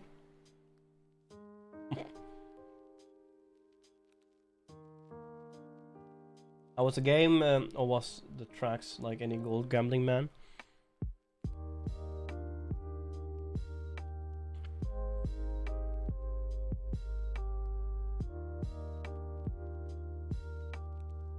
Ooh, gambling man.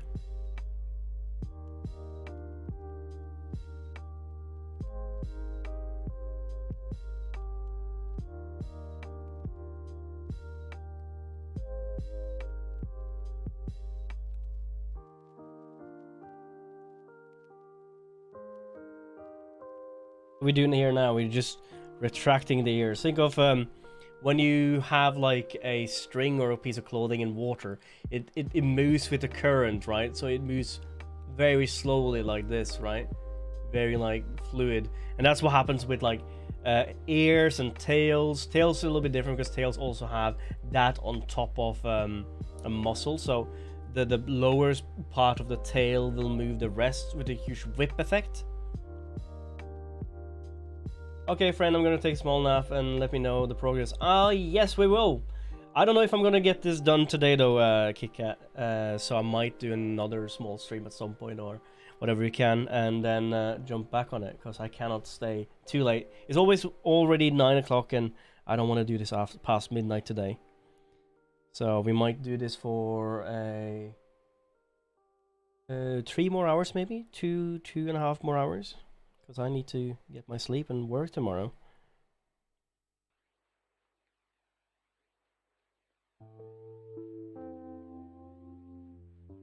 Add the ear. No, that's not enough. We need more to the ear.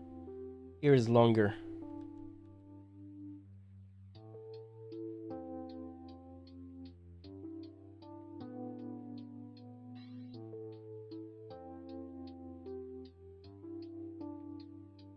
Enjoy your nap, by the way. I'll catch you later.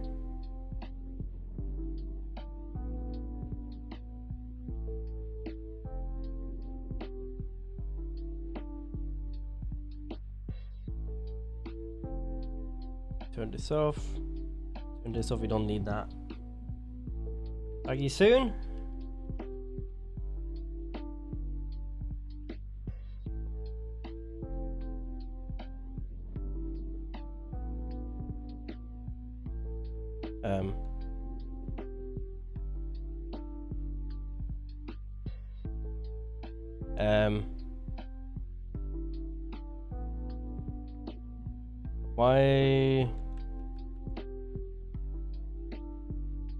Why is this? Why is this? Why can I not get rid of it?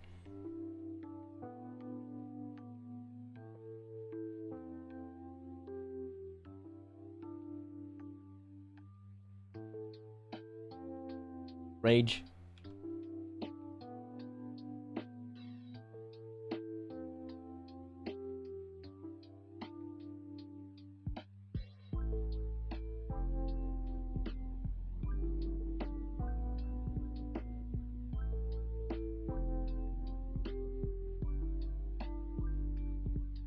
That was weird.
These drums, dude.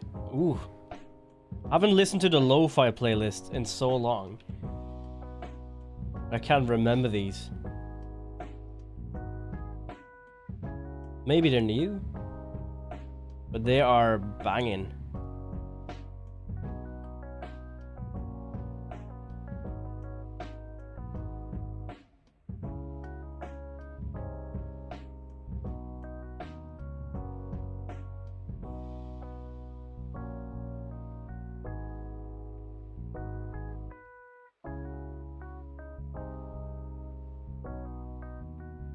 So we have a little bit of a drag here. You see the end of the, like, what moves first is while it's attached to the head, right? That moves first. This follows after. So this is the last thing to move. So we'll take a few, like, think of it as a chain link of like you have the end of the ear here, and you have the bottom ear, and then you have like a few links in between. And if this moves, these will move after, like, the next time over. Like this will, like, frame 1 this stays still, frame 2 this moves, frame 3 this moves, frame 4 this moves. That can be a way to think about it. So it's like a chain. If you drag the bottom of the chain, and move the chain like this, and it will literally make the bend happen later, and then afterwards this will come with, then it will create a crease. So it will go like that, more or less. That's kind of what I'm trying to replicate with it.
This and I'm just jumping back and forward to see if you have a natural flow of stuff.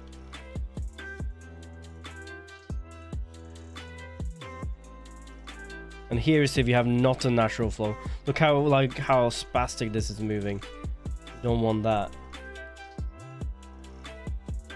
So sometimes onion skinning doesn't show you this.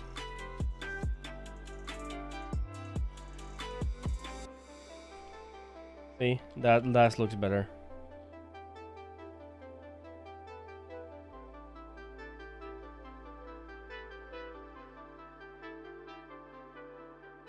Save because we haven't done that in a while. And get the onion frame back in because we want to see where.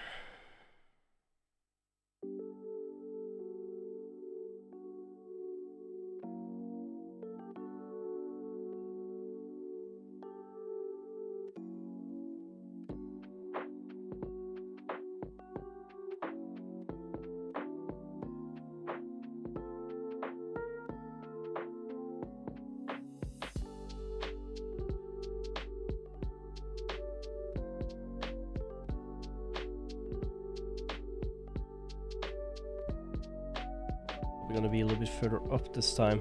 This.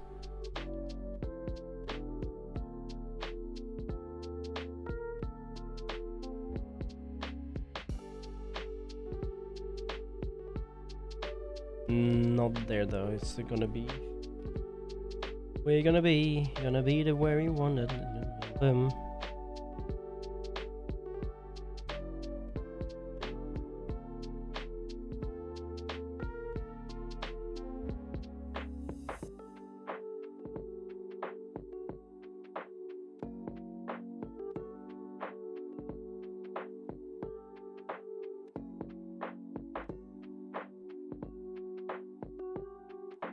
And now we can fix this. This needs to be a bigger. We cannot lose our volume when we bend stuff. That's something you need to always be wary of. Even though stuff bends, it's very rare. Like it's always gonna have the mass, the same amount of mass in it. So you don't like the only time you lose volume is when you know the volume's gonna be put somewhere else. So if it stretches, like think of a gum, like a chewing gum. Even though you stretch it to be very thin, you still have the same amount of volume in that gum.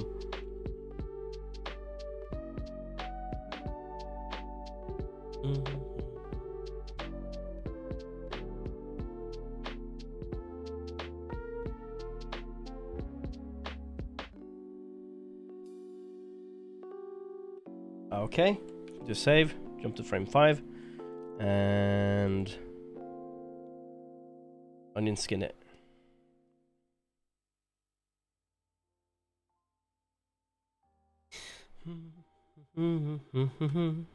Seems like we have a little different move here now.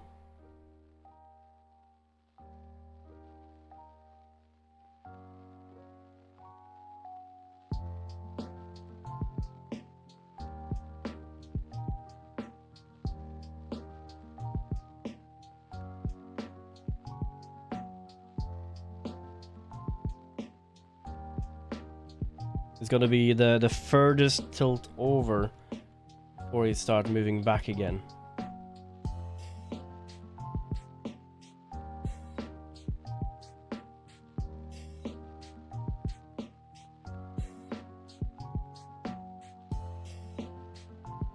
Woohoo!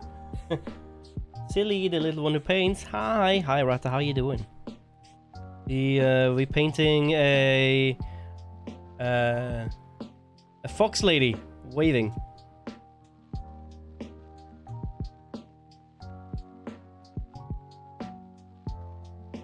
We do an animation.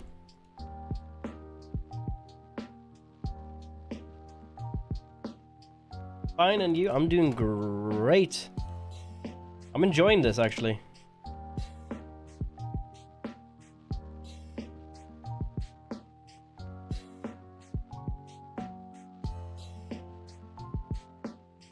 So this is also where the ears are gonna start flopping over to the other side, because we are reaching the past the midpoint. So if you see here,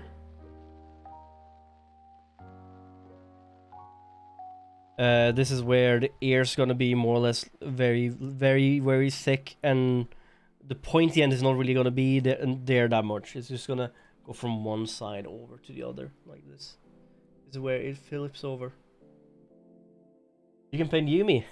I'm painting Kit Kat. Kit Kat was in chat earlier, so I'm painting Kit Kat's avatar to be waving. So this is Keita.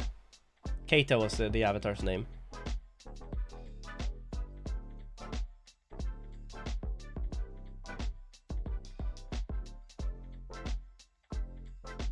But yeah, Yumi's also a fox girl.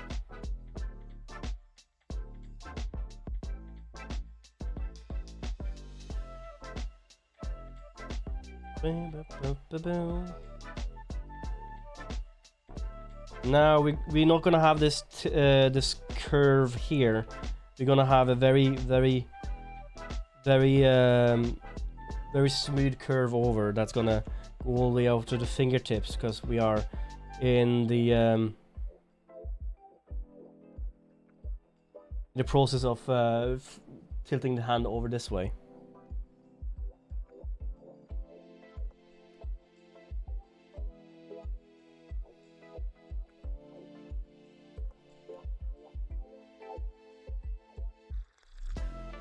There's someone drinking tea. Slurp.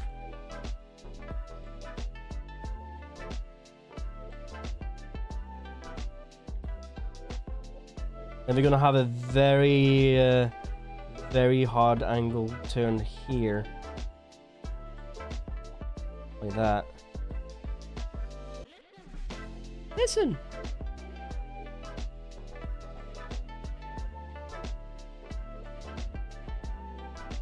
I think this might be a new. This might be a new playlist, or new songs to the playlist.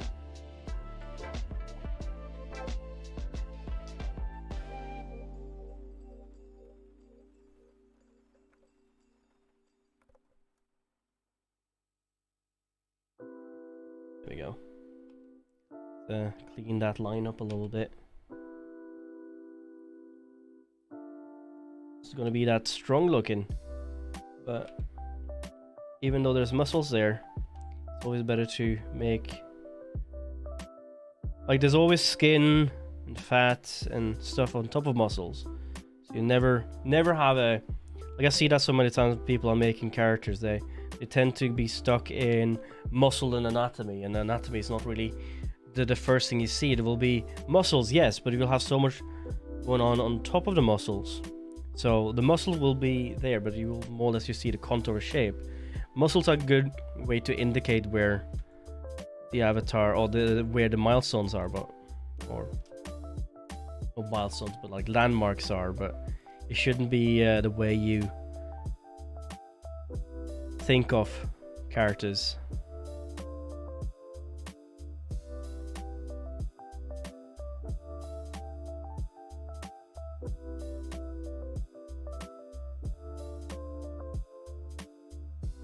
This is where the hand flops over to one side.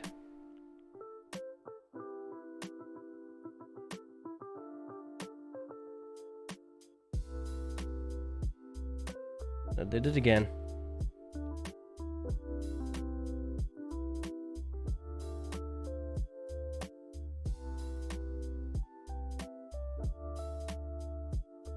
It's also different to do, like, I really enjoy doing these stream togethers. That's because I don't really tend to get time to do these things on my own that much anymore. Same thing with video game. Like, I used to do lots of video game, and then I just stopped, and then I couldn't start again. So every time I wanted to do video games, I had to force myself, and that's why I found it to be easy when I stream, because it sets up a schedule for me to when I can sit down and actually do stuff. But it doesn't help, because I feel like after I was done with university doing my graphic design degree, I just felt like I'm not doing anything artistic that much anymore. Even though I work with animation, I don't really find animation to be the most artistic stuff in the world, because you do a job and you don't do your own stuff. You don't do it to make it pretty, you make it to work. I don't feel like doing the animation I do is something I will always put in my portfolio, if that makes sense.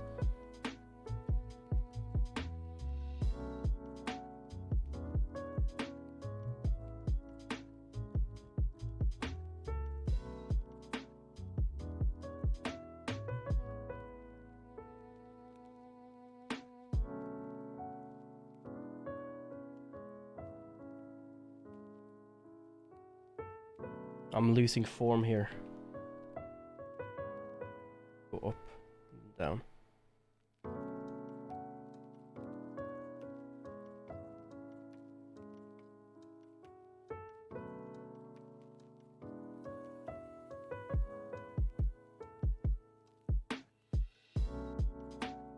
Let's fix this real quick.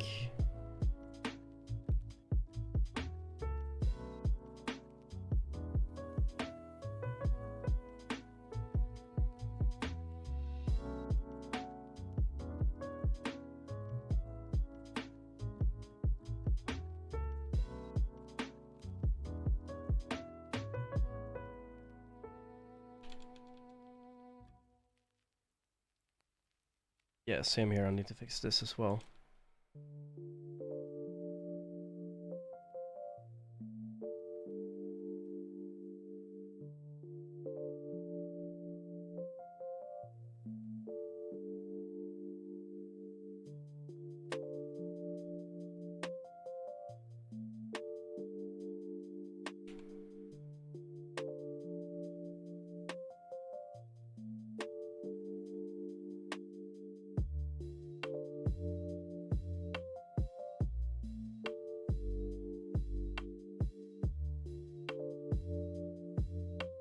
Doing that. Should look before I press anything, I think.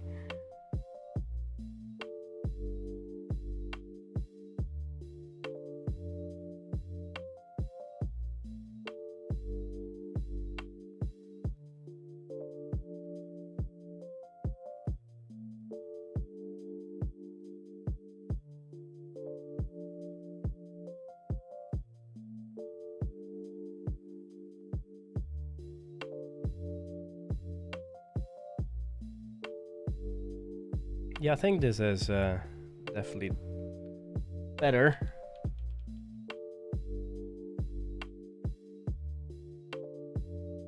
This on the other hand needs to be worked on.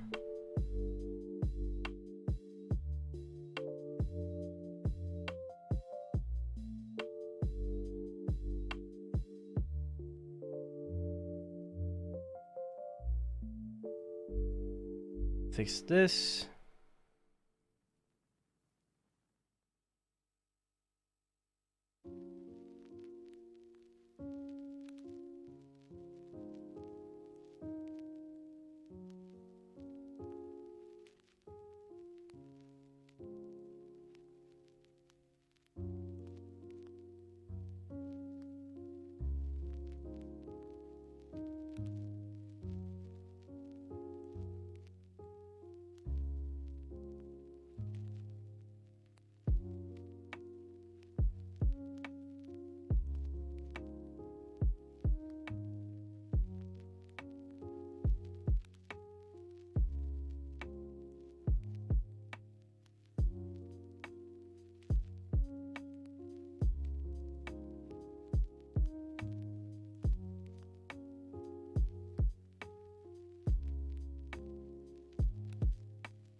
There we go.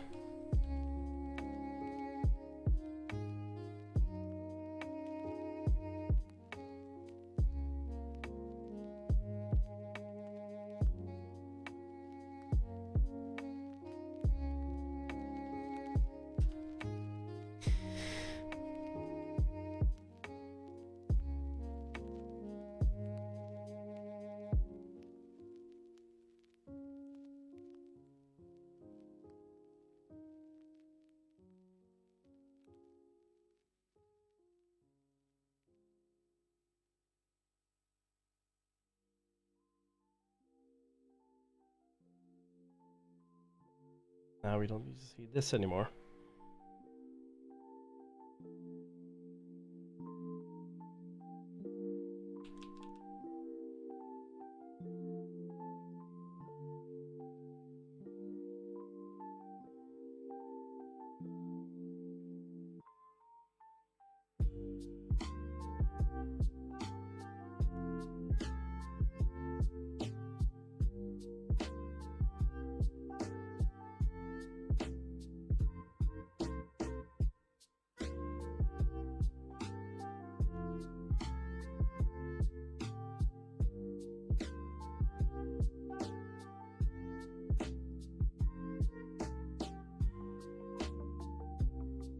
Easier to fill in than draw the whole thing in one swoop, I think.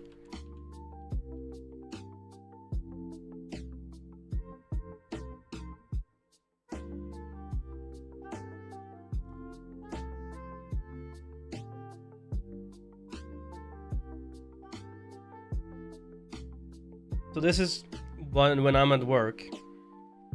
This is usually when I stuff like this is usually when I start to watch people stream, or watch my series, or have music in the background, or spend my time with something in the background.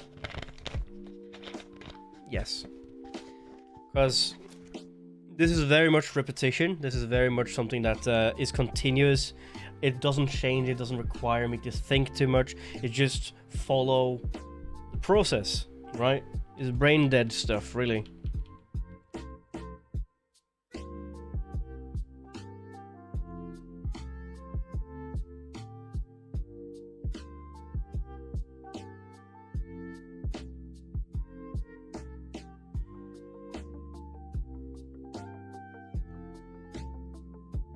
And as said, this is also where ears start to change form a little bit.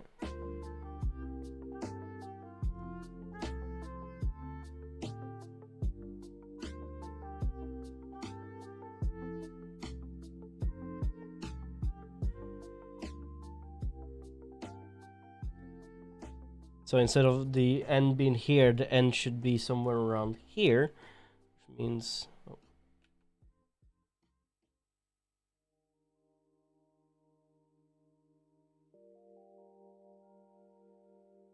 Oh. Get...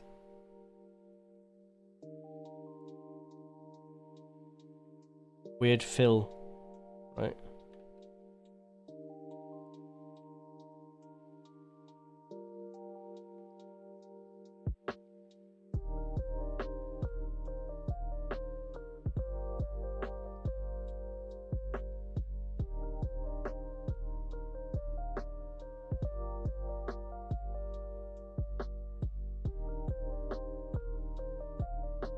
Definitely not correct.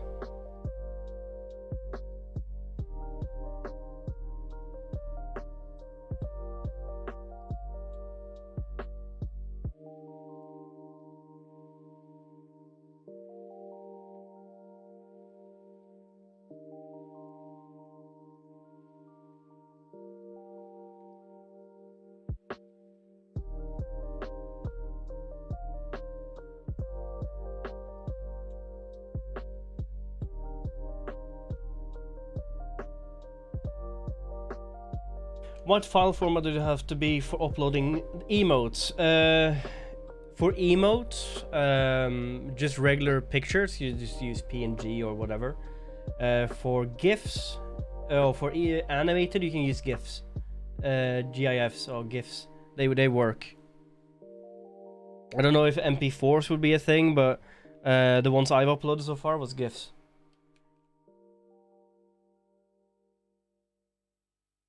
I only have 2 animated ones really, but still. At some point I need to work on mine as well, but yeah.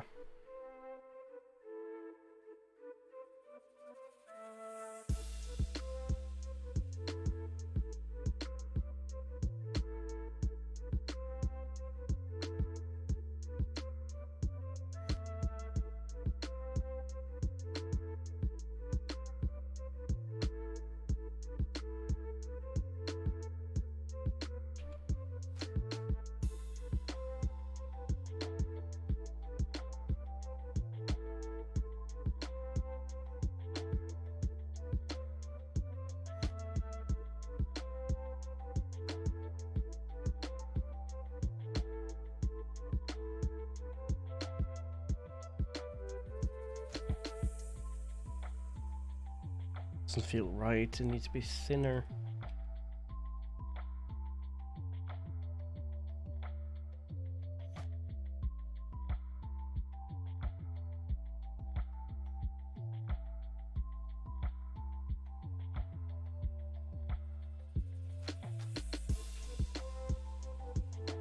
I'll probably not snap over to the other side until like frame 7 in this case. Apparently I do them in MP4 in mine. I just animated my very first thing. Ooh! Did you use this tool or what did you use to make the animated? Did you use Photoshop?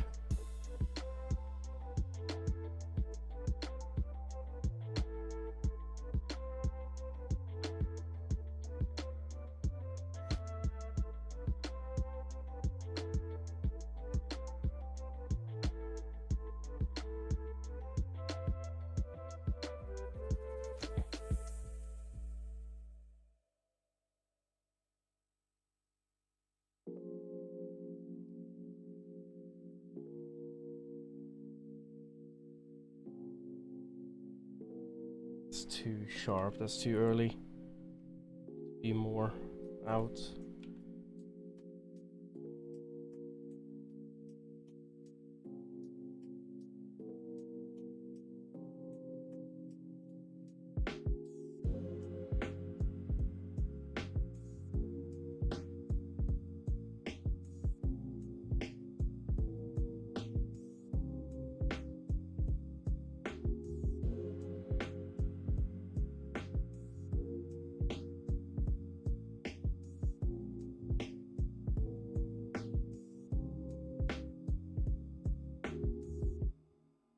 Clip Studio is a pretty good tool for actually looks like a lot of what I'm doing. Okay, yeah, I've heard that they have it. I have not used Clip Studio, so it for me was like I'll grab the first thing I have that I don't need to pay for really, because I'm not planning on earning money on this.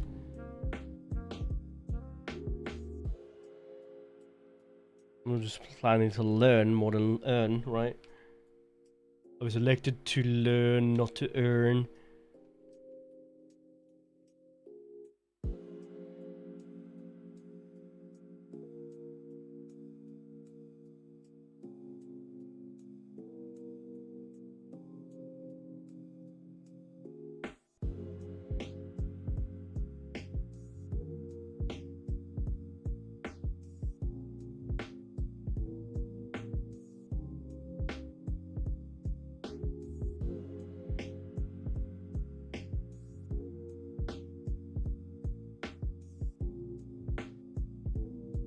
Yeah, the first time I did this was in Photoshop.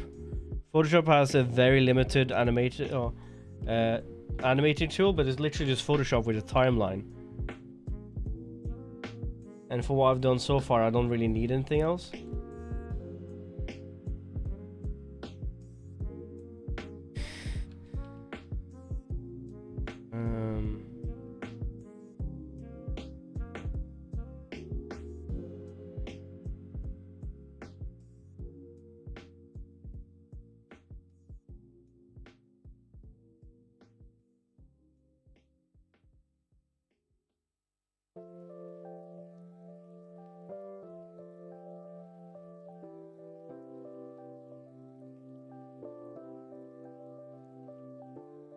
This is very drastic right here, but also here, doing that drastic, I need to change this.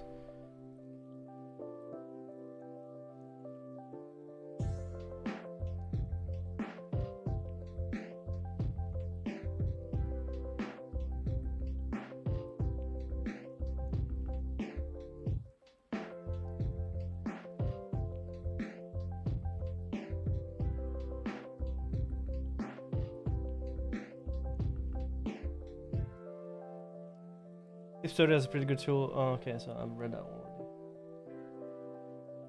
So do you mention something else?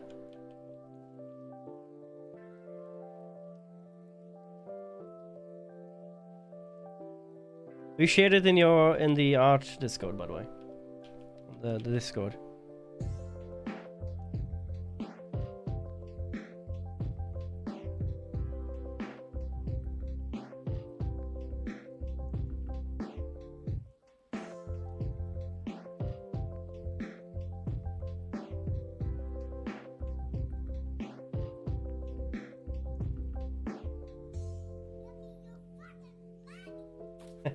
He's watching the video that Keita put in Kit Kat.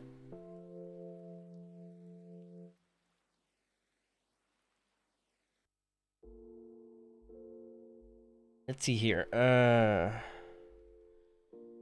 I'm very much doing this very slowly right now. I'm realizing I should try to focus on speed a little bit more because it's half past 9 now.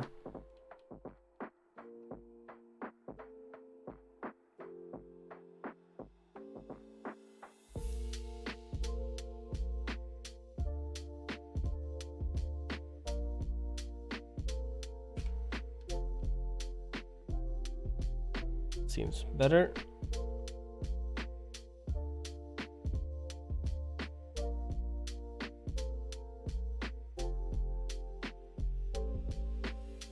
Since I already have a paid Chrome, might as well use it. Yeah, I was thinking the same thing. That's why I was considering using Animate today, or just continue using Photoshop. And if else, I really wanted to get into the workflow of like something like Toon Boom Harmony. But Toon Boom Harmony is a professional tool. I think it costs.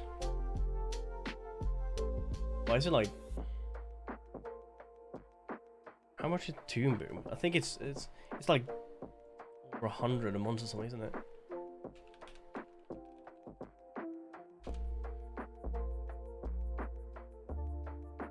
Toon Boom Harmony.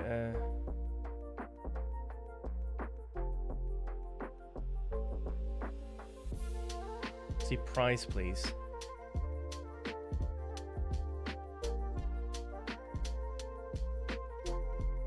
Petrol license is 335 for essential, 900 for advanced, and premium. So it's like almost $38 $28 a month for an annual thing, but it's like 23 per month or 58 per month, depending on what you're getting. Yeah, I'm not gonna do that just for this one little bitty. And if this is free and it works with what I need it for to say Toon Boom Harmony, you pay for so much more than you pay for so much more with that.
Just touching up a little bit here if you haven't noticed. Just touching up to make sure that my lines stay consistent. If else you will end up with what I had very much in my first animation is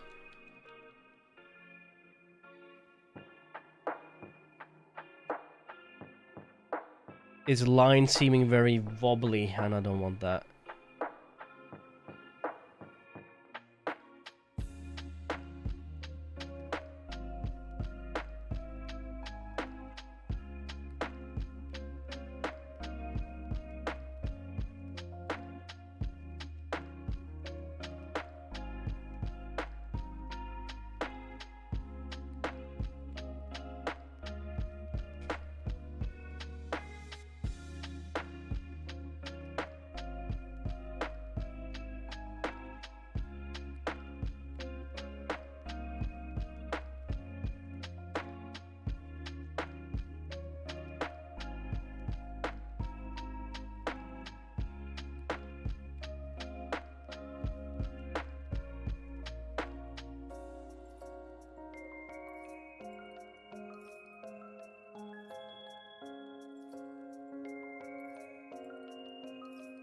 This is a good line. Right here is a good line on the shoulder here.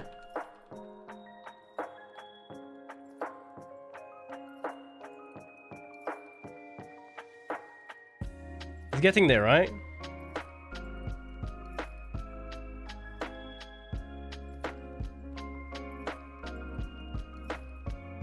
Alrighty, let's go for number 6.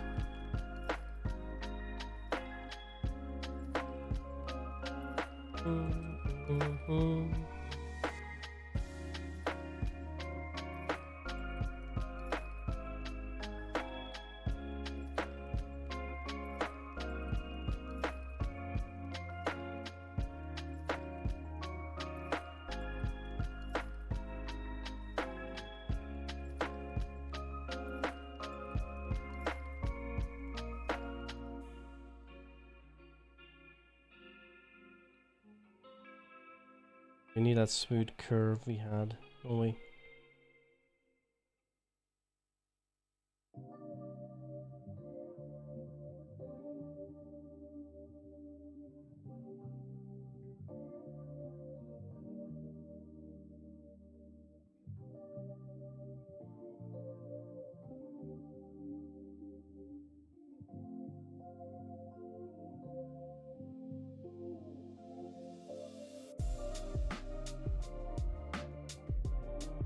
You're gonna go in and do fingers at some point, but we'll see. The cuteness comes all from Kita's animations, because I'm literally sitting looking at this while while doing references. So yeah, that's where the size of the arms come from.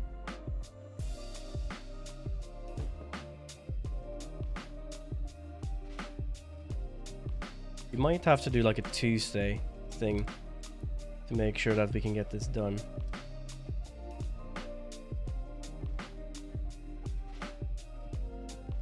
I don't want to start from the hand, I want to start from down here.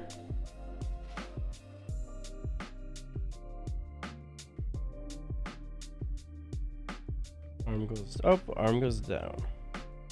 So, around here.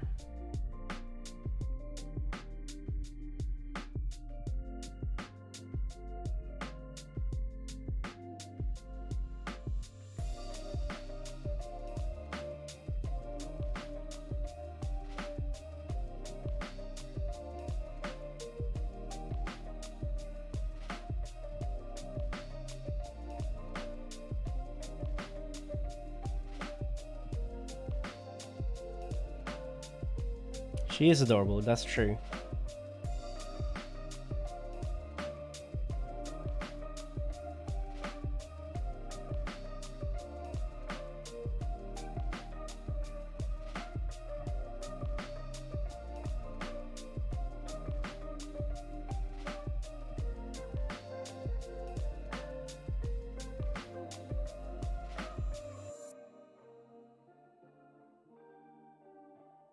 I did something there, I don't know.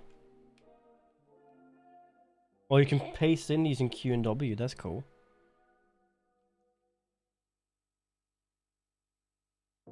Oh, is there a trick to get some trans background while saving a GIF, or should I? Should you just do it on its own?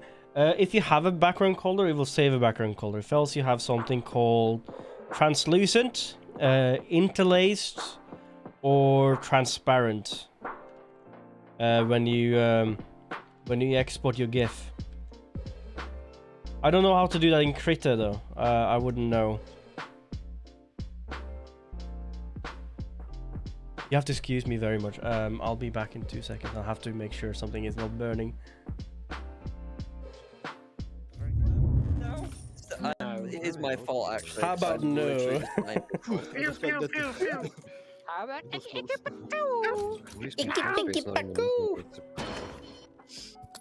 I'm biting my lip right now. Definitely biting my lip after that. I'll bite it for you. How's that? Maybe I will. Could you taste that there? Lip suck. Very clearly, yeah. I want it my way. Got you in the shoulder though. Shoulder. I will be late to the party then.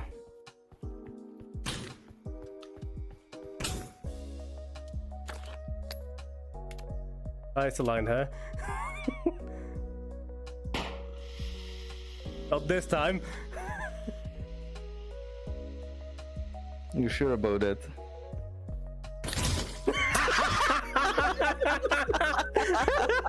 And it was Yumi too. I was right. My roommate had a pizza in the oven and he forgot to put a timer in it. So, yeah. That must be a very crispy pizza. Abuse his brain is the only time it's usable. Yuck. You dum-dum. I don't mean to make this a silly tech hotline. Don't worry. It's called interlaced or transparent or translucent. One of them is usually what you call it. But I don't know if even this can do a transparent one. I'm just gonna have no background and just see if it exports it without the white around it. If else, I'm gonna save it, drag it to Photoshop, and then remove the background.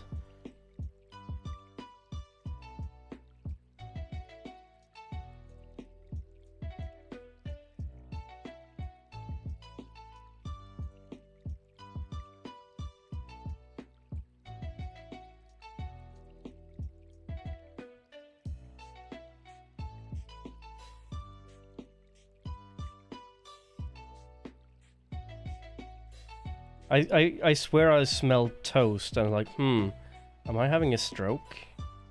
And then I went out and I saw there was a pizza in the oven, or 2 pizzas in the oven, and it didn't look burnt, it just smelled burnt because he had one on the bottom that more or less was probably proper crispy underneath, but I had to run to the kitchen to make sure nothing was left there.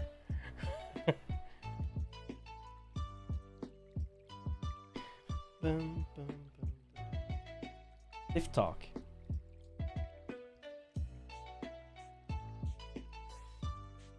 That shall real smooth. Smooth to the left. Smooth to the right. Cha-cha real quick. With no transparency, oh no. Google it, see if you find any solution. I'm very confused. I'm very concerned that this might not be transparent, but I think you can always chroma key it and use another software to get rid of that color. So if you choose a very, very harsh color in the background that you have not used in the rest of the thing, you see if you can just grab it and delete it. I might have to take this into Photoshop to get that done myself, but...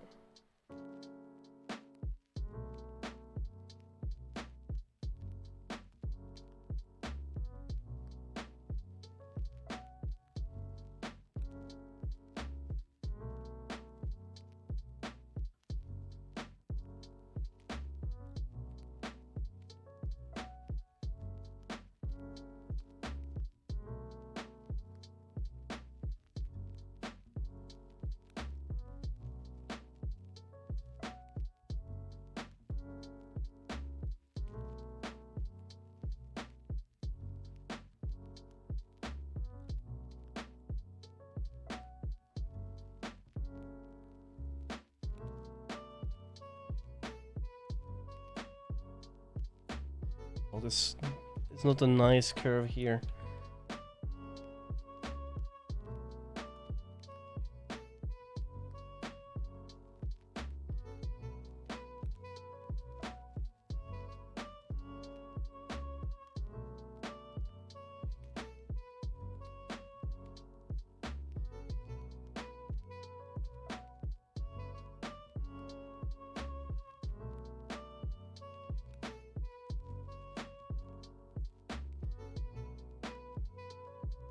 Beep beep beep beep beep beep beep beep beep.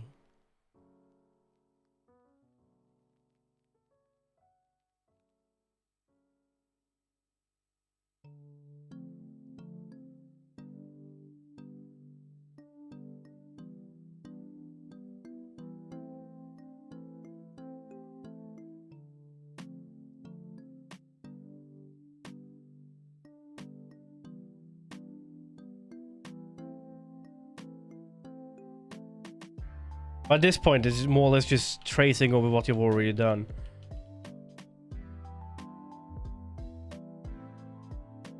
I have to go back at some point to make the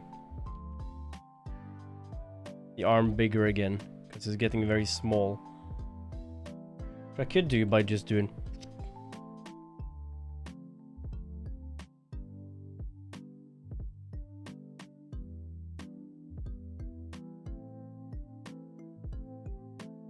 just drawing over it again.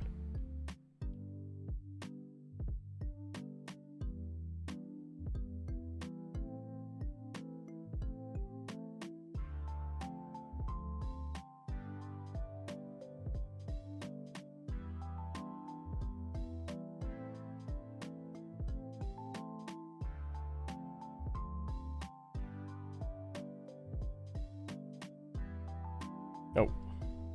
Press N again.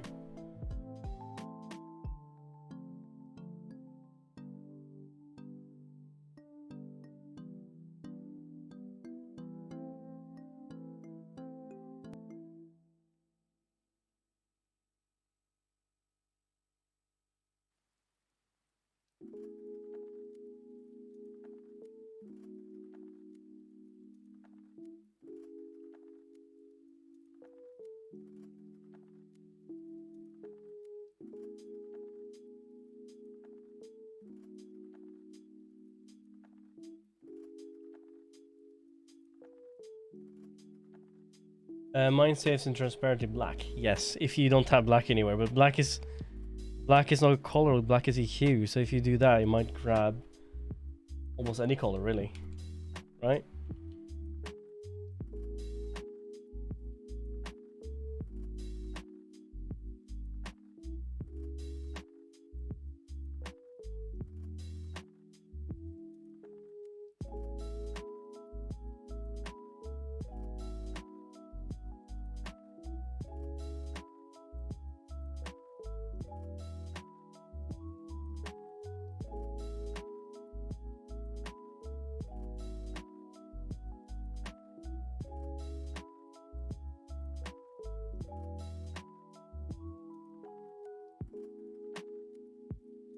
Oh Jesus, this just realizing how terrible this lobster claw of a hand looks like. Ugh.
Oh, okay.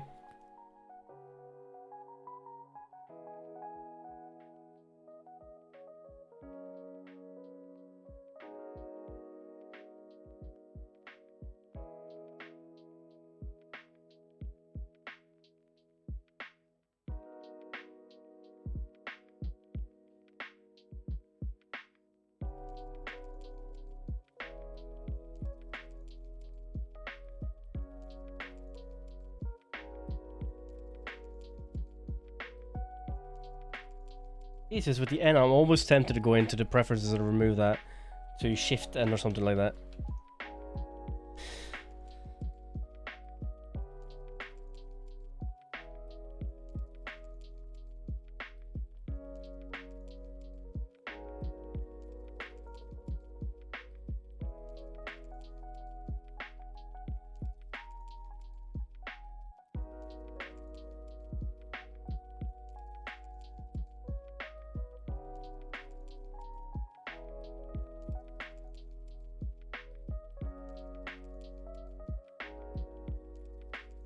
Just realizing I'm doing the same problem I did the first time, just removing mass where it shouldn't.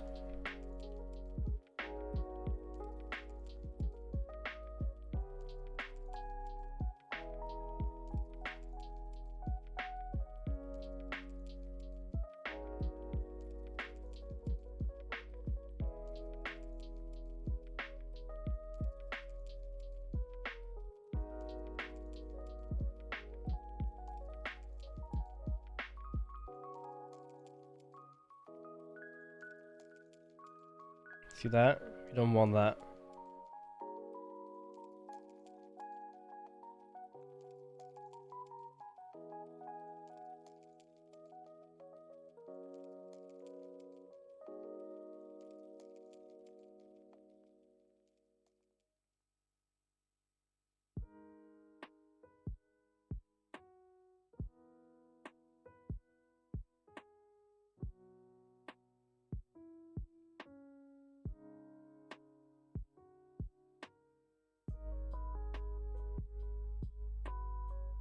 Look at the difference there. Jesus. Dropped by a centimeter.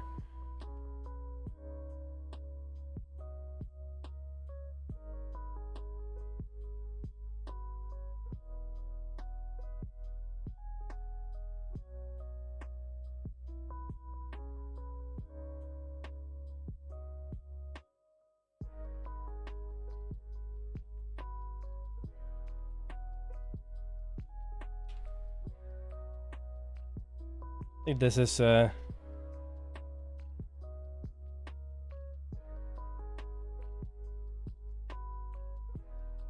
same thing here.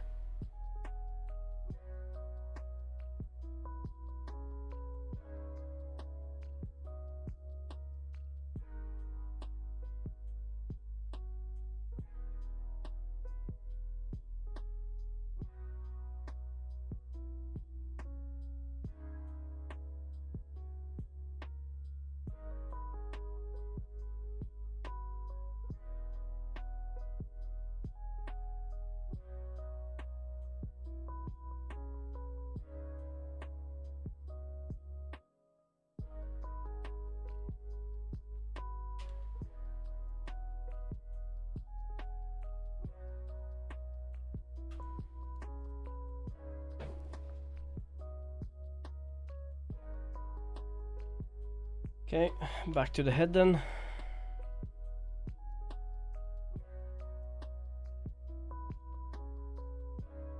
This is where we need to have the ears actually plop from one side to the other. I'm not gonna go extreme and just make the ear go like this now. I need to find a middle ground where the ears are like this. Really? And then on frame 7 there will be on more like this. That's something I need to focus on now and make sure this is working as it should. Very stiff neck. Or stiff shin, I mean.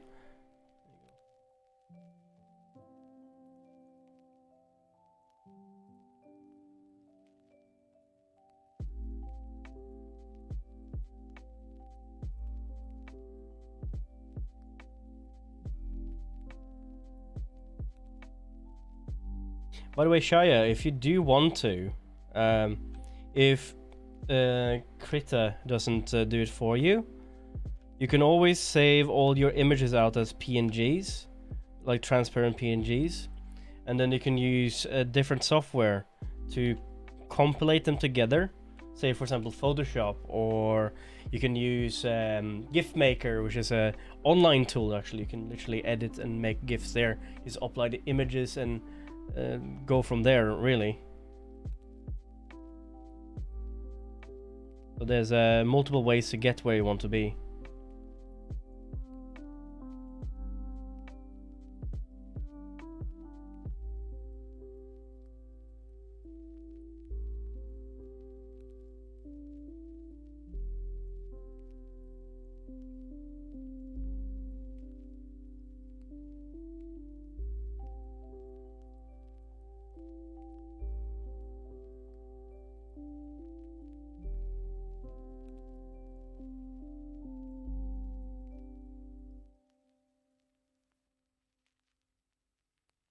Your fail seal as well, yes.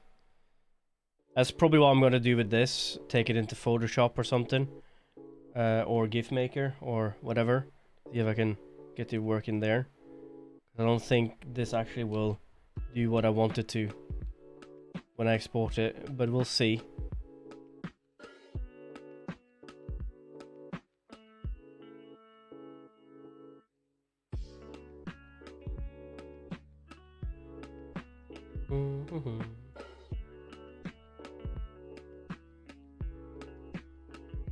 Oh, I forgot the neck.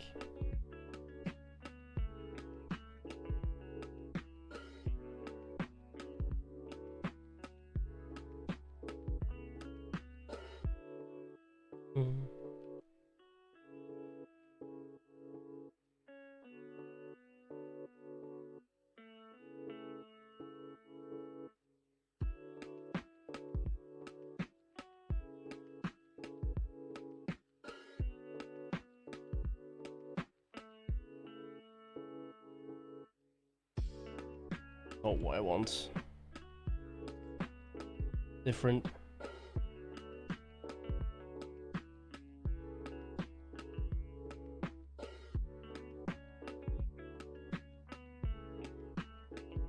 Pete's have work tomorrow. Alright, catch you later, Answer. Thanks for stopping by. Thanks for hanging out. Hopefully I haven't bored you to death with my animation and drawing and rant.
Fix up this ear.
I could either make it flop like this, or I can make it flop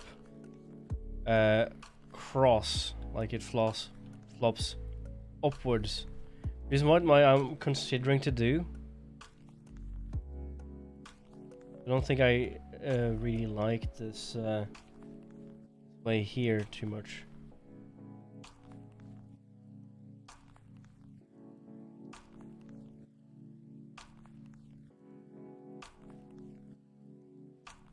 What I need to do here, I need to literally make it go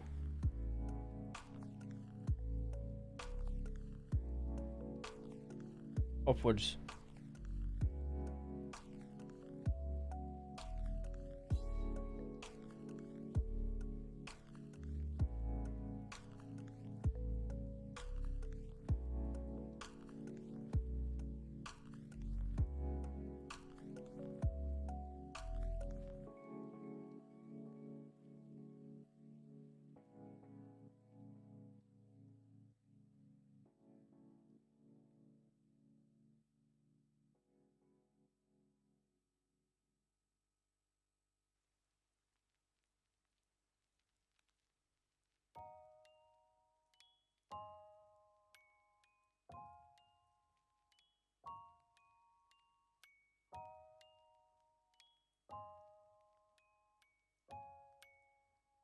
I think I'm gonna go with this one, and this way of doing it.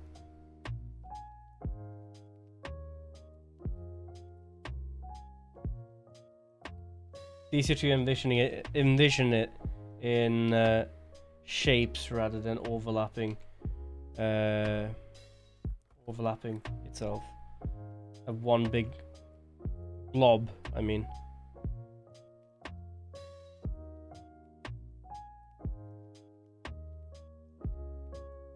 Then in the next one, instead of having this part move over here, I'm gonna more or less just make it come out of this area instead. So this part start to crease this way, while this just makes into smooth blob.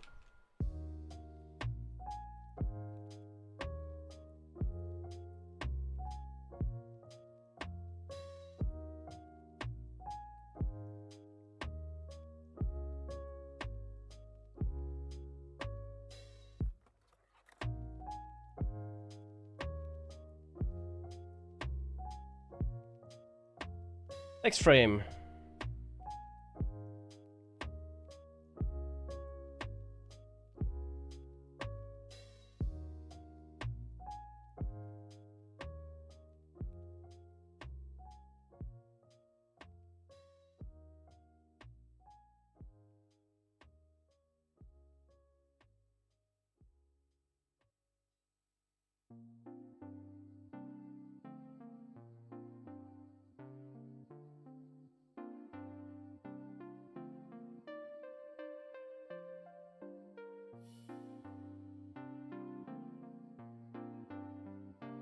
And this is literally what people do for a living, I guess.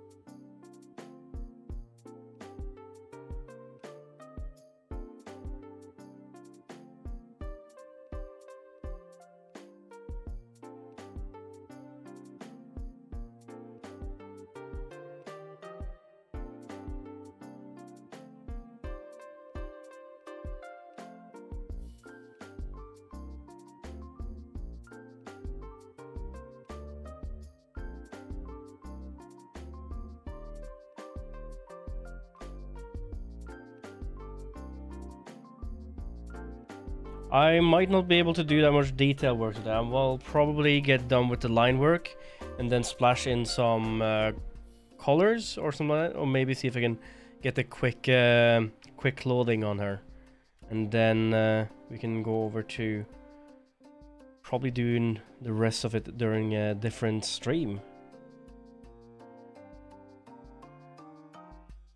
Maybe Tuesday, depending on what I'm doing.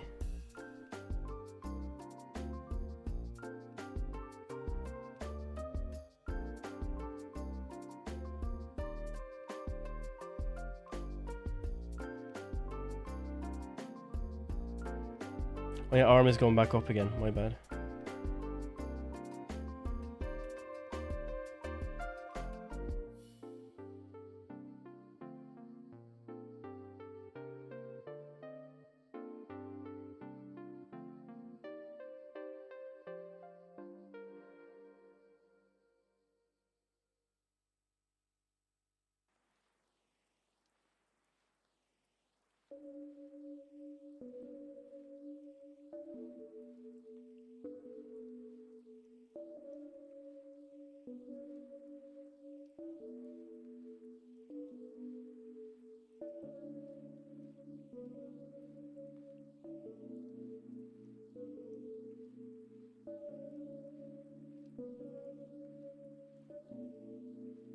Apparently, if I click in my my middle mouse button thing, it makes it fill or something like that. I cannot undo it.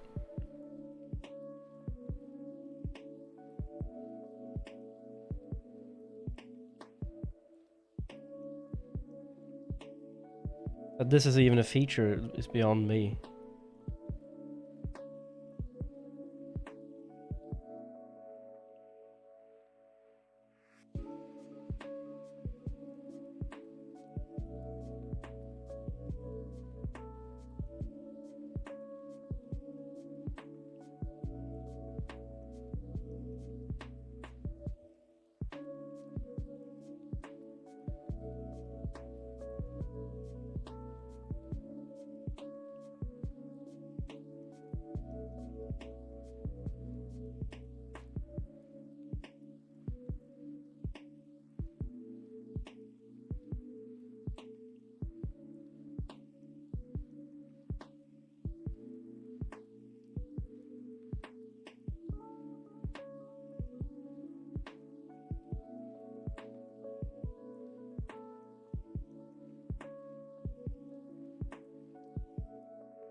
I'm not getting this hand to look the way I want.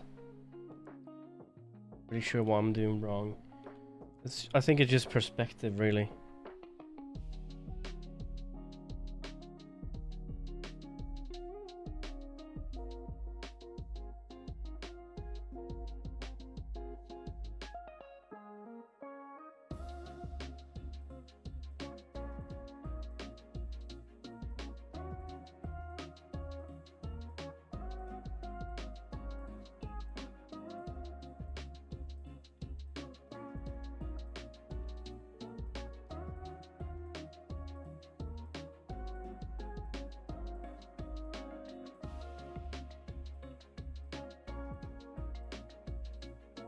I think it must be a perspective thing.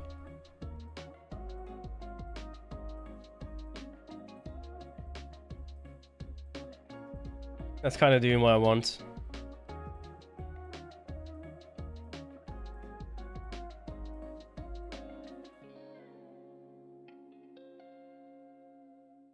Bedtime.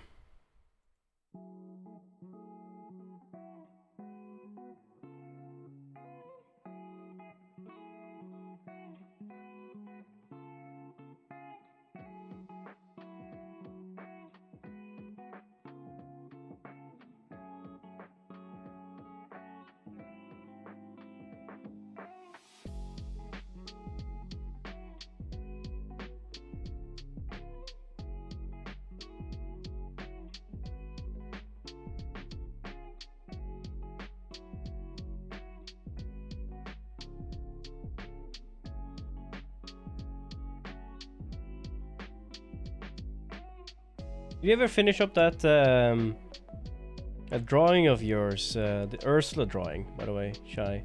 If you're still here.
Okay, there we go. Now we're back to where we were.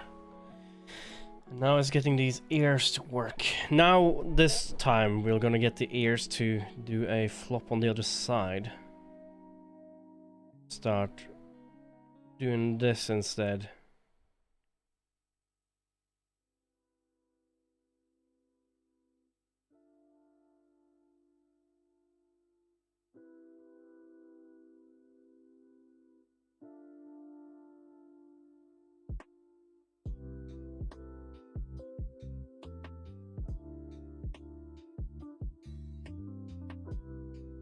This is too much of a change here.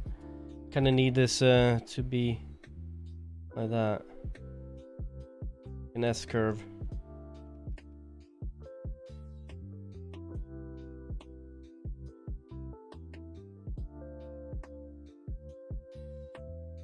We need to not lose too much velocity, so volume, sorry. So keep this up here.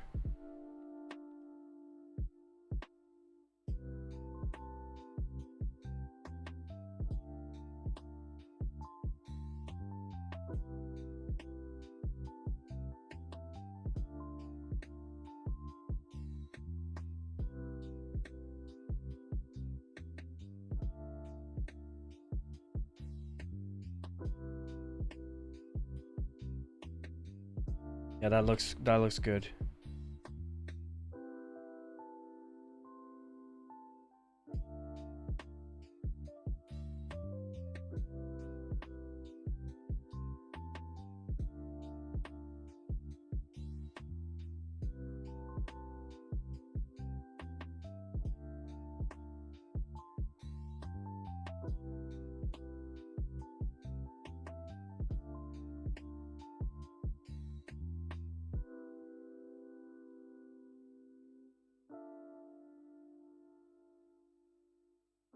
And that should leave us on frame 8.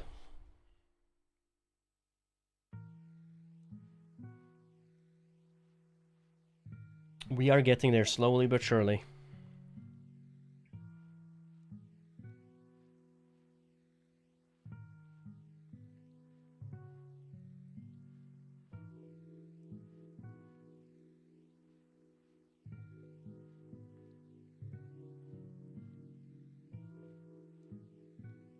Let's start with the head on this one, actually, because this is the only place that is close to where it used to be. This is a big change in movement, so that's something that's going to be very quick in the animation line. So the more space you have in between something, the more choppy it's going to look, but it also indicates faster time. So that's just what it is, really.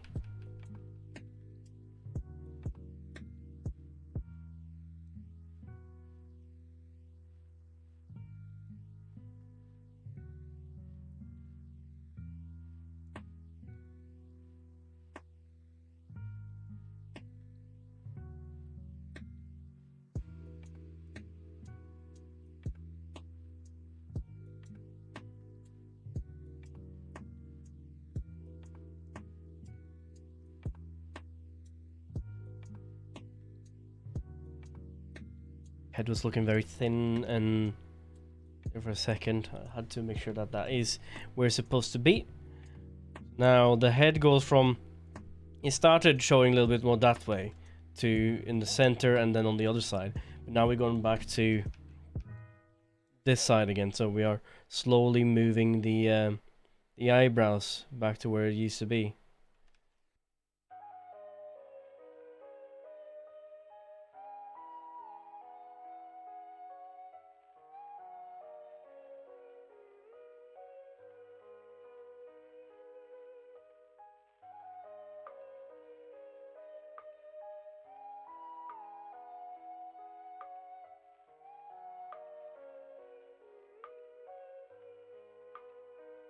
This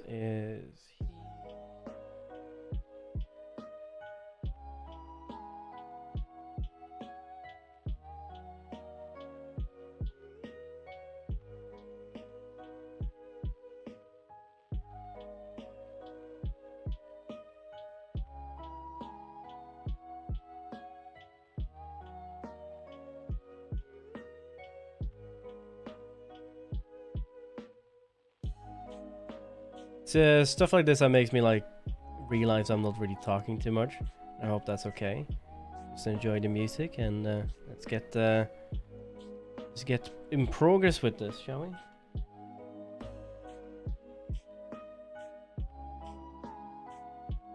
Way too thick eyebrows.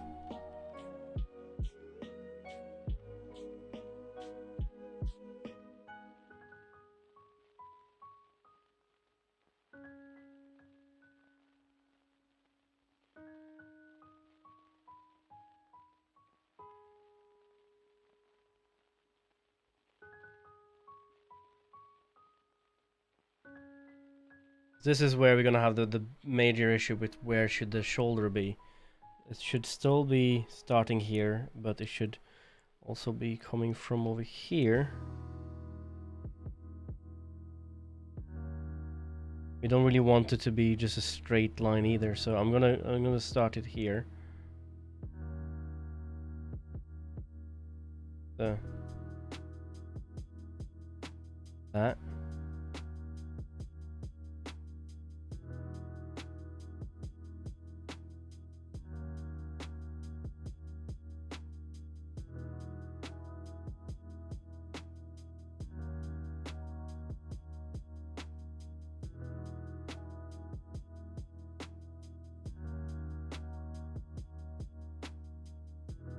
Go. Might be a little bit too much, maybe? Yes.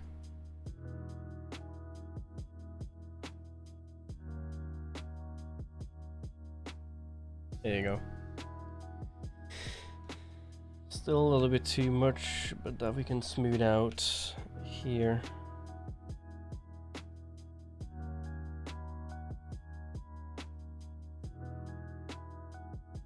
Hope you are like me and actually enjoying doing this. I'm actually having a good time.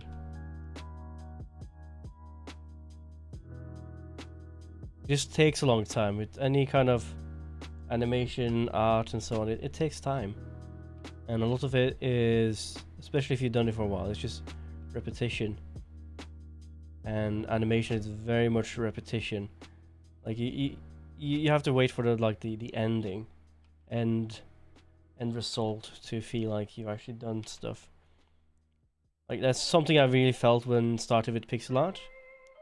It's also the differences between time and when you get stuff finished.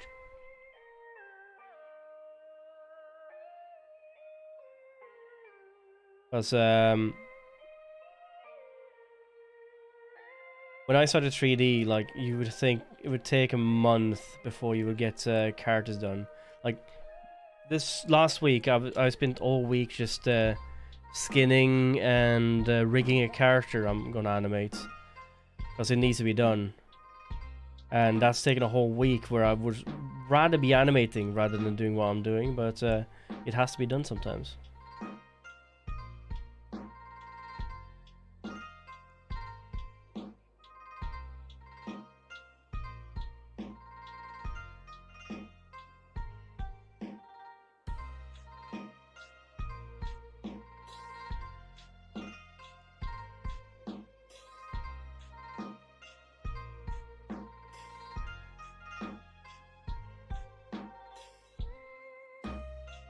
Hi, Cross. How you doing? Welcome in.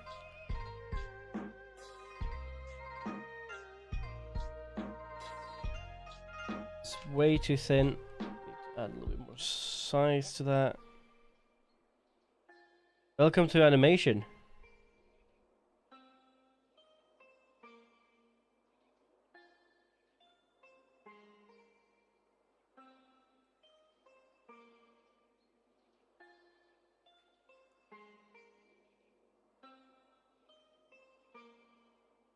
I'm good. I'm enjoying this. Making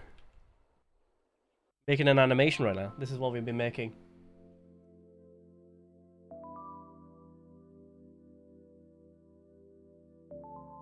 So the underline is the initial, just getting the frames in, and the second one is literally adding the character on top. And then on top of that, we're gonna add clothing, and then we're gonna add color, details like fingers and hair. Hair's gonna have his own little animation bit. Tail's gonna have his own little animation bit. Add details in the face like the mouth and stuff like that. Even yeah. It's gonna take a while. I don't think we're gonna finish this in this stream. We're gonna do a part 2.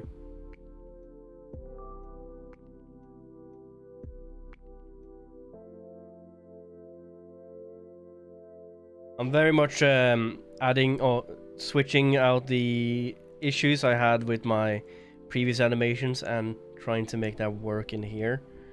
I'm realizing that and I'm enjoying it. There you go. This is where I want to be.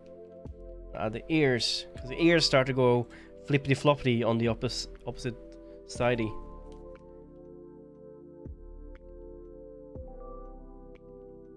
This is more like what you see behind here. I'm gonna hide here. You see here is onion skinning. You see what is the frame in front of it, and then now you see with the ear, you want the ear to go from one side and start dragging from the opposite side.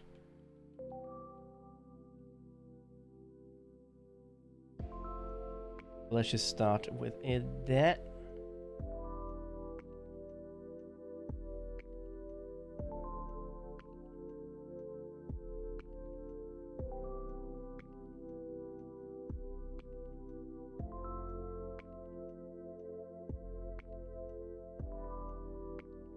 Need to make sure we don't lose velocity. So here I'm actually gonna add a little bit more size on top. Might go back to the previous frame and incorporate that a little bit too.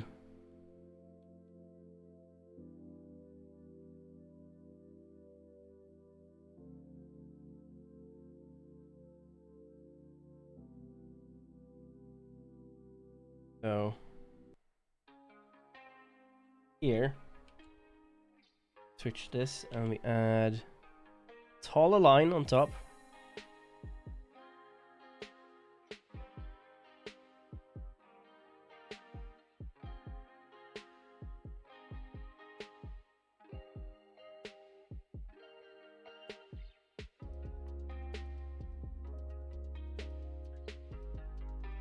Might even add a little bit more than that.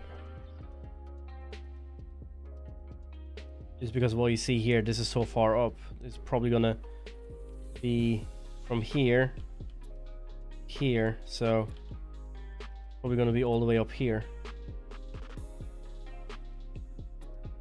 You just woke up? Aw, you had a good nap? It's almost bedtime for me. You going to work or?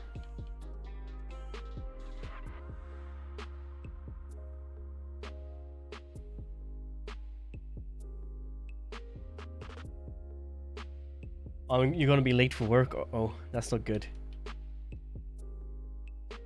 People might not get their food, Cross. Gonna be cranky.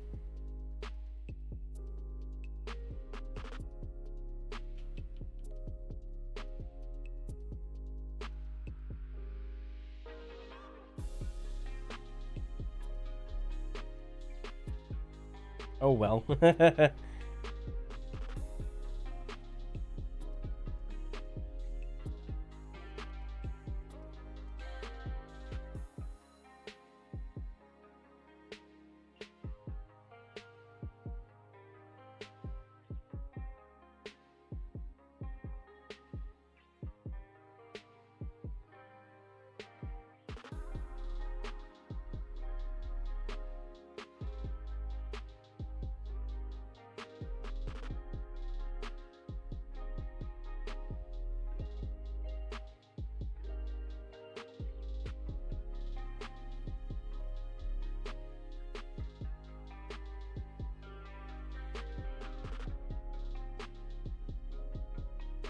be too much of a hard curve, so I'm gonna reduce that by making a crease like this.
There you go.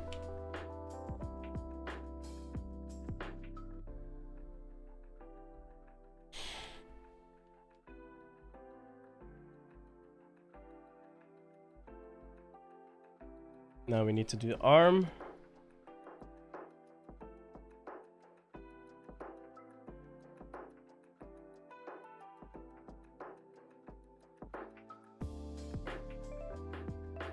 Shoulders a little bit further up this time than before.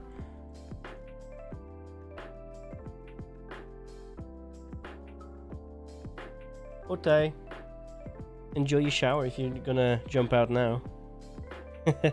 I'll catch you in a bit.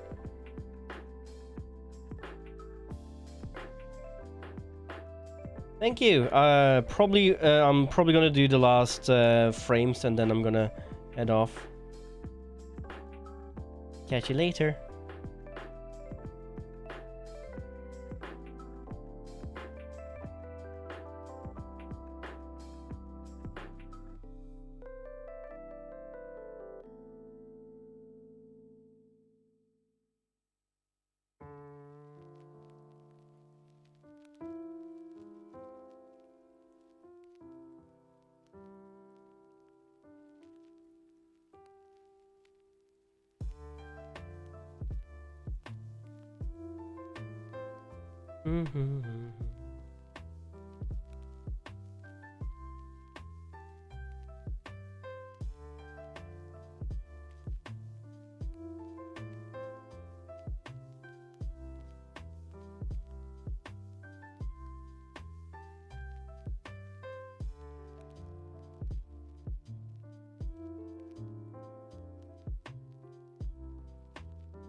It'd be interesting to do the fingers on this one.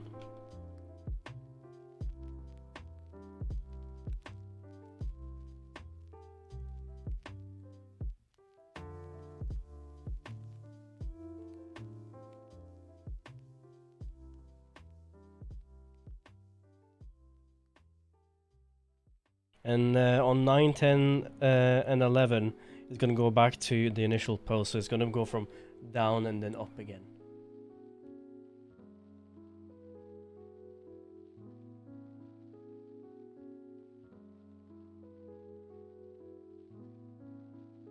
Now we can go back to doing the arm first, which I kind of have been doing previously.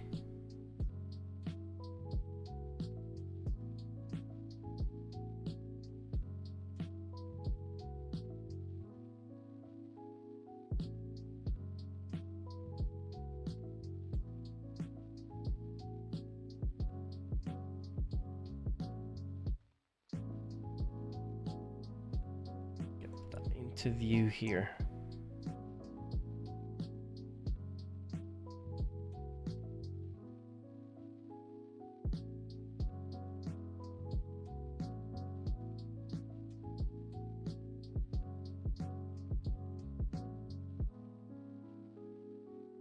Crab hands.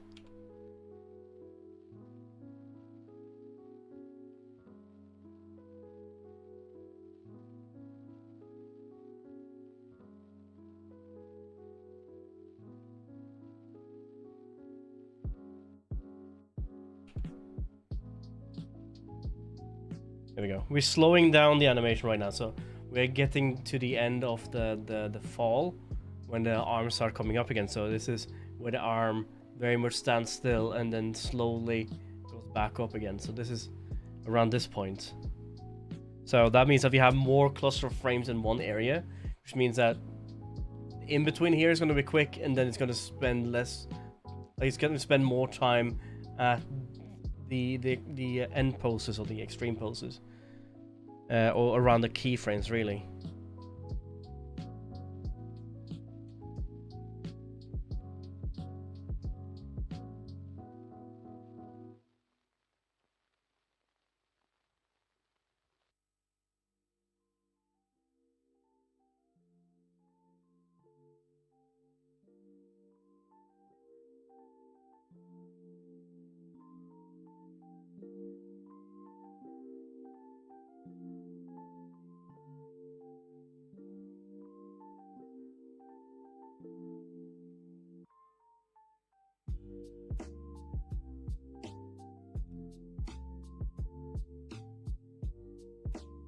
Then we need to make sure this pose here is keeping the thickness of the arm without bending way too much. So it's probably gonna be around here.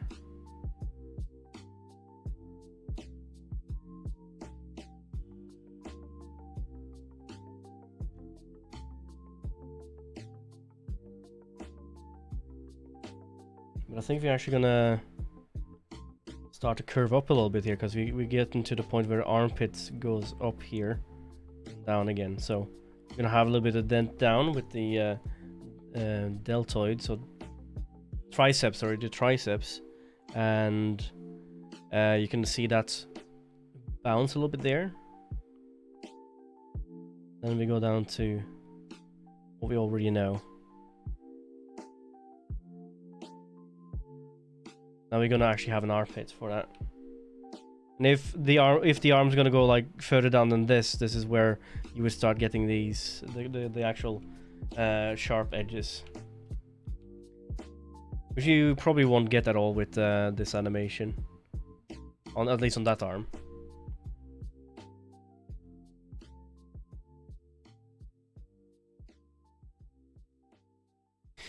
I might actually take this and reduce that crease I was talking about on the triceps and make it smoother. There you go.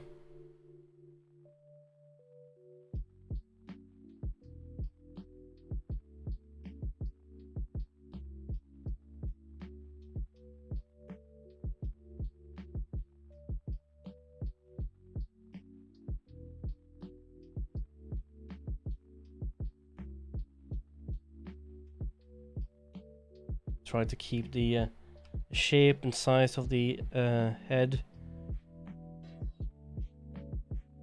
And our references is not really helping on that. I don't know why I ended up making copies to begin with, but now we get to the point where I kind of want to spend the time actually redoing them.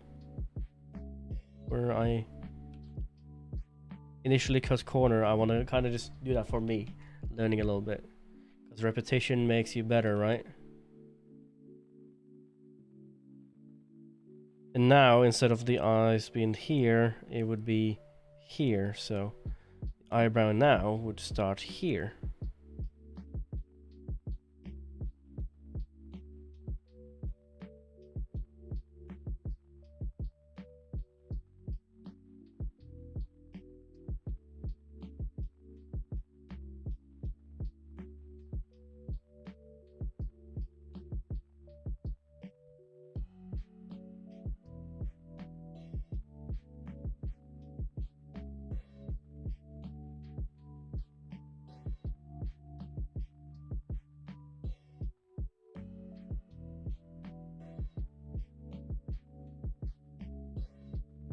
Go.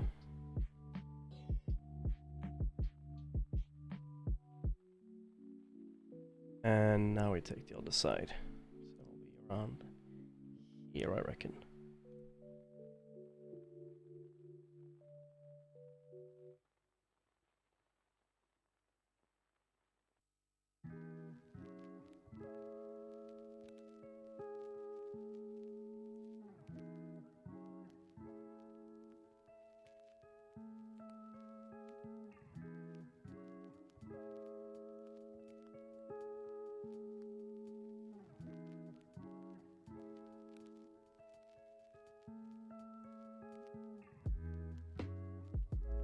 Here we go.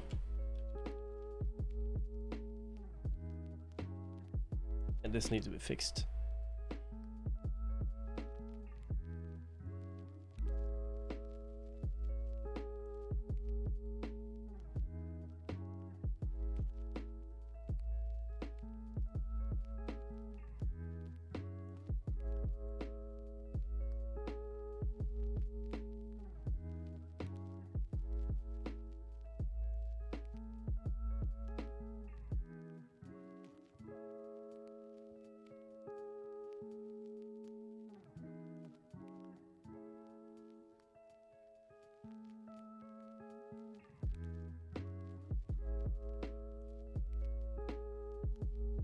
These eyebrows will be the death of me, I know that.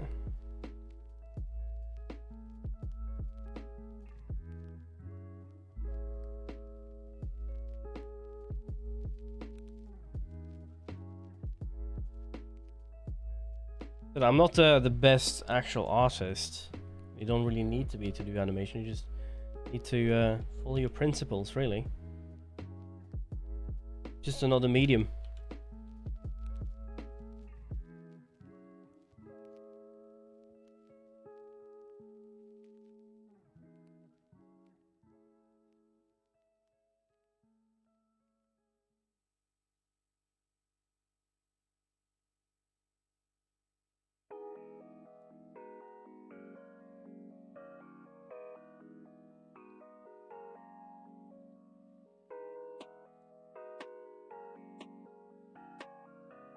There you go, I think that's good.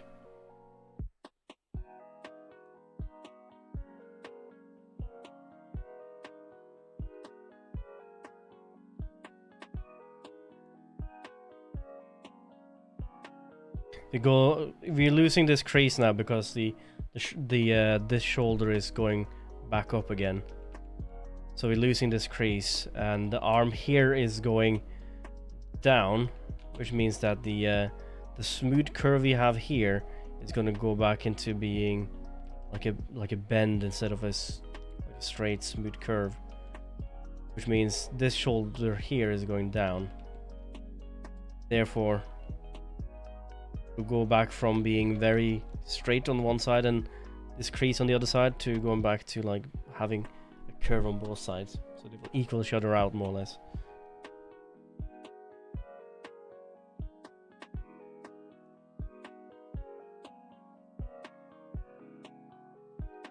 And the changing of the arm here is not going to be big, so because we are more or less just changing the tilt of the actual elbow now. So the arm is going up.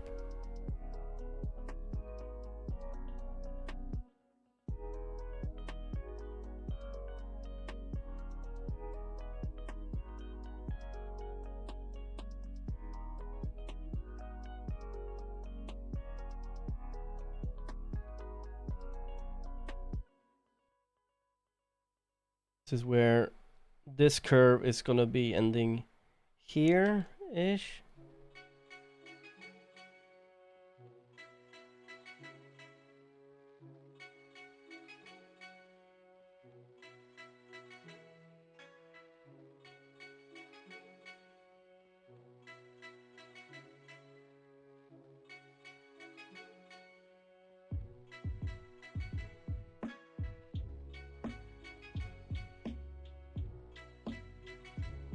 Try not to do it. I try to keep like this, like a smooth curve on this. I don't want to go back to having crab hands.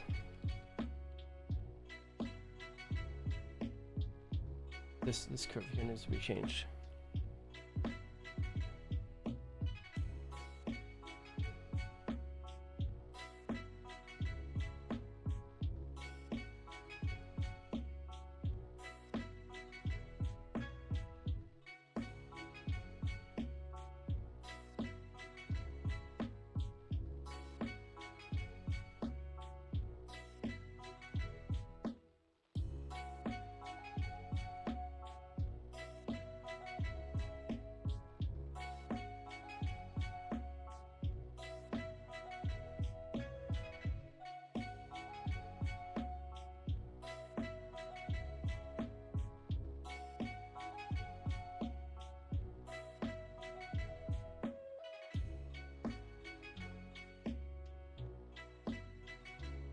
There we go.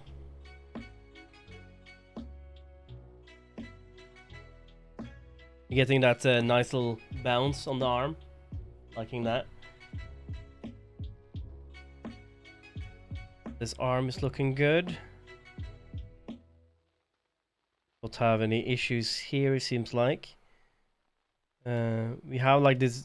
Ed and Eddie had this very distinct change of line because of the pressure sensitivity is different. I kind of like it. We're gonna keep it. It won't really matter too much when we are getting into clothing anyway, because it gives a little bit of character to it, and it will literally... The armpit here is fine. It's not changed too much. Moving too much. It's literally just straightening up itself a little bit, not too much.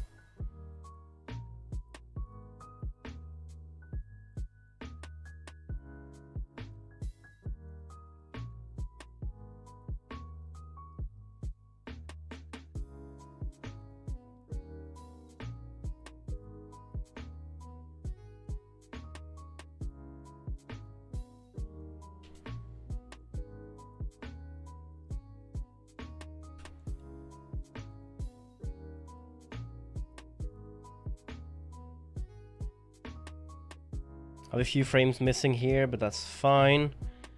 And we are just gonna do the ear now. Then we can hop to the last 2 frames.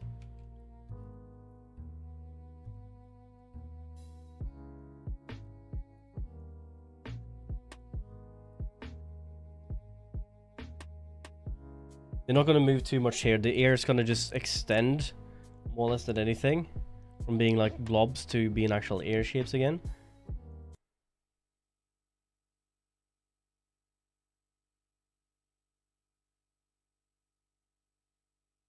So more or less just doing this.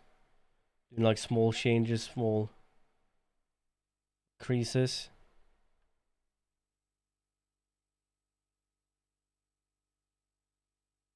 It's our music. I think we did.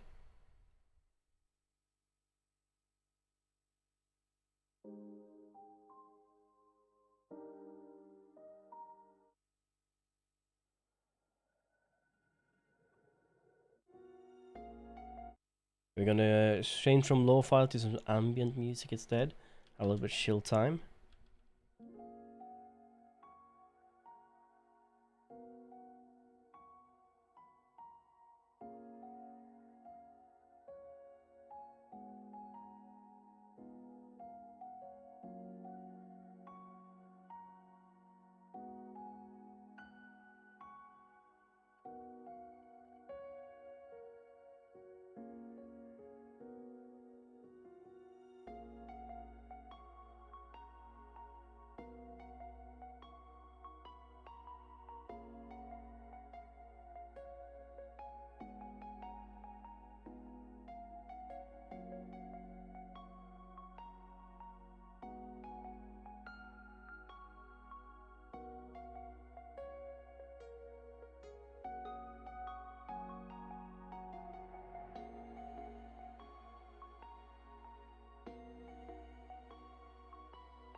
So now we're shifting from one side. You see here, this ear has always been a little bit behind.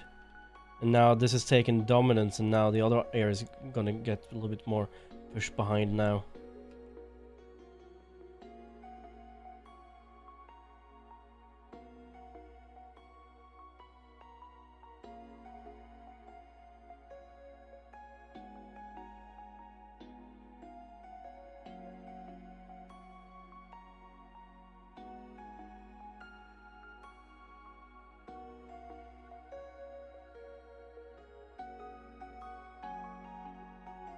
And not to have too many like. I'm trying to get rid of this habit of making like small edged lines. I'm just trying to keep the smoothness of one line. I find it very hard personally to get into that and get rid of that like bad habit.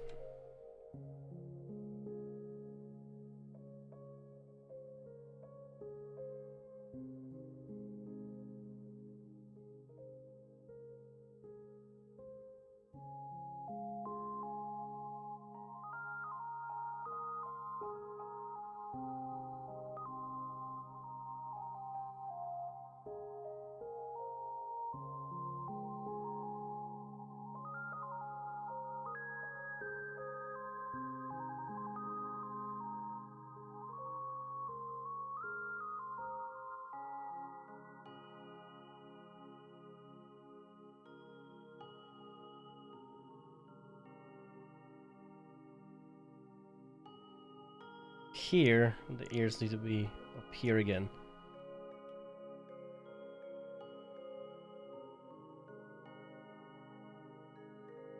I'm just gonna do this real quick, just the ear so I know where I'm at.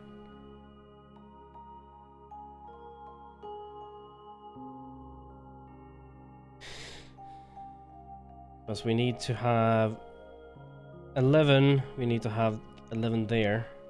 We need to have 10 up here.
And on frame here, we're gonna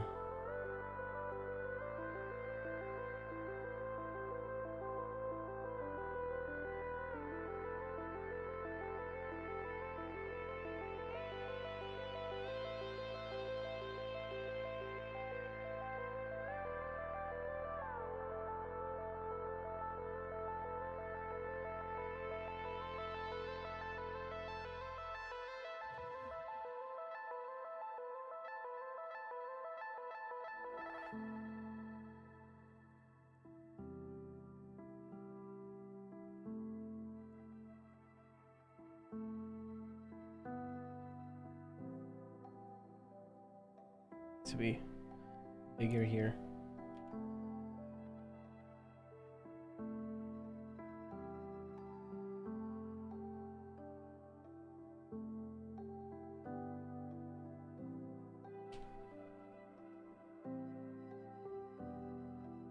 It switches too quickly.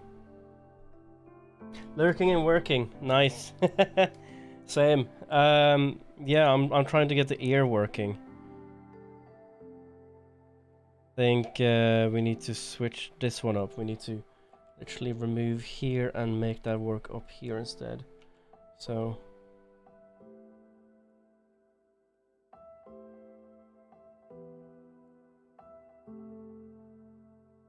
hi Jensen.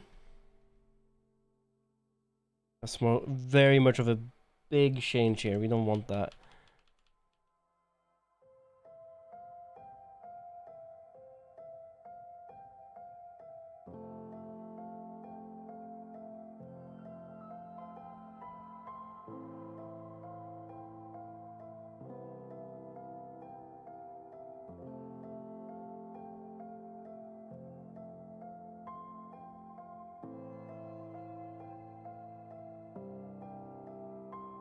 This will probably still be here, but we'll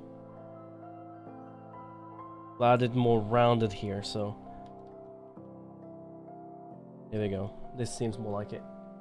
I'm very talented, thank you. This is actually what I do for work, but not in the same way. I don't really do 2D animation at work. I do 3D animation for most parts.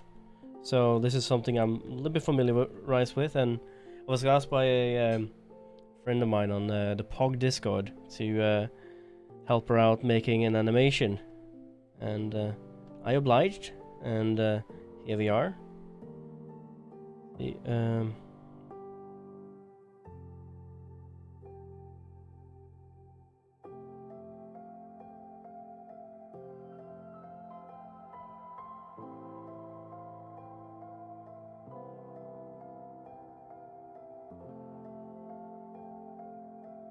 Yeah, that looks smoother. That looks a lot smoother.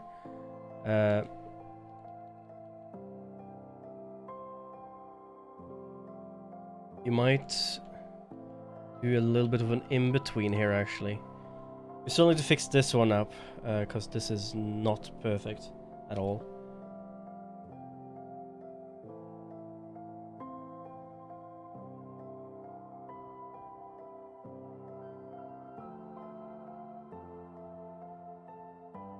Yeah, we need to get rid of this frame.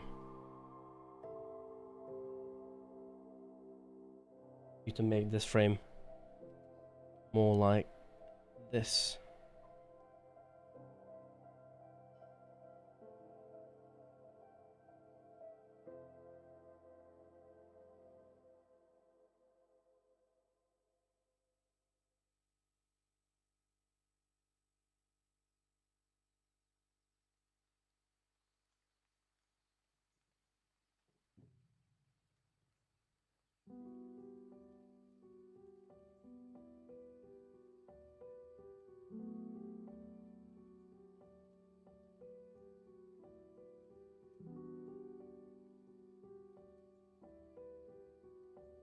It looks like I'm flipping the ear a little bit too much. So maybe here, switch this up to this instead.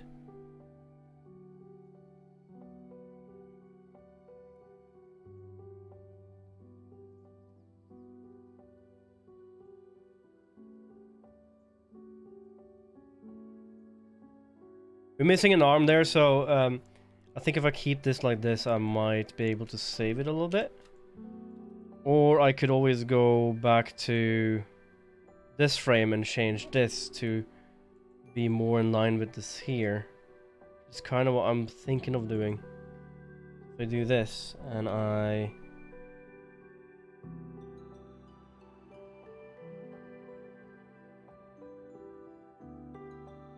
add here.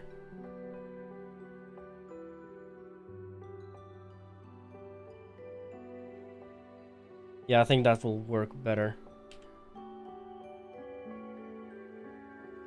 I will now actually have to reduce the size of you over here because we don't need this much space.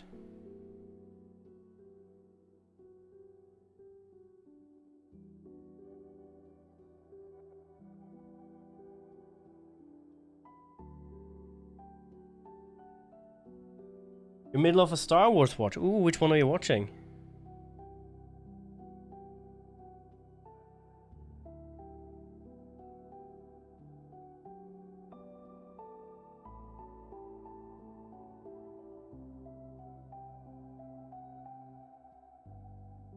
Oh shit. I just deleted a lot of stuff by mistake.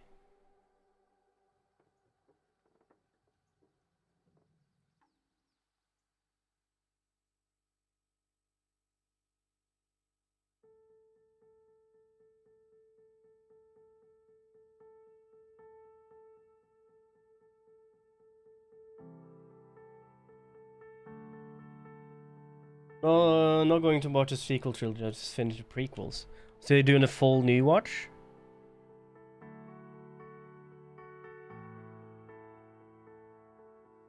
Well, you're saying you're not doing a full new watch, I guess.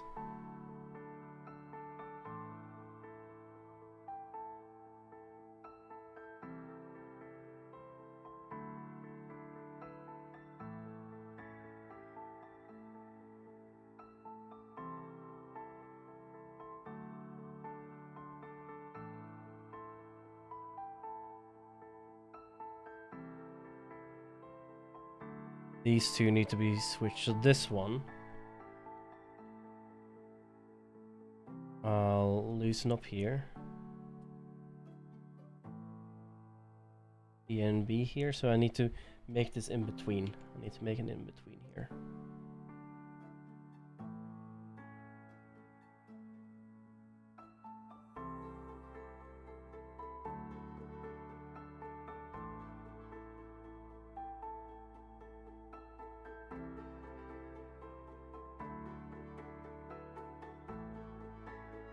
I think we just need to survive with this big flap.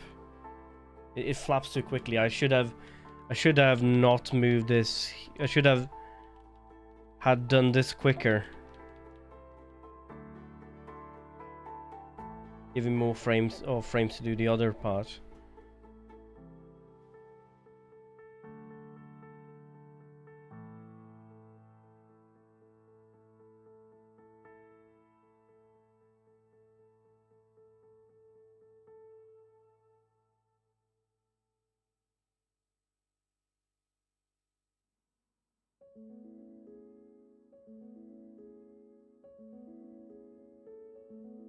So here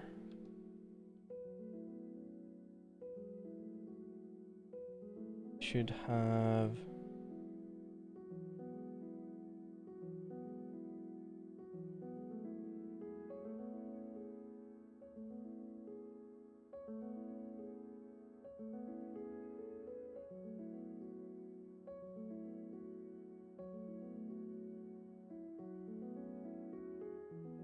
in between so far and this. So actually I should go back here and smooth you off here like I did with the other one.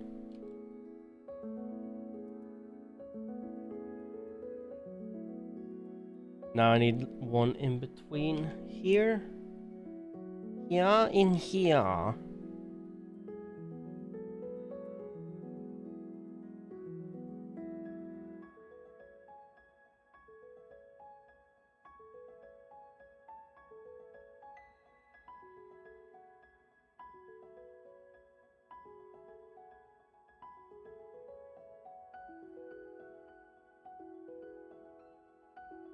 There we go.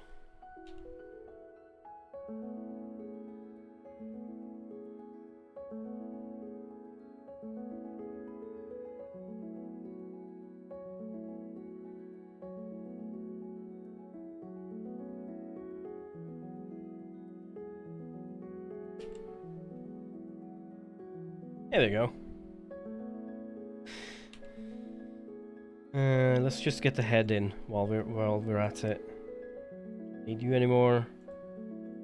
Might need you.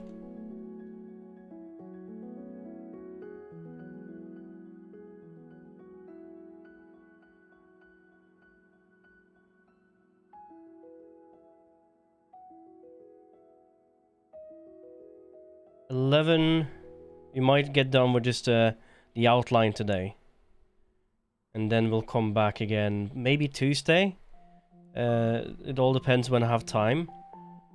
And we'll try to get this done.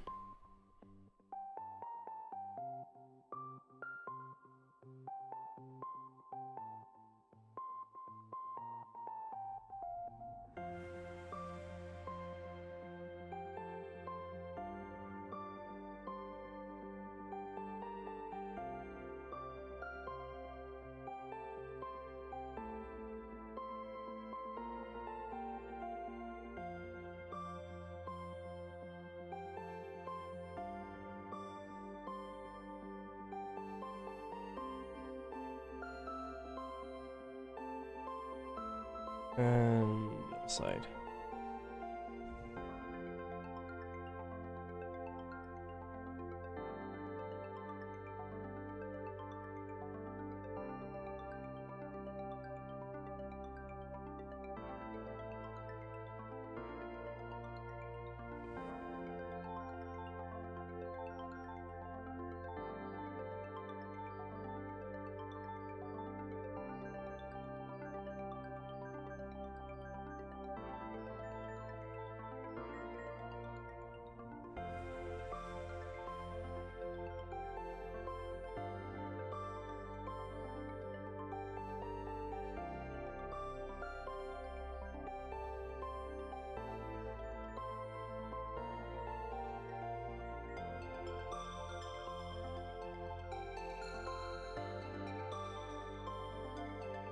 an in-between. So you see the two red dots I have here, the two lines? My lines need to be in between those right now. It's one thing you kind of learn after a while. It's distinguishing between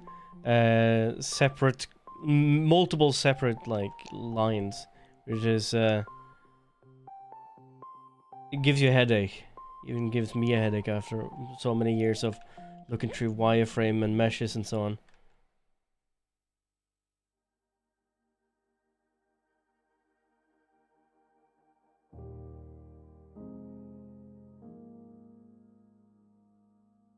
Go.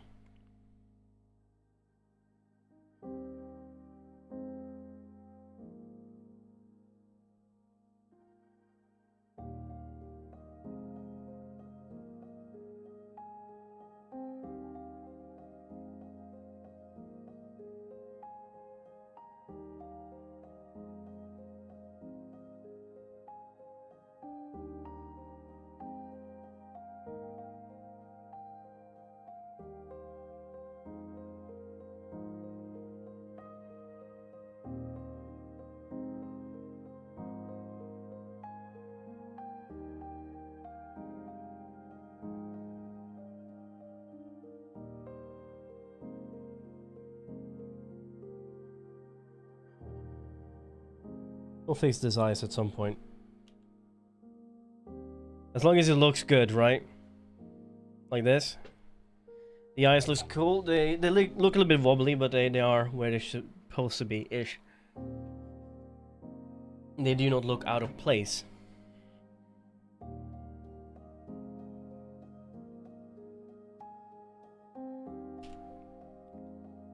Let's view. We don't need you at the moment.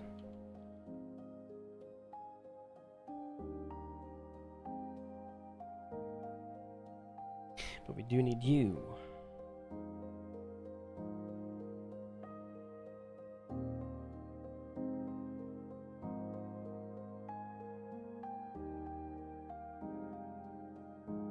This is where the arm goes from being a little bit pointed upward to going into like resting pose, and then going back over to this one, this like extended to the outside of your wrist later on. But for right now,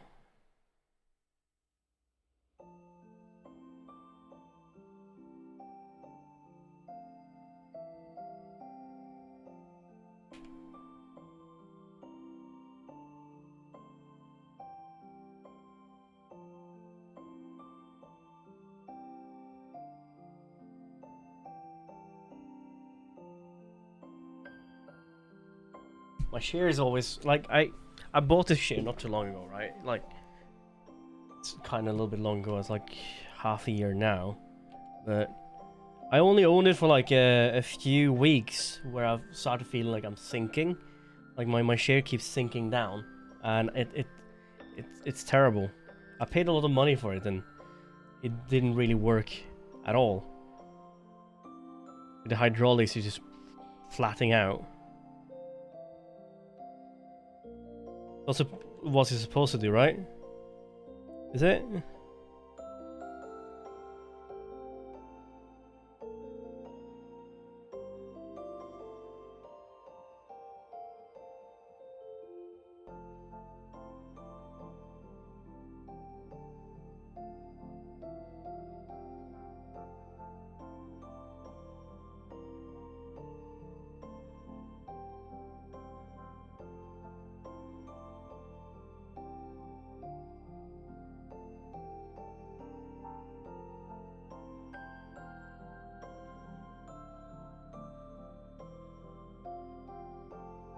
Music is almost like a sleeping music. Almost feel like I want to sleep now.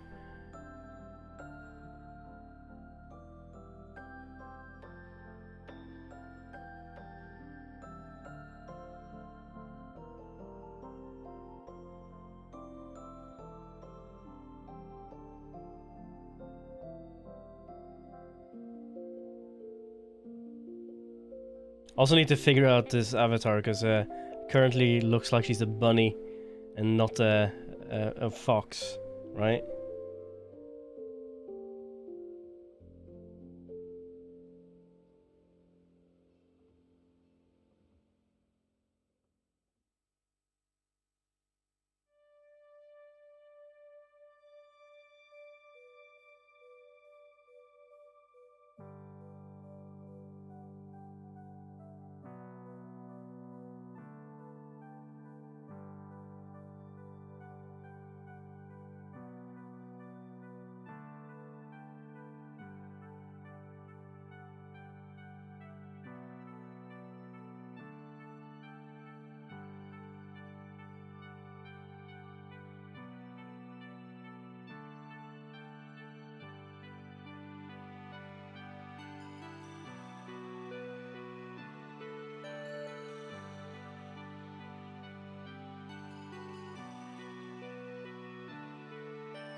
Can get the thumb working this time.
This is where we want to make the flick up.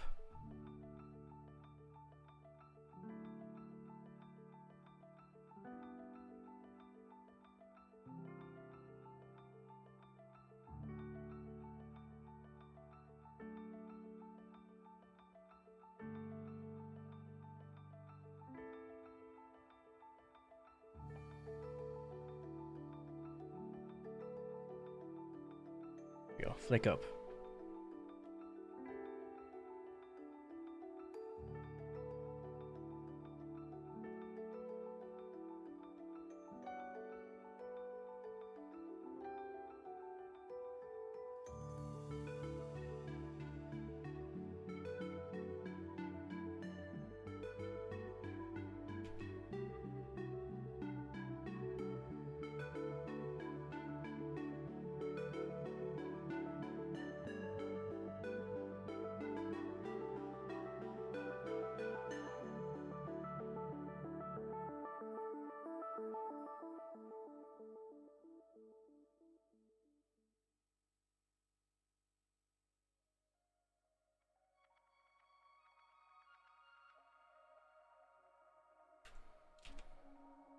Flap the arm like a penguin.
It's weird thinking that we only have one frame left, isn't it?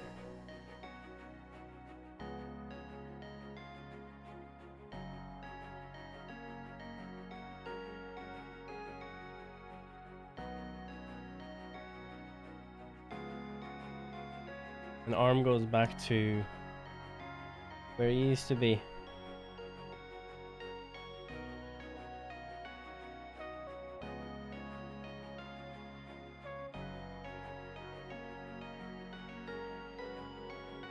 Let's change this a little bit because here now it's going up again. The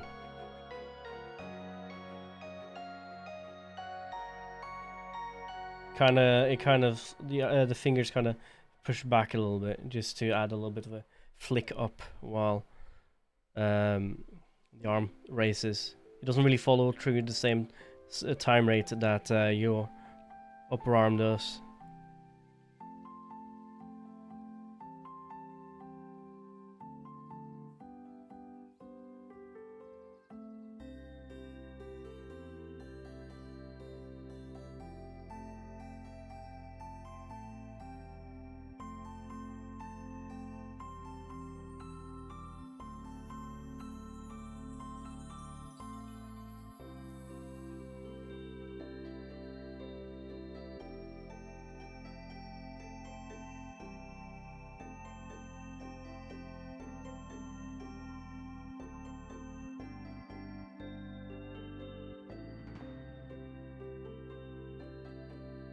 Yeah, I think it's supposed to be at the same spot here.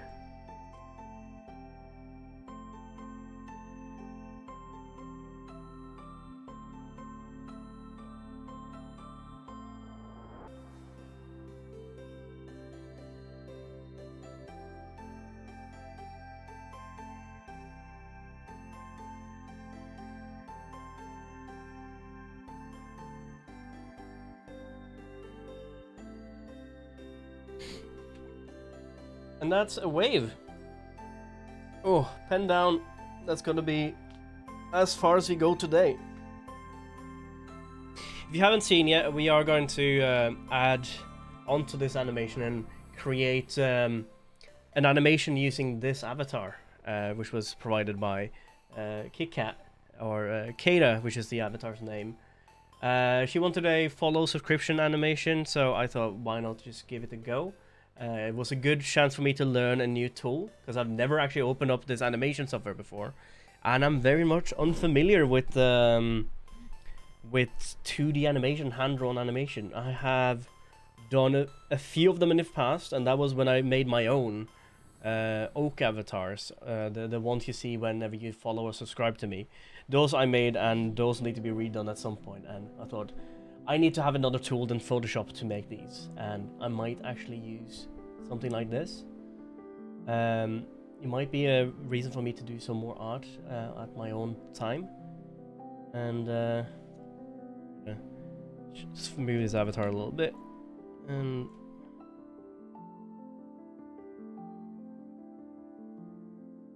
this is gonna be it for us today. We are gonna come back to this at some point. I think I'm gonna see if I can squeeze in Tuesday between all of the Let's Plays I tend to do, and see if we can add, because the next step from now on is going to be adding clothing and detail. Like, say we need to add the lips, we need to add hair, we need to add clothes, and then we need to add color. So this will be, we started off making a reference, which is an animation reference, which we used this animation here as a reference for. And from there, of course, this looked more like a dude. I just wanted to shape the animation and the frames in, and then we made an overlay on that using the same frames, but using the character we want to put in. If you ever do this yourself, you can more or less just start straight on this, but you kind of need the base stones, base fundamental stones of the animation part. The timing needs to be alright. You need to figure out how many frames you need. Also, we can decrease the timing on this. We think we started at 6 frames per second. This is how quickly it was, so it might be easier to just do less frames. 24 frames per second will not be, or will be too quick. So if we're ever going to do that, we might want to add a few in between frames. Like we can even double them up, I think, and keep to like 12. And this will be how many frames we have. So if we double frame these by creating 24 frames, and each of these being 2 frames, we could do that. If you haven't touched this software before, this is called OpenToonz. It's a free software, and I'm not promoted or sponsored or anything. I'm just learning. I'm just having fun. And I was sick of using Photoshop because Photoshop seemed to... it didn't do what I wanted. I wanted to have the keyframes that you see over here. I wanted to have a way for me to step back and forth easier without having to worry too much about all my layers. We'll see how it goes to actually be able to export them. But yeah, that's going to be it for me today. And let's see here. Do we have no online? It's online. Yeah, I'll send you guys over to Pete. Pete is probably playing a game right now, so I'll catch you then. You guys have fun, and see you tomorrow for some more Yakuza. And then on Tuesday, we're gonna jump back into this. And as the animation goes, bye-bye. No. It is my fault, actually. How about no? How about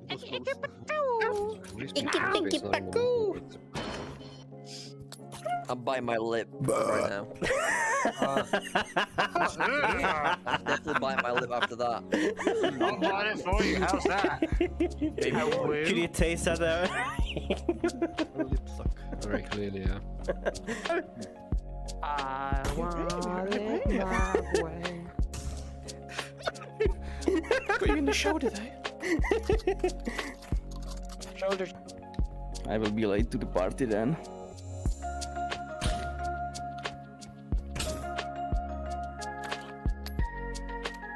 Nice line, huh?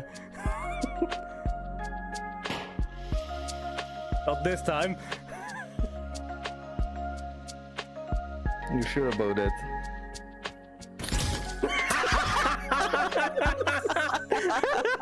And it was Yumi too. Oh. Nice. Wait, I'm going to your Twitch and I'm going to clip that. Well, I need to say. You spin me right round, baby, right round like a wrecking baby, right round, round, round.